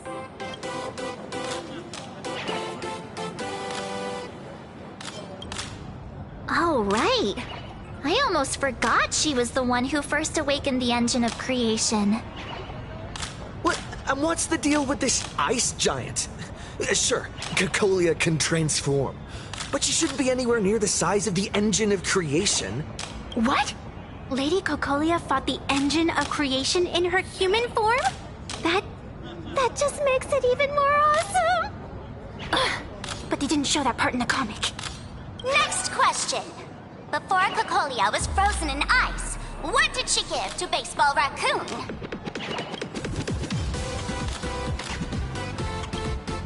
Oops, wrong answer. The Flaming Lance. In the end, the little raccoon used that lance to channel everyone's light to Cocolia, restoring her power so she could descend in her wildfire form. Ding ding! That's correct! Every time I turn to that page, I can't help but burst into tears. Actually, I inherited this flaming lance from the previous Supreme Guardians when I got stabbed right through the heart. What are you talking about? In Bellowbog's final battle, wasn't it like this? Despite her grievous wounds, the Supreme Guardian transformed herself into a frost giant for the sake of the people of the Winterlands, joining forces with the Nameless to counter the destruction engine that was about to flatten Bellowbog. So the Fluffy storyline follows the official Bellobogian narrative? Wait, is that not how things went? Could you at least spill a little? Just a little? I see. If the truth about this were to be revealed to the people of Bellowbog, the hard-earned peace would crumble, wouldn't it? Nessia, please keep this a secret. Of course, my lips are sealed. But I have to say, I'm surprised that even the heroes of the Astral Express can tell lies. Not really. They say lies don't last forever. And while Belobog's future may be built on the lie, I hope it can endure for a long, long time. Because those people are all my friends. Thank you for telling me about this. The Phantasmoon games make supplicants wear masks. But if you ask me, that's when people really drop the act and face their true selves. Big hero! The event's not over yet! Come join me on the stage and deliver your decisive strike in the epic battle between Madame Cocolia and the Destruction Engine! Me?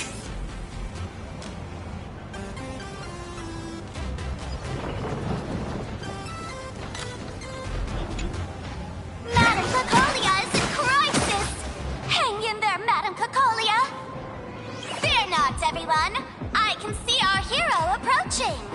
Today, we are honored to welcome to Star Rail Fest the hero of the Astral Express, one who survived the Battle of Belobog, the Trailblazer! Let me hear you say the name of the Will of Preservation's successor! Trailblazer! Come on, warrior from beyond the sky! Show us that legendary scene again! Ignite your flaming lance! Charge up Madame Cocolia with your power, and let her hear our calls! The host is calling for you. Time to take the stage, great hero! Reenacting a legendary scene right here. Oh, good thing I'm not the one up there. Big hero. You're gonna shout that line when you ignite it, right? Of course, it's Flaming Lance forward.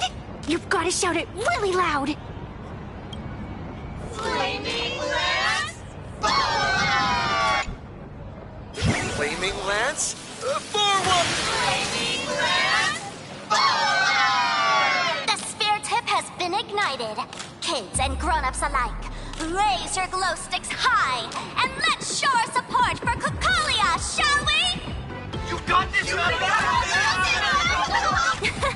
Seeing everyone so fired up makes me want to join in on the cheering too. You've got this, Madame Cocolia! Don't give up, Madame Cocolia!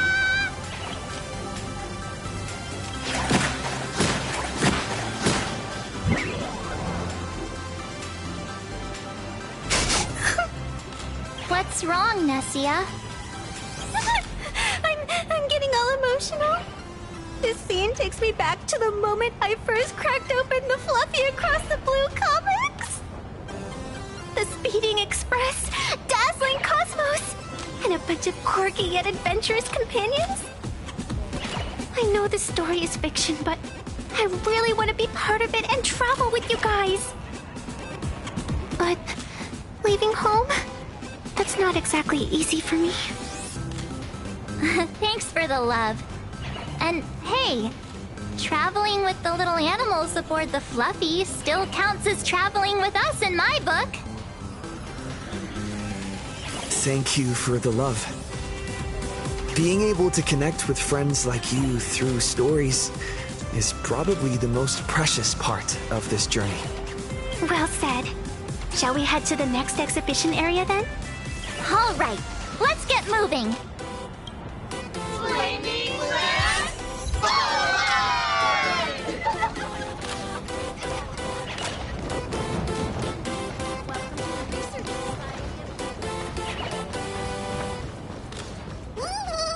Welcome aboard the Fluffy Shuttle Express. Welcome aboard the Fluffy Shuttle Express. Are you ready to head to our next stop, the Xianzhou Lafu exhibition area? I have to say, Perlux really put care into organizing this exhibition. Oh, I wonder what attractions await us in the Xianzhou Lafu exhibition area. Welcome aboard the Fluffy Shuttle Express. Together, we'll trailblaze into the future.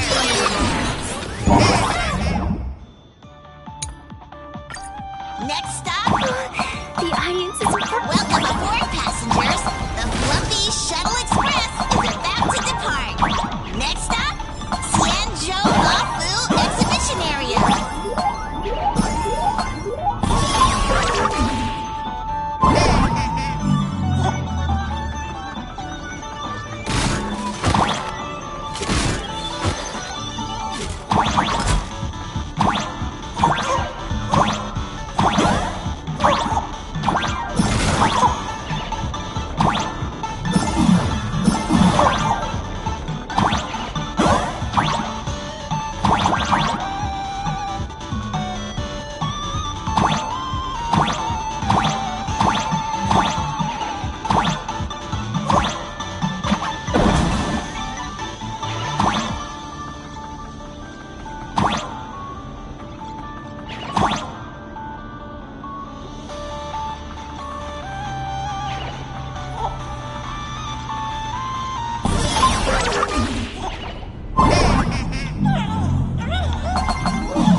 The frigid waters of Scale Gorge Waterscape are chilling me to the bone!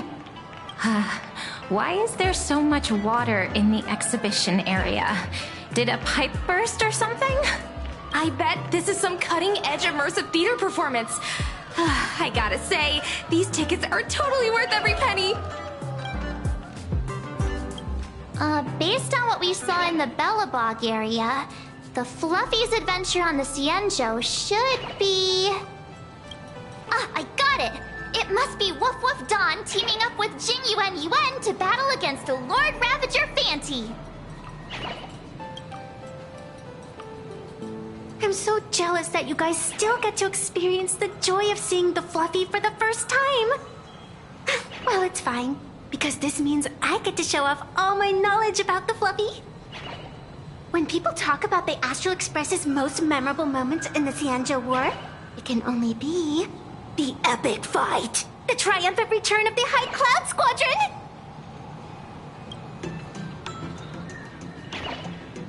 When people say squadron, they mean a bunch of superheroes teaming up.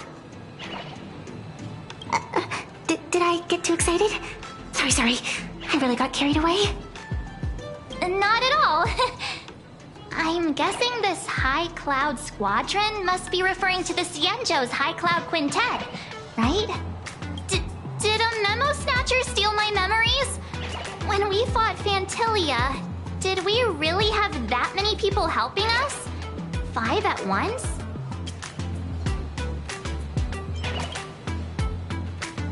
Oh, I can't take it anymore. I'm bursting with curiosity. Quick, let's go inside and take a look. The Express family live the best life. I call them reporters from Verbo. What an exquisite Xianzhou outfit.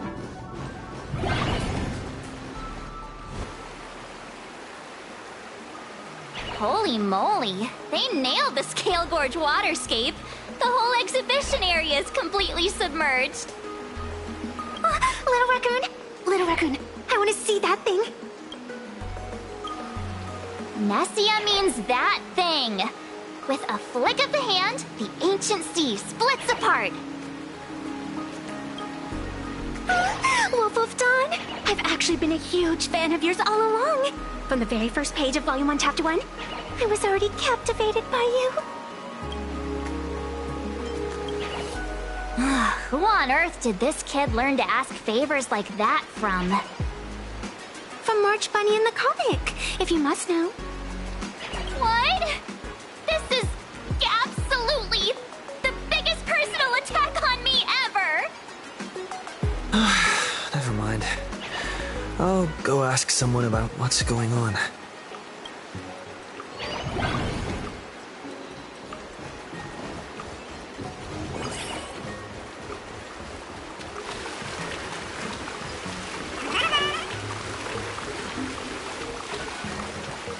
Hey, host, this immersive theater is getting a bit too immersive, don't you think? Ugh. It's been almost 20 minutes. Where's the actor who's gonna split the sea? That's right. The script for this exhibition stage play was written under the guidance of the Xianzhou's legendary literary master, Mr. Xian. We guarantee you'll get an authentic recreation of the Express's most iconic moments. Oh, it's you! Trailblazer! I don't know what happened, but water just started gushing out everywhere. Please, save this exhibition area like you saved Scale Gorge Waterscape before. All right then.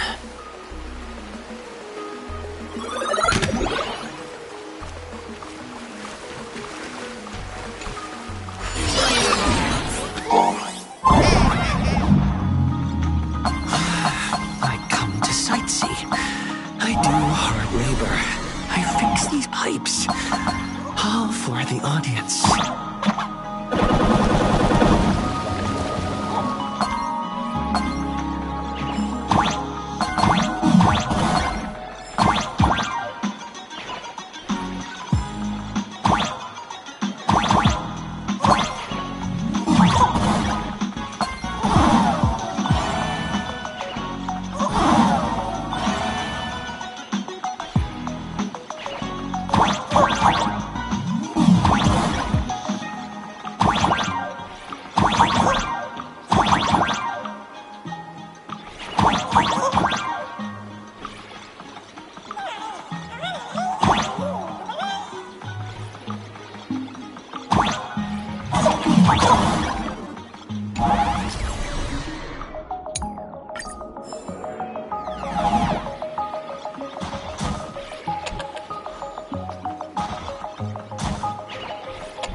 Never miss Don Han as much as I do now.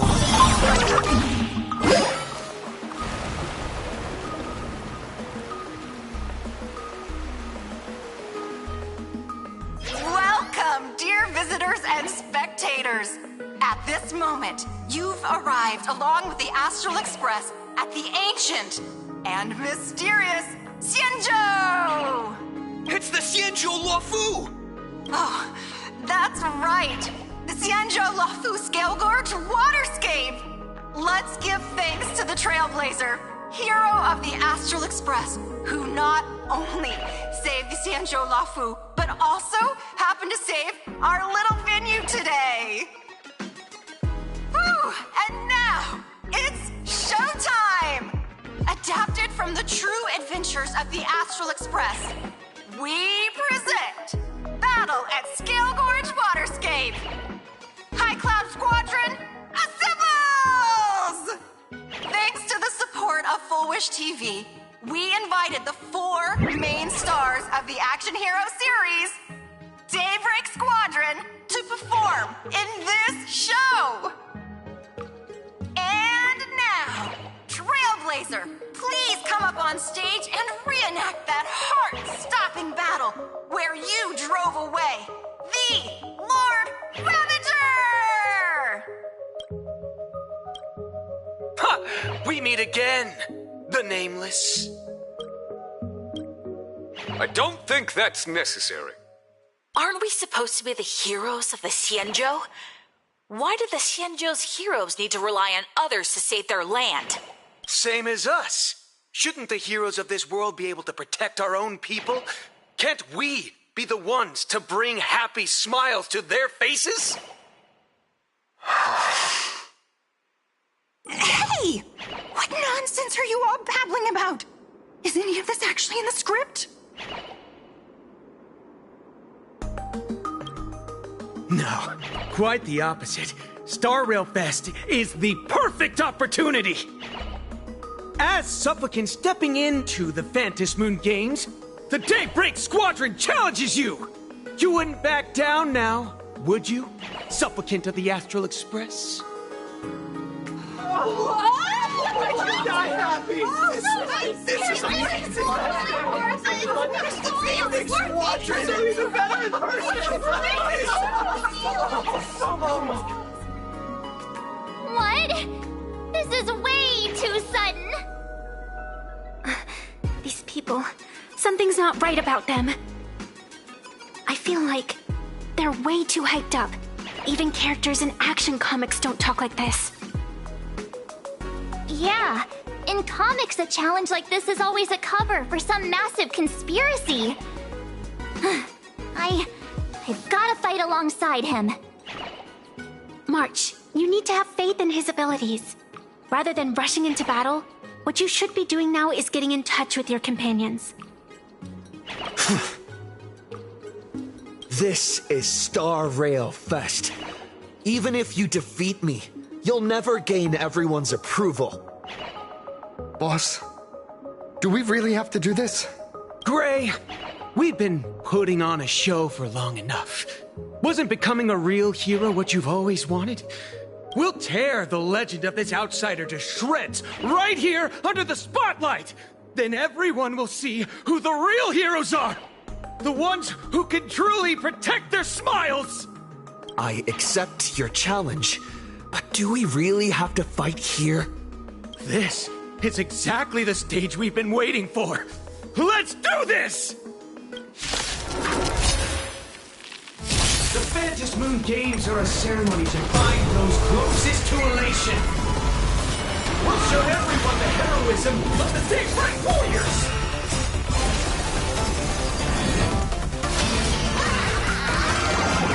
Shadow, don't thank me.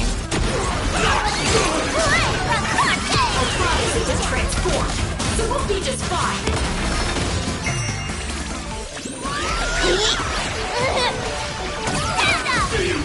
You don't stand a chance against me.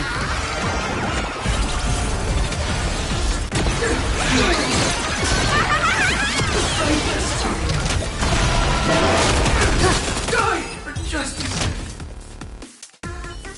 Have you calmed down now? Can we talk? Once a supplicant's challenge begins, it won't stop until one side falls. Don't get it wrong. This is just a prelude to the real showdown, witnessed by the Phantom Moon!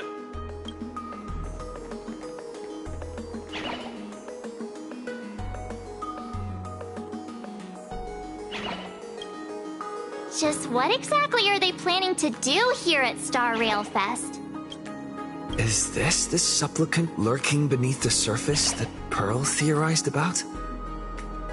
But which of the 4 Daybreak Warriors is the supplicant? Well, judging from their strength, I think it might be the red one. Forget it. We should go check out what's happening outside the exhibition area.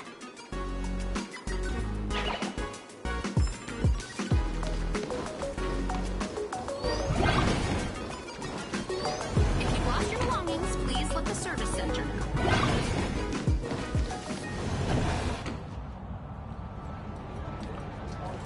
Interrupting a show for no reason. But to be honest, I wasn't dying to watch that High Cloud Squadron Assembles play anyway. So, don't tell me this whole Cienjo story is also something Blurry made up? Funny. Can't say I'm surprised at all. I wouldn't dare take credit for what I didn't do, since it was in fact General Jing Yuan and Dan Heng who teamed up to defeat Fantilia.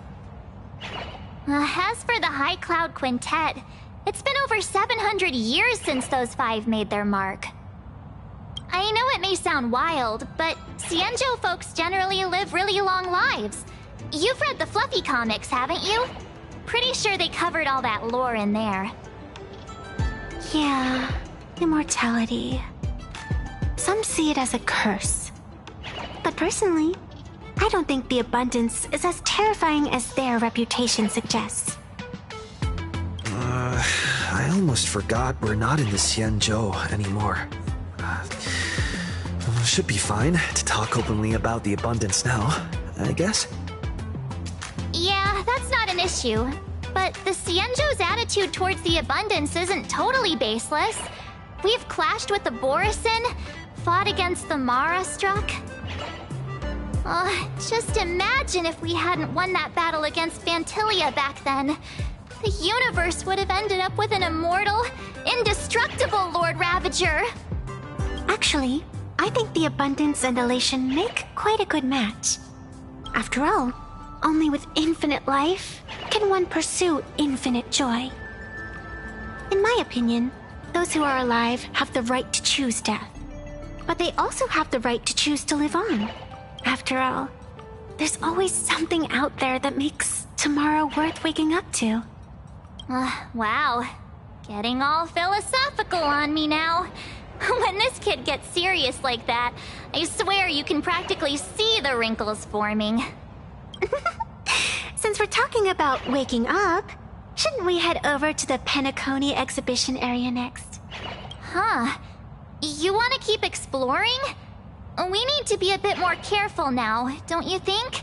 I mean, the Daybreak Squadron already came gunning for us. Who knows if there are other supplicants lurking around, just waiting to make their move.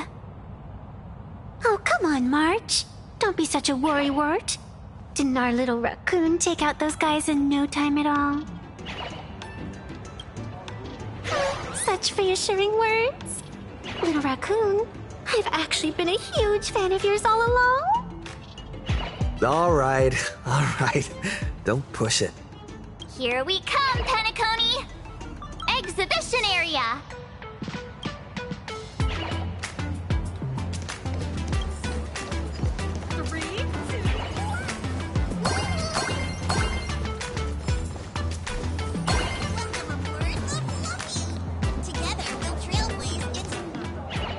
Himeko, you're here!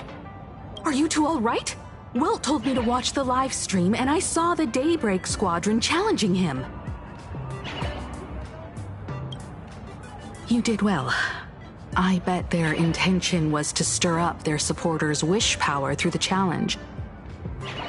If you'd hurt them recklessly, it might have pushed many supporters straight into their arms. Oh, and you are? Oh, nice to see you again. Express Navigator, Miss Himeko. Pardon my poor memory, but have we met before? Of course.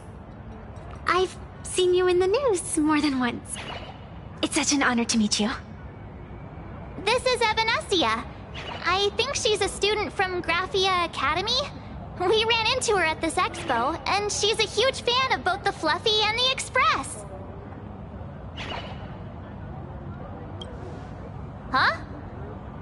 So that girl you saw in the Phantasmoon courtyard, it was her? Well, wait a second. She made you a mask? So, you're telling me Nessia isn't just a normal girl? Who exactly is she? Who exactly are you? Me? I'm no different from you. Just a spectator of the Phantasmoon games. Though I suppose my position is a bit special. I had so much fun tagging along with you two. Who would have thought that the Fluffy had such an interesting backstory?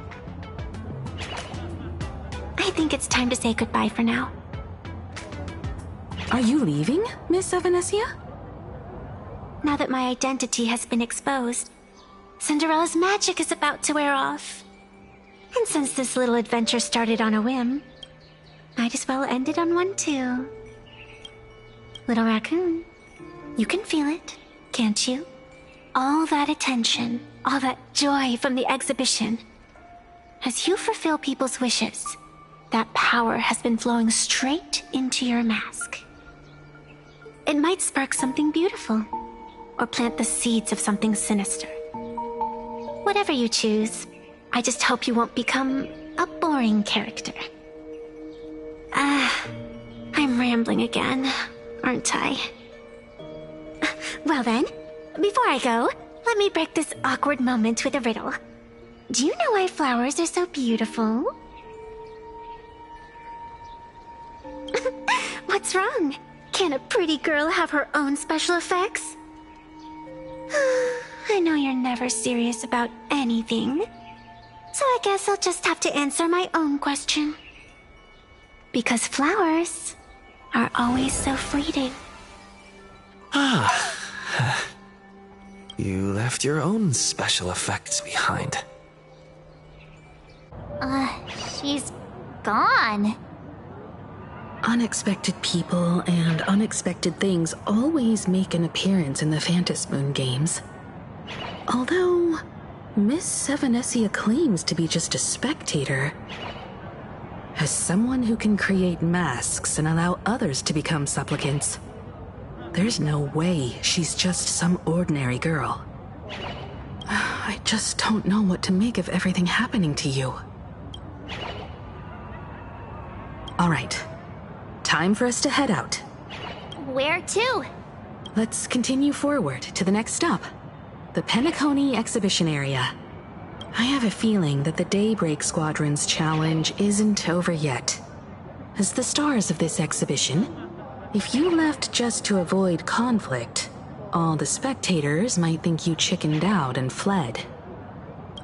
Darn it! This whole Daybreak Squadron business has got me on edge.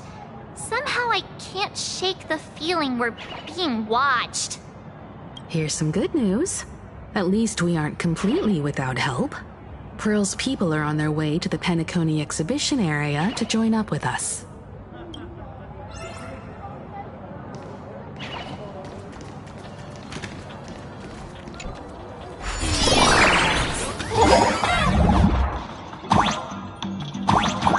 Welcome aboard, passengers! The Fluffy Shuttle Express is about to depart! Next stop, Penacony Exhibition Area!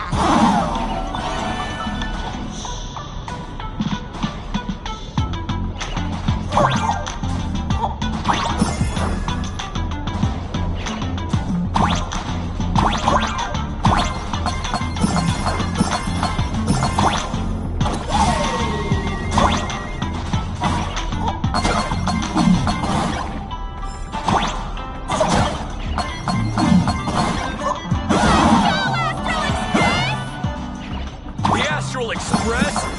Just another IPC lapdog. Queen Arcadia! Let's go, Daybreak Squadron!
Yup, and you'd get blasted straight into a comic book.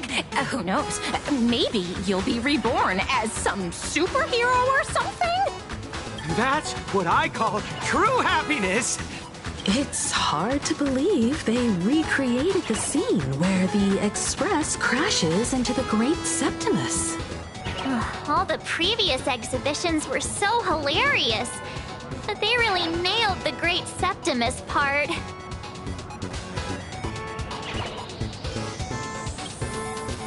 That's just mean. So where's the person Pearl sent? Huh? Who's calling? Yoo-hoo! How you doing, gray hair? I heard about your big fight with the superheroes, and since I actually respect you as a rival, I thought I'd give you a heads up. You might think you scored a massive win in the Phantasmoon games, but most people probably don't see it that way. Anyway, the news is on right now. Why don't you go check it out?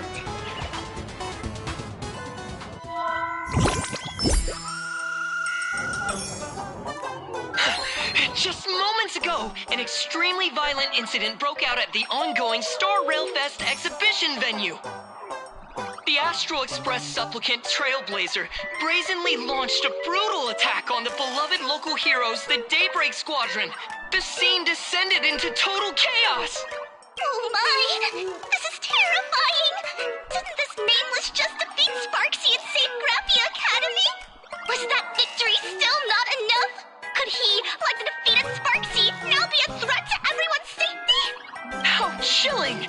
In the video footage from the scene, the Trailblazer claimed his act was to demonstrate the so-called trailblazing spirit of the Astral Express to this world. You don't stand a chance against me. Is this what he calls the Trailblaze? Using brute force and violence to strike down the guardians of this Arcadia and trample over our own heroes? Was it a sudden violent outburst? Or was this the moment his true heartless nature finally came to light? Foolish TV will continue to follow this shocking incident. Stay tuned and don't go away. It's all over the internet now. Some say you're a violent maniac. Others think you're behind the bloodbath in Deathbrook, that you're the second herald of death. Oopsie. How are you feeling right about now,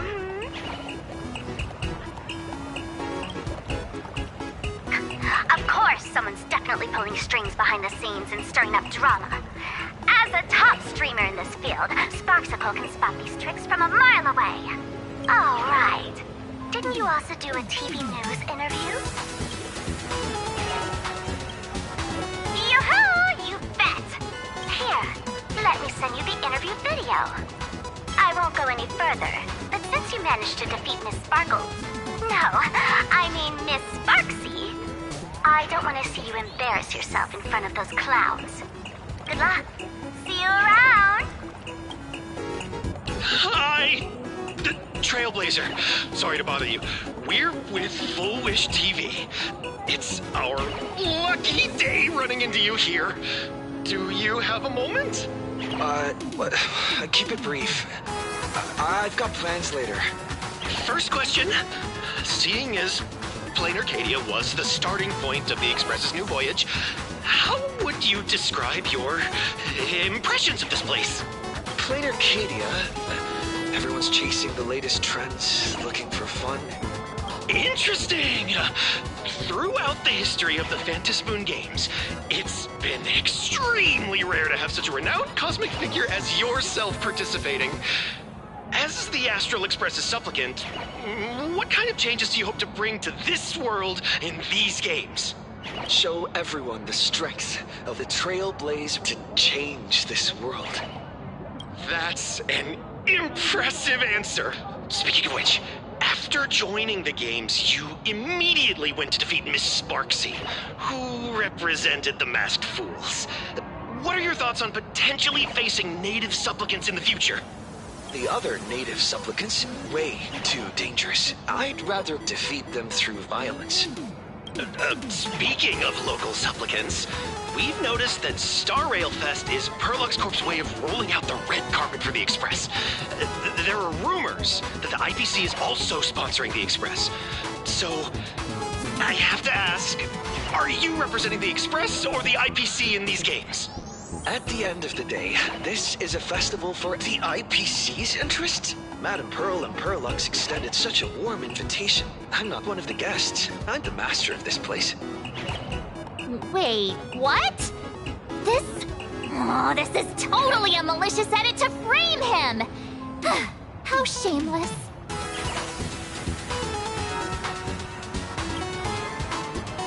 Over these 15 years, the nature of competition in the Phantasmoon games has evolved. The Daybreak Squadron's taunts were just smoke and mirrors. The real game is being played in the shadows, where our opponents have mastered the art of weaponizing public opinion. Come to think of it, it's only natural. After all, the true stars of the games were never the supplicants on stage, but rather the audience, whose gazes they command. Indeed. The audience is all fired up, waiting to see you work your magic, kid. But you know what? I bet what they really want to see, deep down, is the Daybreak Squadron taking the Astral Express down a peg or two. Oh, well, if it isn't the folks from the Astral Express. Fancy meeting you again. This storm online is several times more intense than the day you stopped SparksyCon. Miss Kuchiba, you've seen all this fake news too, right? Pearl assigned us to investigate the Sinwish Syndicate massacre. But every suspicious thread we followed led us from the Research Society of Happy Smiles straight to the Daybreak Squadron. And then there's the one pulling the strings behind the scenes. Full Wish. Full Wish? Oh, you know that name. Now this is getting interesting. She was my junior at school.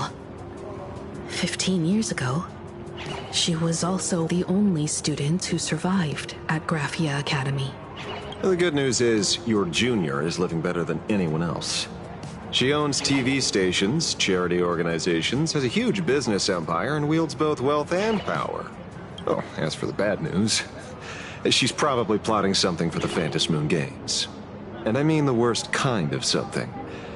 My gut tells me that the Sinwish Syndicate massacre, well, that's probably on her tab too. Madame Pearl sent Mr. Ashvale to ensure everyone's safety. Of course, I understand that with the Nameless's skills, there's no real need for extra protection. But Madame Pearl didn't want to take any chances. Long story short, feel free to use me as muscle. No need to be shy about it. So, are we still heading to the top of Pom Pom Tower? We should keep moving forward. If my guess is right, the Daybreak Squadron will launch their second attack there. Forget about any fantasies of fairness and harmony. From this moment on, the Phantasmoon games could follow in the footsteps of what happened 15 years ago. Once this battle turns bloody, fear will seep through the screen and become some supplicant's wish power. See, that's the problem with modern society. Good news stays home, while bad news spreads like wildfire.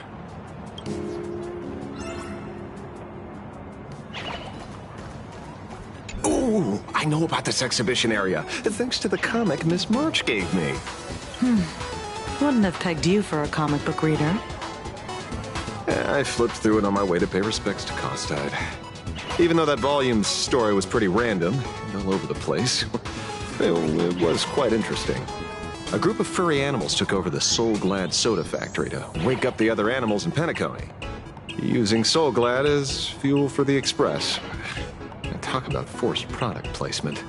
Time to get to work, Detective.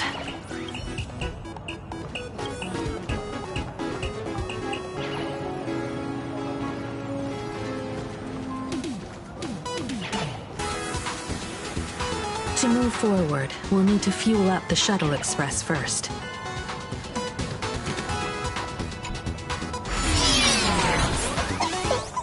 Come on! Let's fuel up the Express!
Astral Express.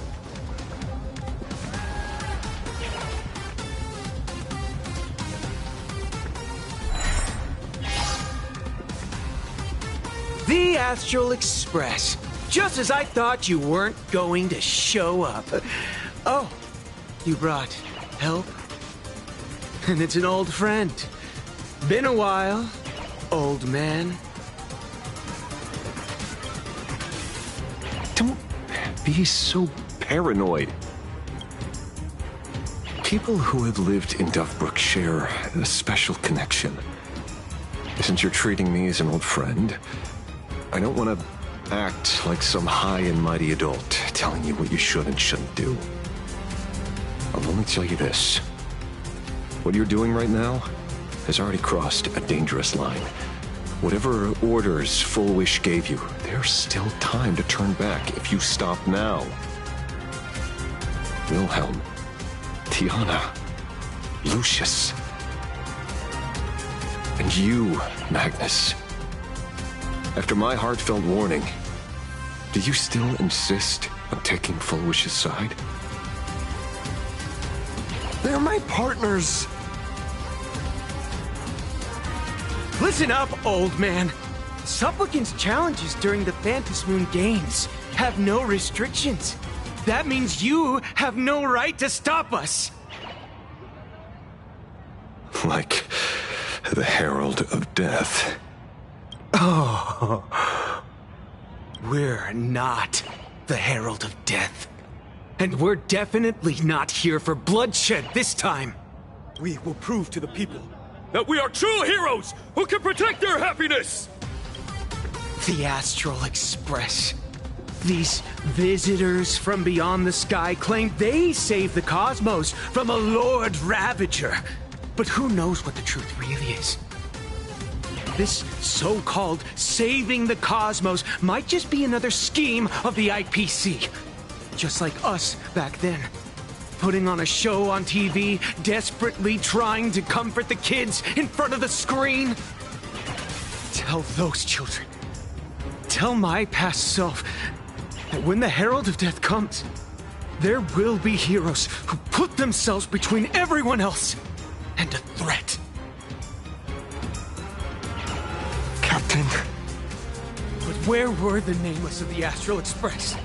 When we children needed protection 15 years ago!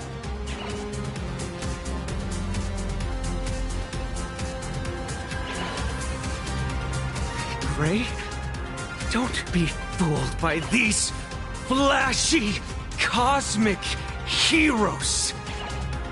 The Astral Express doesn't care about our happiness at all. They come and go like all tourists. No, they're even more heartless than tourists. Because they're here to trample on the elation ceremony and steal the Arcadian people's attention! They replaced our fantasies of heroes with their own image. All to satisfy their vanity called the Trailblazing Spirit. Tell me, have you ever, even for a moment, felt what it's like to tremble on blood-soaked ground at dusk?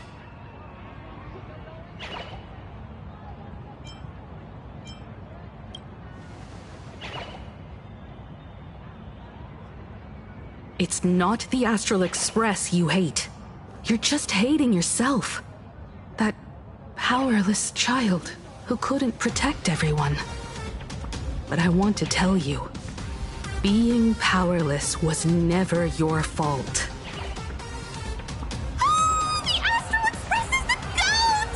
The Astral Express is #1 in the universe! Quit yapping! Tear them to shreds! Beat them to a pulp! I want a bloodbath! Daybreak Squadron! Beat these alien punks to the ground! Shut up! All of you, shut up! As a kid, it wasn't my fault that I was powerless. But we, the orphans of the Bloodstained Games, won't remain that way forever. We've undergone the happiness surgery transformation. We've overcome our weak former selves and become Daybreak Warriors. We've grown stronger. Strange. Even though our suffering was erased, why was I so scared just now? And why were there tears? Brother, that's only because this pain has been here all along. It's time to overcome it. It's time to use the power of happiness to defeat it once and for all. Well said. Then let's finish what needs to be done. Let's reclaim from these outsiders the image of heroes that the people of Ahatopia hold dear. What about you, Magnus? Sorry, Mr. Ashvale, but a hero never betrays his companions. We are the Daybreak Squadron, 4 warriors of one heart, united to protect the world. I won't let down my companions, or those who believe in us.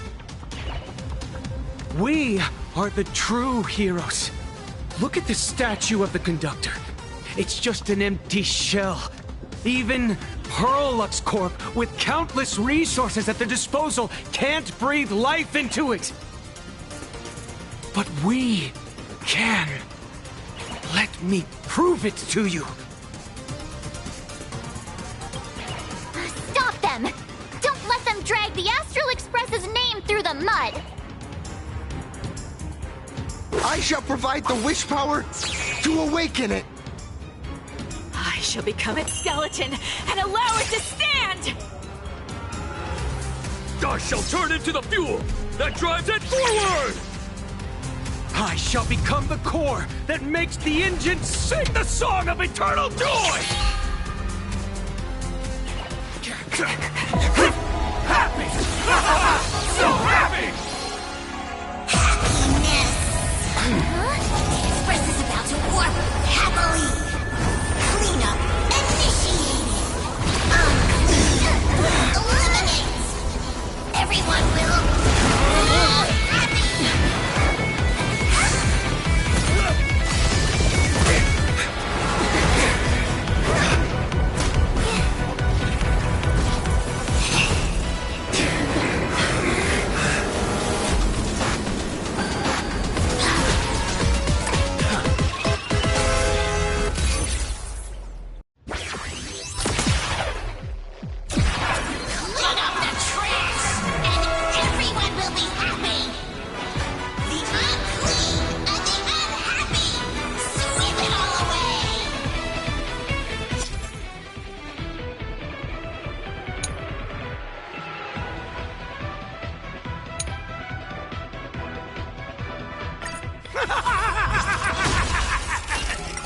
It's really moving! This is the power bestowed upon us by Aha! I will stop you at all costs. I won't let you trash the conductor's image like this!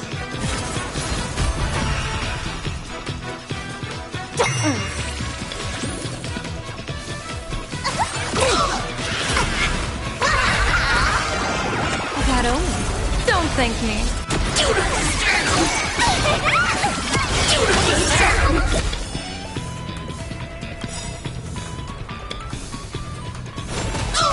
Dear viewers, I've come to the end of the world! Let's play. Can you find the answer?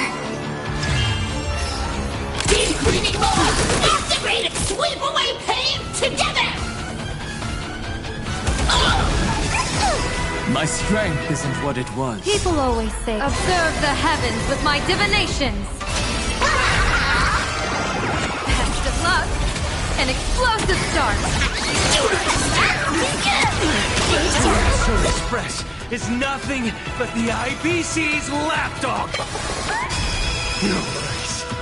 We've already dealt with one. Won't mind handling a few more. What did you say?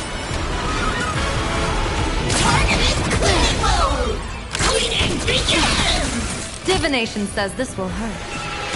Cloud has scattered. Do not disturb! Feeling spiffy? Show me!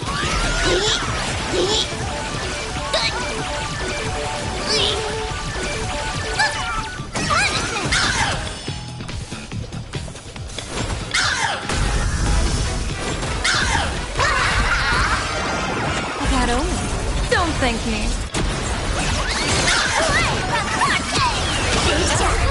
Deep cleaning mold! Blessing in Activated! disguise. Must do a thorough cleaning! Insufficient cleaning power! Troublemaker? I'd like to be one too. Won't stop working! Won't stop working! Earth shatters, heaven trembles!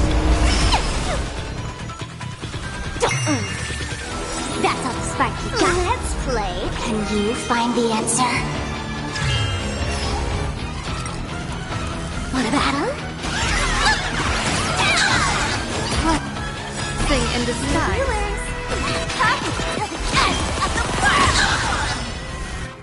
Won't stop working! We promise to protect the Arcadia! Filth, pain, so much! Eliminate pain! Everyone, smile! A powerful cleaning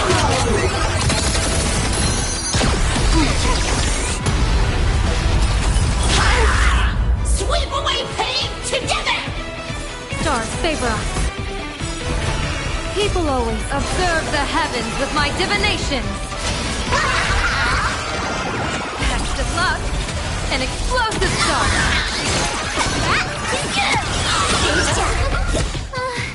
Surely that did the trick this time. Reboot! Self-repair!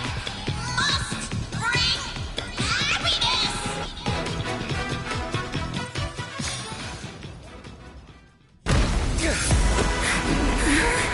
With everyone, we'll be happy!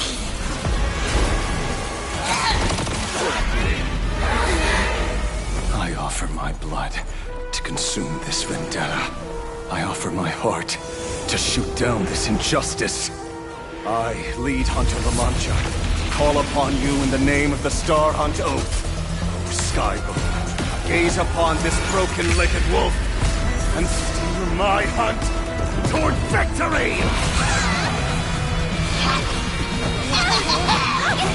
So happy! Now arriving at Terminal Station, land of sneering gods! Welcome back into the gods' embrace! Shh. Quiet now. It's time for bed.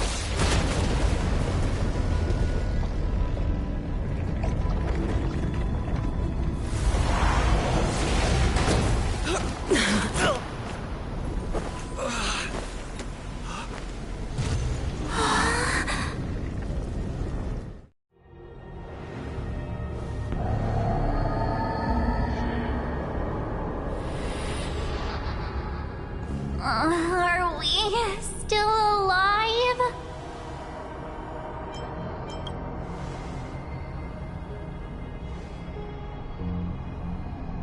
I remember the out-of-control express taking us down and through an abandoned tunnel. Theoretically speaking, this should be a station deep underground. But what's with all these ruined buildings? And that weird space in the distance? Is this really an underground station?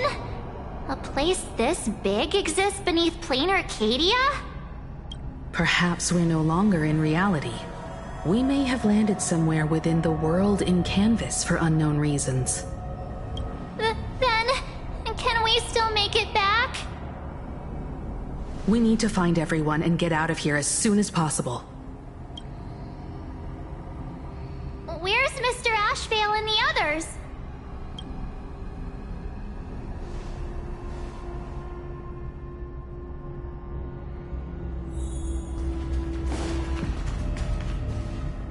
We've been reborn. See? I knew we weren't like those Sinwish Syndicate trash. You're right, Red. We're heroes. We are justice. We are the undying happiness! If you are justice, then forgive me for playing the necessary evil. Everyone, please! This has to stop! If this goes on, you'll all... Just smile. Embrace the everlasting bliss and true happiness. I beg you, please, listen to me. It's not too late. We could still go back to the Department of Aberration Defense with Miss Kuchiba and explain everything.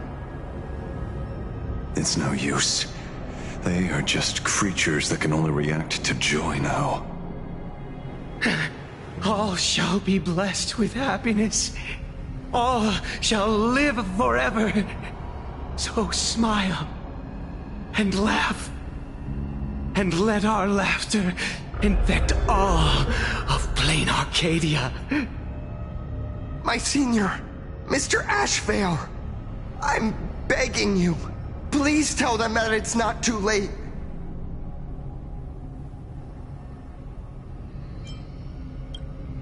Move aside, Magnus. Please, just give me another minute. You know they're good people. It's best if you just move aside. A true hero never abandons his friends. If I try to kill them now, will you stop me? Or will you turn a blind eye?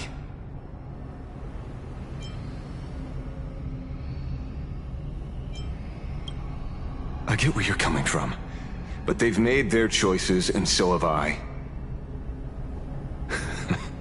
After all, are they really better off like this?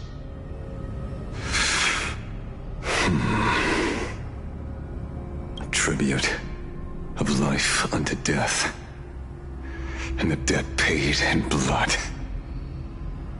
The Sinwish Syndicate, a gang that once ruled the streets of Dubbrook. They sparked massive turf wars that left many with grievous injuries and racked up charges for robbery, extortion, and a whole laundry list of other crimes.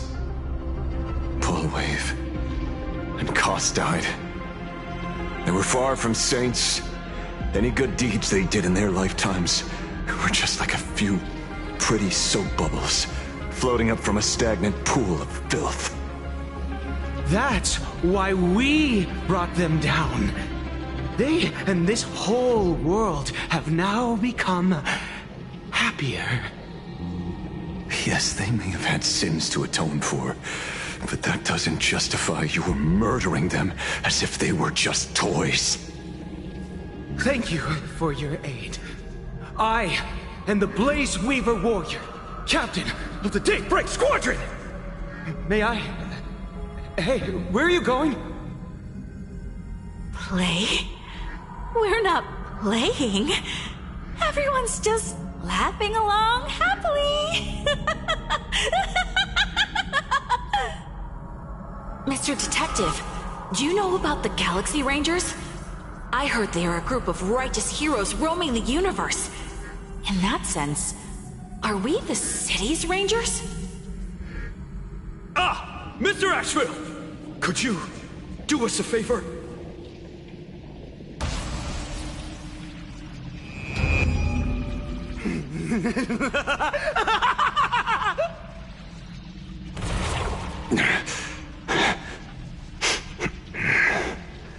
This familiar scent.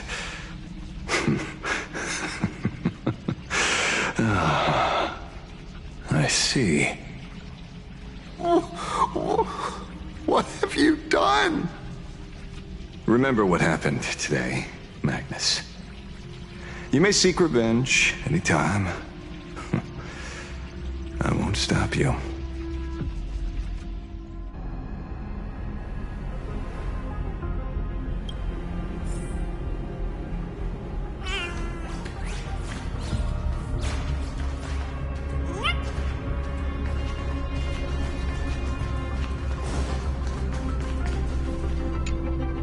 Glad to see that you're all made of tough stuff.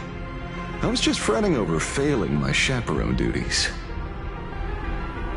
La Mancha, leader of the Galaxy Rangers. I've heard about you, but only in legends past. Then you're well informed, Nameless. I'd expected the name to be long forgotten by now. So much for turning over a new leaf.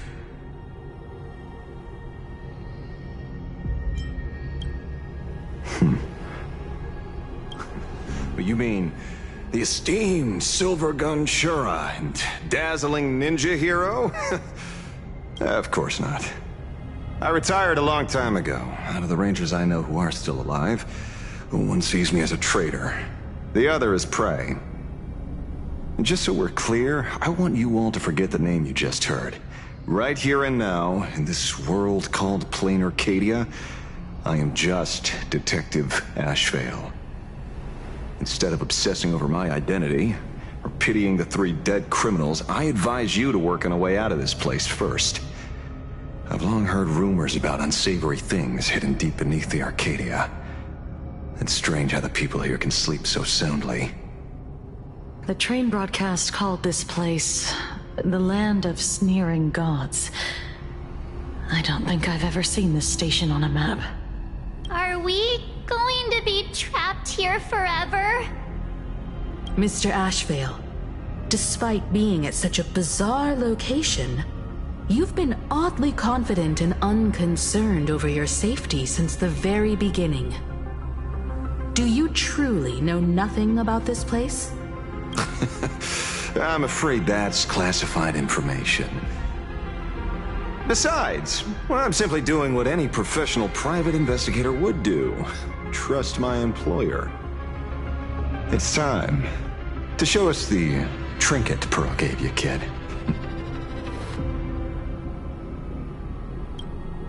Oh, come on. Didn't Pearl give you a chip? We're in good hands, as long as she can track your location with that thing. A tracking device? Again? Akavili. Akavili.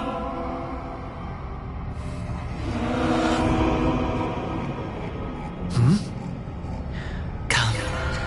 This way. Come slowly. Yes. At the end of this path. I beckon you. There's someone calling for me from someplace deeper.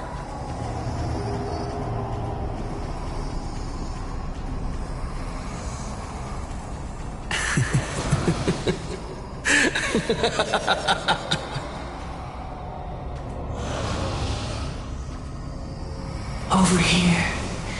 Keep going.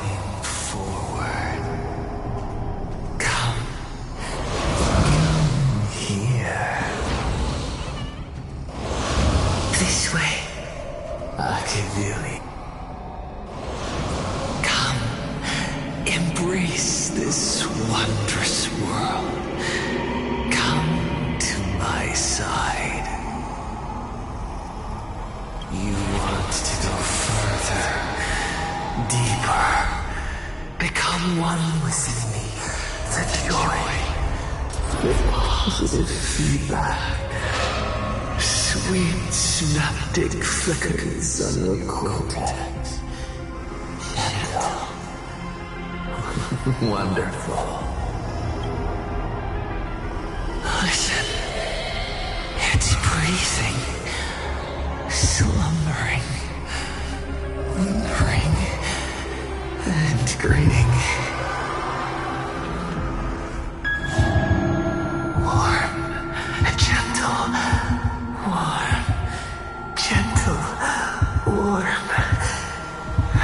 gentle.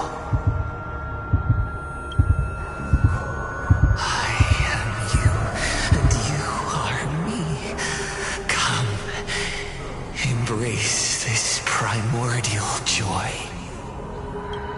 Life, in exchange for a boarding pass on the express toward the end. Become one with me. Become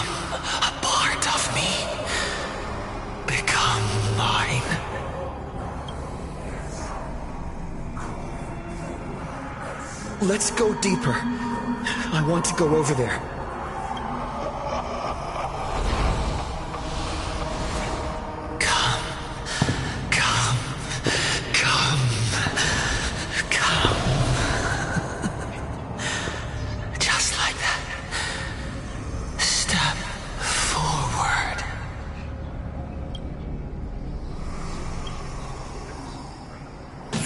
That's far enough, kid.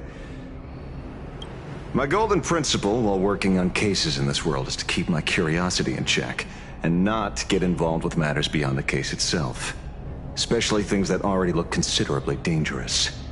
However, the thing that slumbers in the deep here does look awfully familiar.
We meet again, everyone.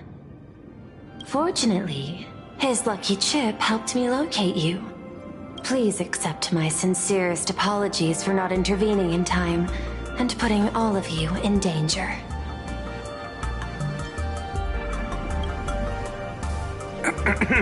Actually, she put one in my pocket too, but I auctioned it online as a souvenir. Thank goodness you kept yours. Otherwise we'd be done for. Madame Pearl, where exactly were we just now? The place where you fell is called the Torn Scroll. It is a space that peeled from the scroll painting during Plain Arcadia's return to reality. These splintered spaces continuously writ at both reality and the world in canvas. The Department of Aberration Defense originally thought this kind of phenomenon had stabilized, but based on observation, during your encounter with the Daybreak Squadron, there was a sudden spike of disturbances from the Torn Scroll. Unfortunately, the cause, unclear. Therefore, I had to use the power of the Cornerstone to analyze the space, then mend the fissure with Imagenesis in order to bring you out. The Department of Aberration Defense has initiated emergency protocols to reassure the public and handle the aftermath. However, I wasn't able to directly observe your situation after you'd fallen into the Torn Scroll. Would you be so kind as to share what happened there? We can close the new Herald of Death case. My shadow has devoured the guilty three and tasted their sins. They were responsible for the Sinwish Syndicate massacre. Of that, I'm certain. Was Full Wish the mastermind? I couldn't find any solid proof of it. But it hardly matters now that the culprits have been executed. Worry not. Based on the intel provided by you and Miss Kuchiba, I have deduced the following. As a survivor of the tragedy of the Blood-Stained Games, Full Wish founded the Research Society of Happy Smiles, charity organization. The organization has since been providing an unapproved medical treatment named happiness surgery to its members, which neutralizes their physiological capacity to feel pain. The procedure drew many more followers as a result. and the Daybreak Squadron, members of the Smile Society, imitated the Herald of Death's modus operandi for their crimes, and challenged the Astral Express during the exhibition. From the aforementioned facts, the predicted probability of Full Wish being the mastermind is 92%. If I may, Madam Pearl. Management in Plain Arcadia should be dictated by the chain of evidence rather than extrapolated probability.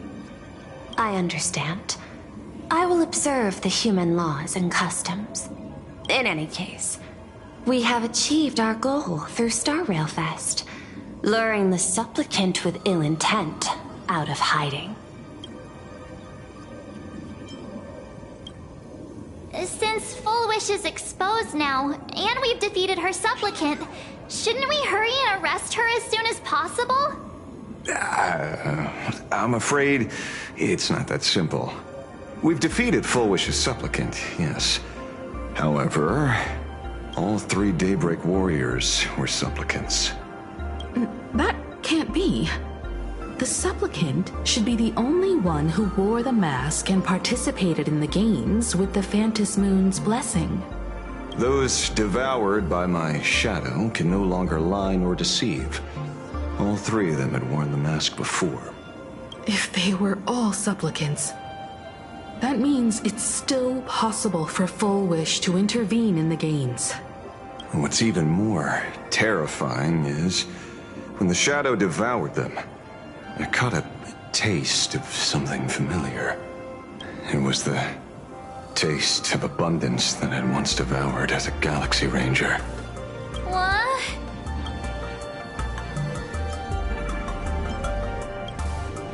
Yes. I didn't think this world would go that far. But I was wrong. Living seclusion dulls one's senses.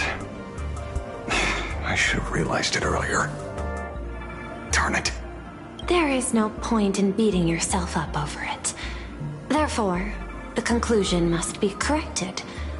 The Research Society's happiness surgery is a medical technology related to the abundance, and not simply about relieving pain. Assessing the risk involved in this procedure... unable to extrapolate. General Yao Guang told us that she foresaw a great calamity upon Plain Arcadia.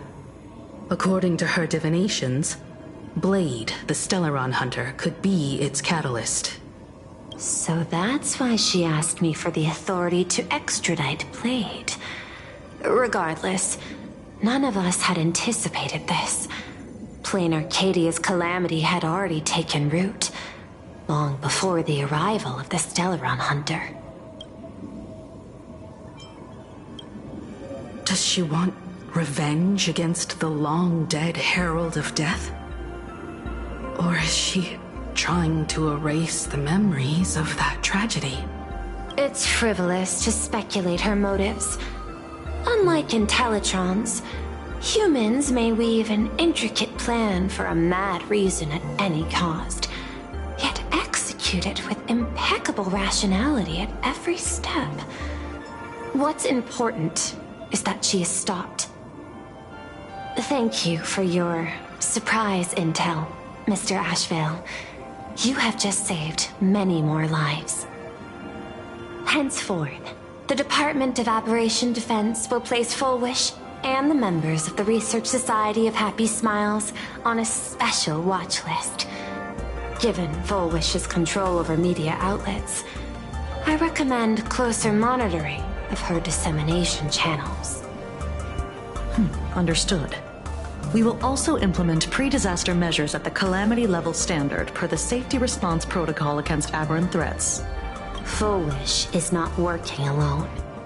For normal people to be able to get an abundance transformation, that implies far more sinister supporters behind the scenes. These are enemies not to be easily contended with.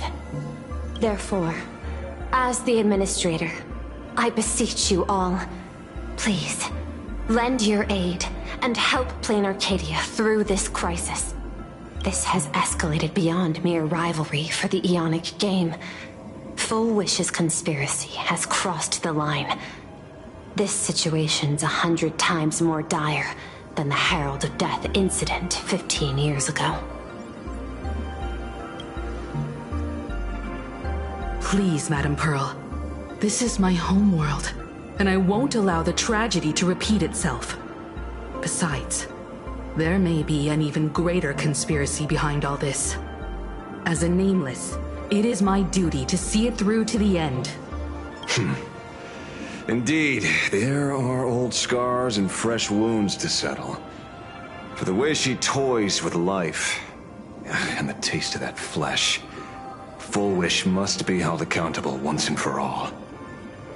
You have my eternal gratitude. I won't forget this bond from our shared trials. Now then, I shall prepare an action plan, as well as share relevant information with General Yao Guang.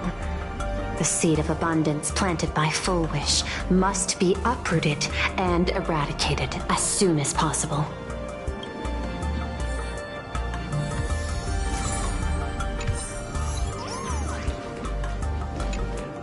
Is there something else I can help you with?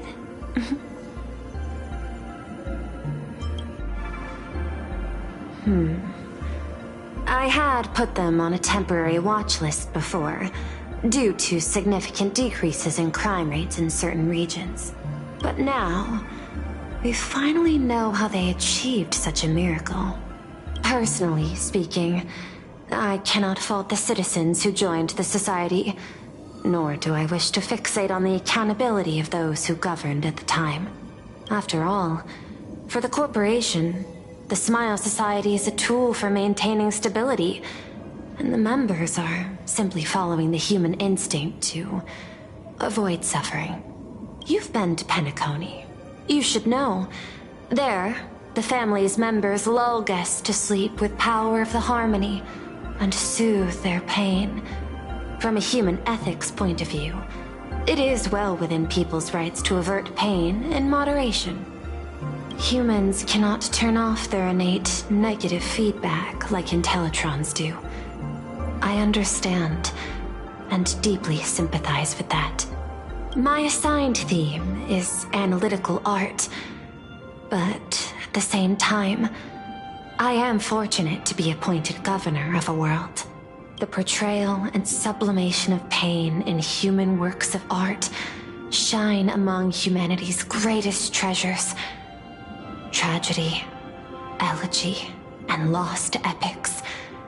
Their soul-stirring power springs from a profound understanding of this negative feedback. This so-called happiness surgery does more than just obliterate people's perception of pain. It strips away human complexity and turns what was dynamic and brilliant into a monotonous blotch. To me, governing this world is like creating a painting. My vision is to maintain the diversity of life forms and preserve their potential for growth and change. The Research Society has disrespected my work. Thus, my duty and theme have become one and the same. I will do all that I can to cleanse the misguided strokes of the Research Society from this land. Thank you again for lending your aid, Nameless.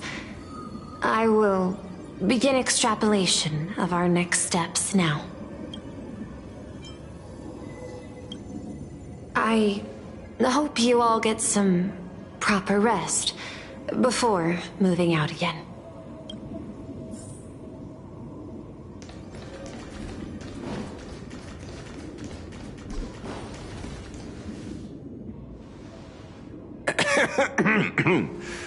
You know, I'm not here to be an ornament.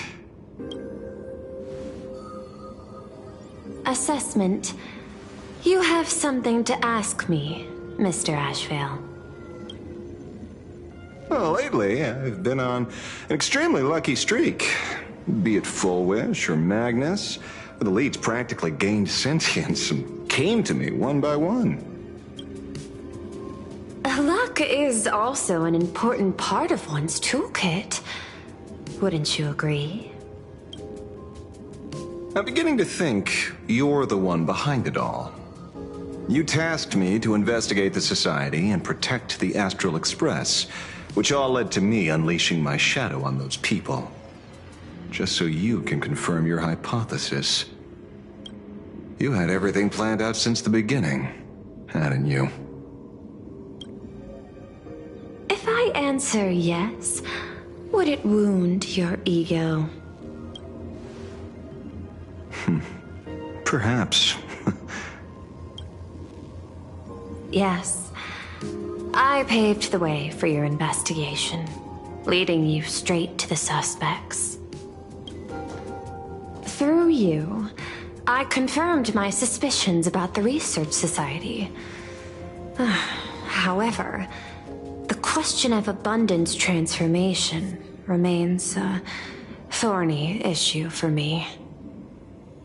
Fortunately, there's a ranger who specializes in confronting such abominations, having lived in long seclusion within Plain Arcadia. But you know, the shadow sealed inside my arm can be very dangerous. Simply removing the nail can cause it to stir and resonate with the fragment and fissure.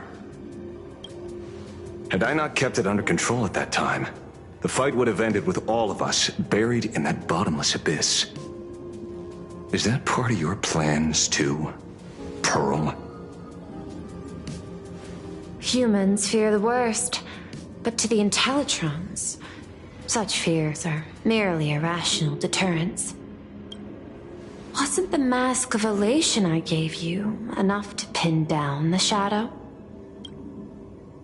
That gift you found through the guidance of the Express Navigator, Star Seer, I see. That very shadow that devoured the Swarm and Lord Ravager Zulo 10 amber eras ago. That very shadow that devoured Shuhu, the Emanator of Abundance, hundreds of years ago. You won the bet. You sure know a lot about this. Please, allow me to correct you. My ethical parameters prohibit engagement in probabilistic gambits. Accordingly, I operate by acquiring sufficient information to ensure zero margin for error. Then again, you are the species that brought art into existence as a form of expression. That seed of creation exists even in the most ignorant of humans' minds. And for that, I love and admire you. Whether you believe it or not, I will honor our initial agreement, Mr. La Mancha. At the moment of victory in the Phantasmoon Games, I will free you from all sufferings and fulfill your wish.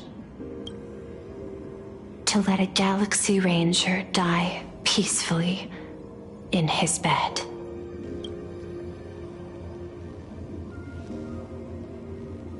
In that case, I will continue to fight for you, my lady.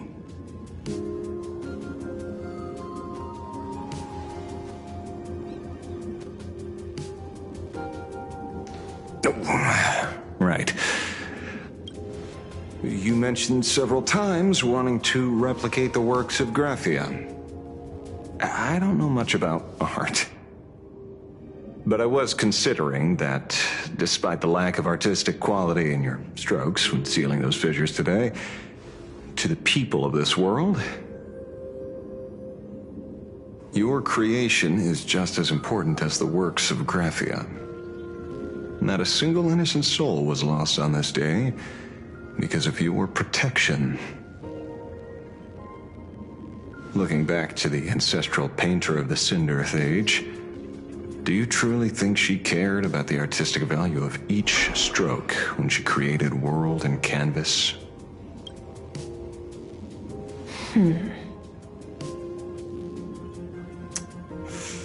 Tisk. Ugh. But what do I know? These are just crude observations from an amateur, so pay them no mind. I'll be on my way.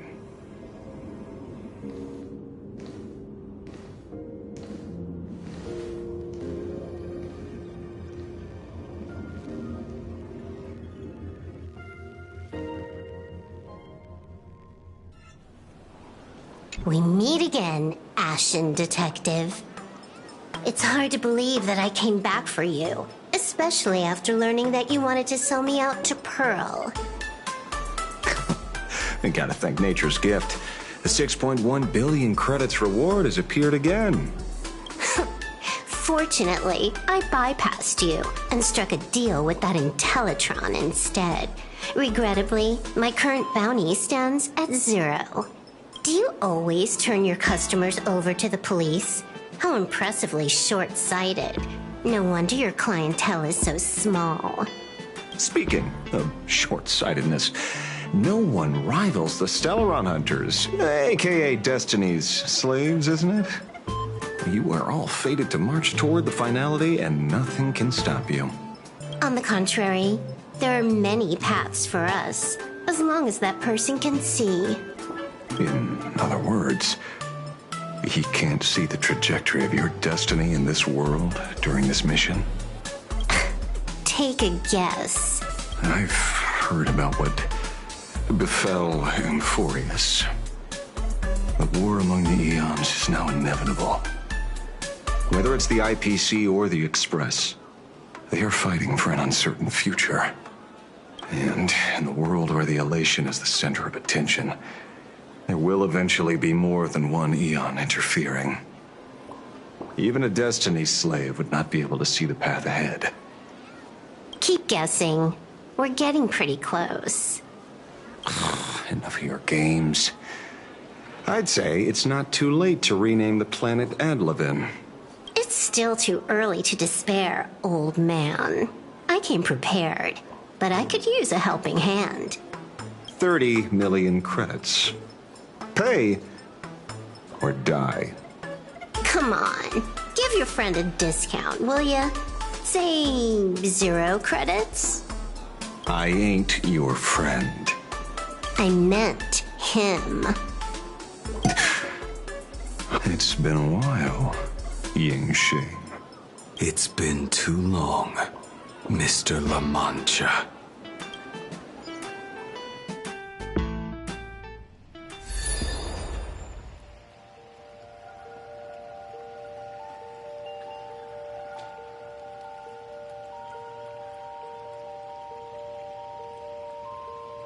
I knew it.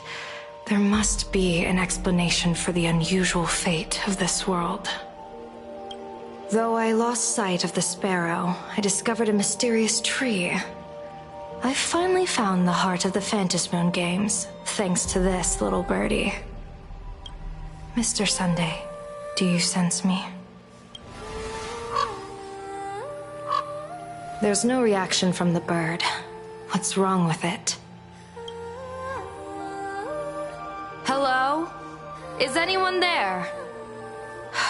Can I get somebody here?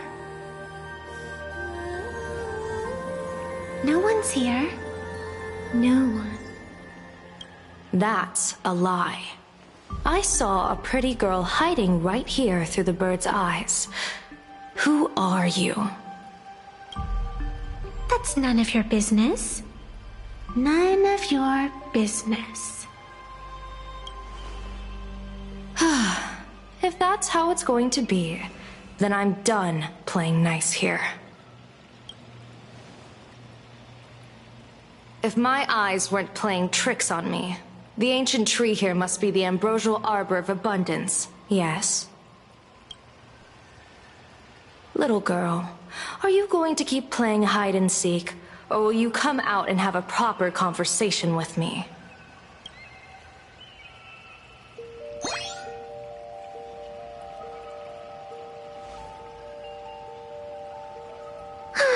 The Department of Aberration Defense often comes here to record game progress. And now my movements have been exposed to complete outsiders. I suppose it's time to leave. You sound unpleasant to talk to, but since you have eyes keen enough to tell what I am at a glance, I'll have a short chat with you. I will answer 3 questions, so ask away. Once you have your answers, I'm going to show you the door.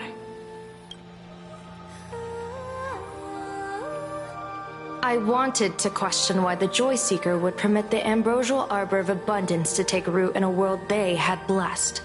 But given their carefree nature, there was probably never any restriction to begin with.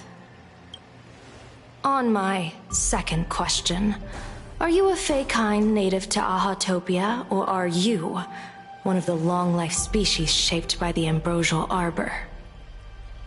Aren't you good at divination? Can you help me take a look whether the slip on my head says wheel or woe?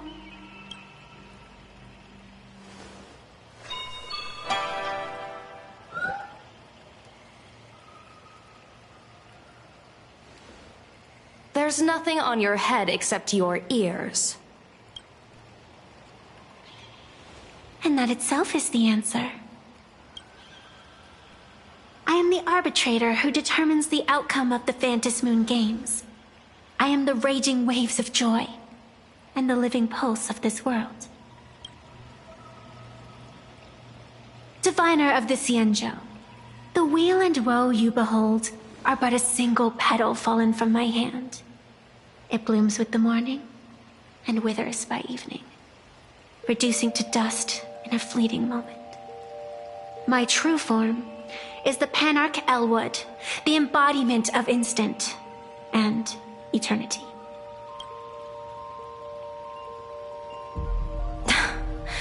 Interesting. Took you quite some time to come up with those words, huh? The one who created me did say most people wouldn't believe me. Turns out they were right. I believe you. I feel the same way. For many do not trust the words of a diviner. Besides, no weal or woe has befallen you, which means your fate cannot be determined like that of ordinary mortals. You're not the first one I've met with this condition since my arrival here. You're left with one question. Since you admit to being an abomination of abundance, shouldn't you explain the fate of this world's residents?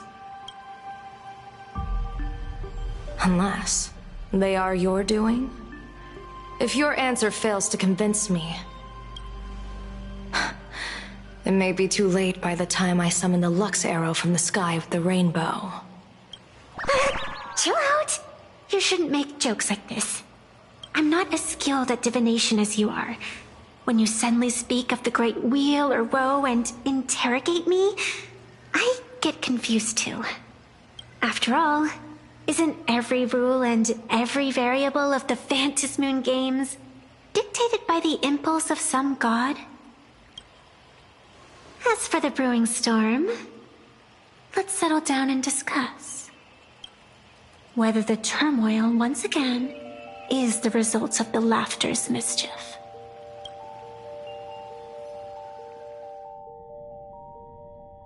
This entire day has felt unreal.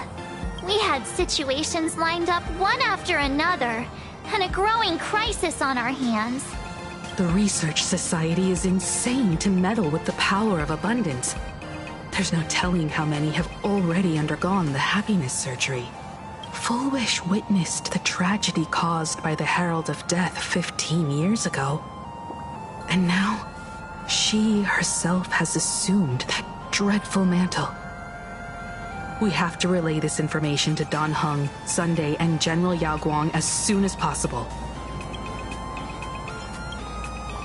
Full Wish is definitely aware of the enemies she's facing. That is why we must win an audience with Aha. At the very least, we need to stop Full Wish from winning the game. Yeah, The thought of the Research Society of Happy Smiles going through with their plan gives me the chills. It's been a long day, and all of you must be very tired. Take this chance to get some proper rest. I'll go meet Weld back on the Express. March? What about you? The best way to recharge is to waste time. So, I'm staying outside for some fresh air. Sounds good. I was thinking of heading to the streets for a walk.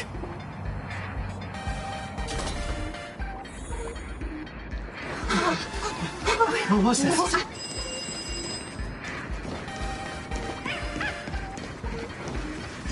Hey there, all the smarties and dummies, children and...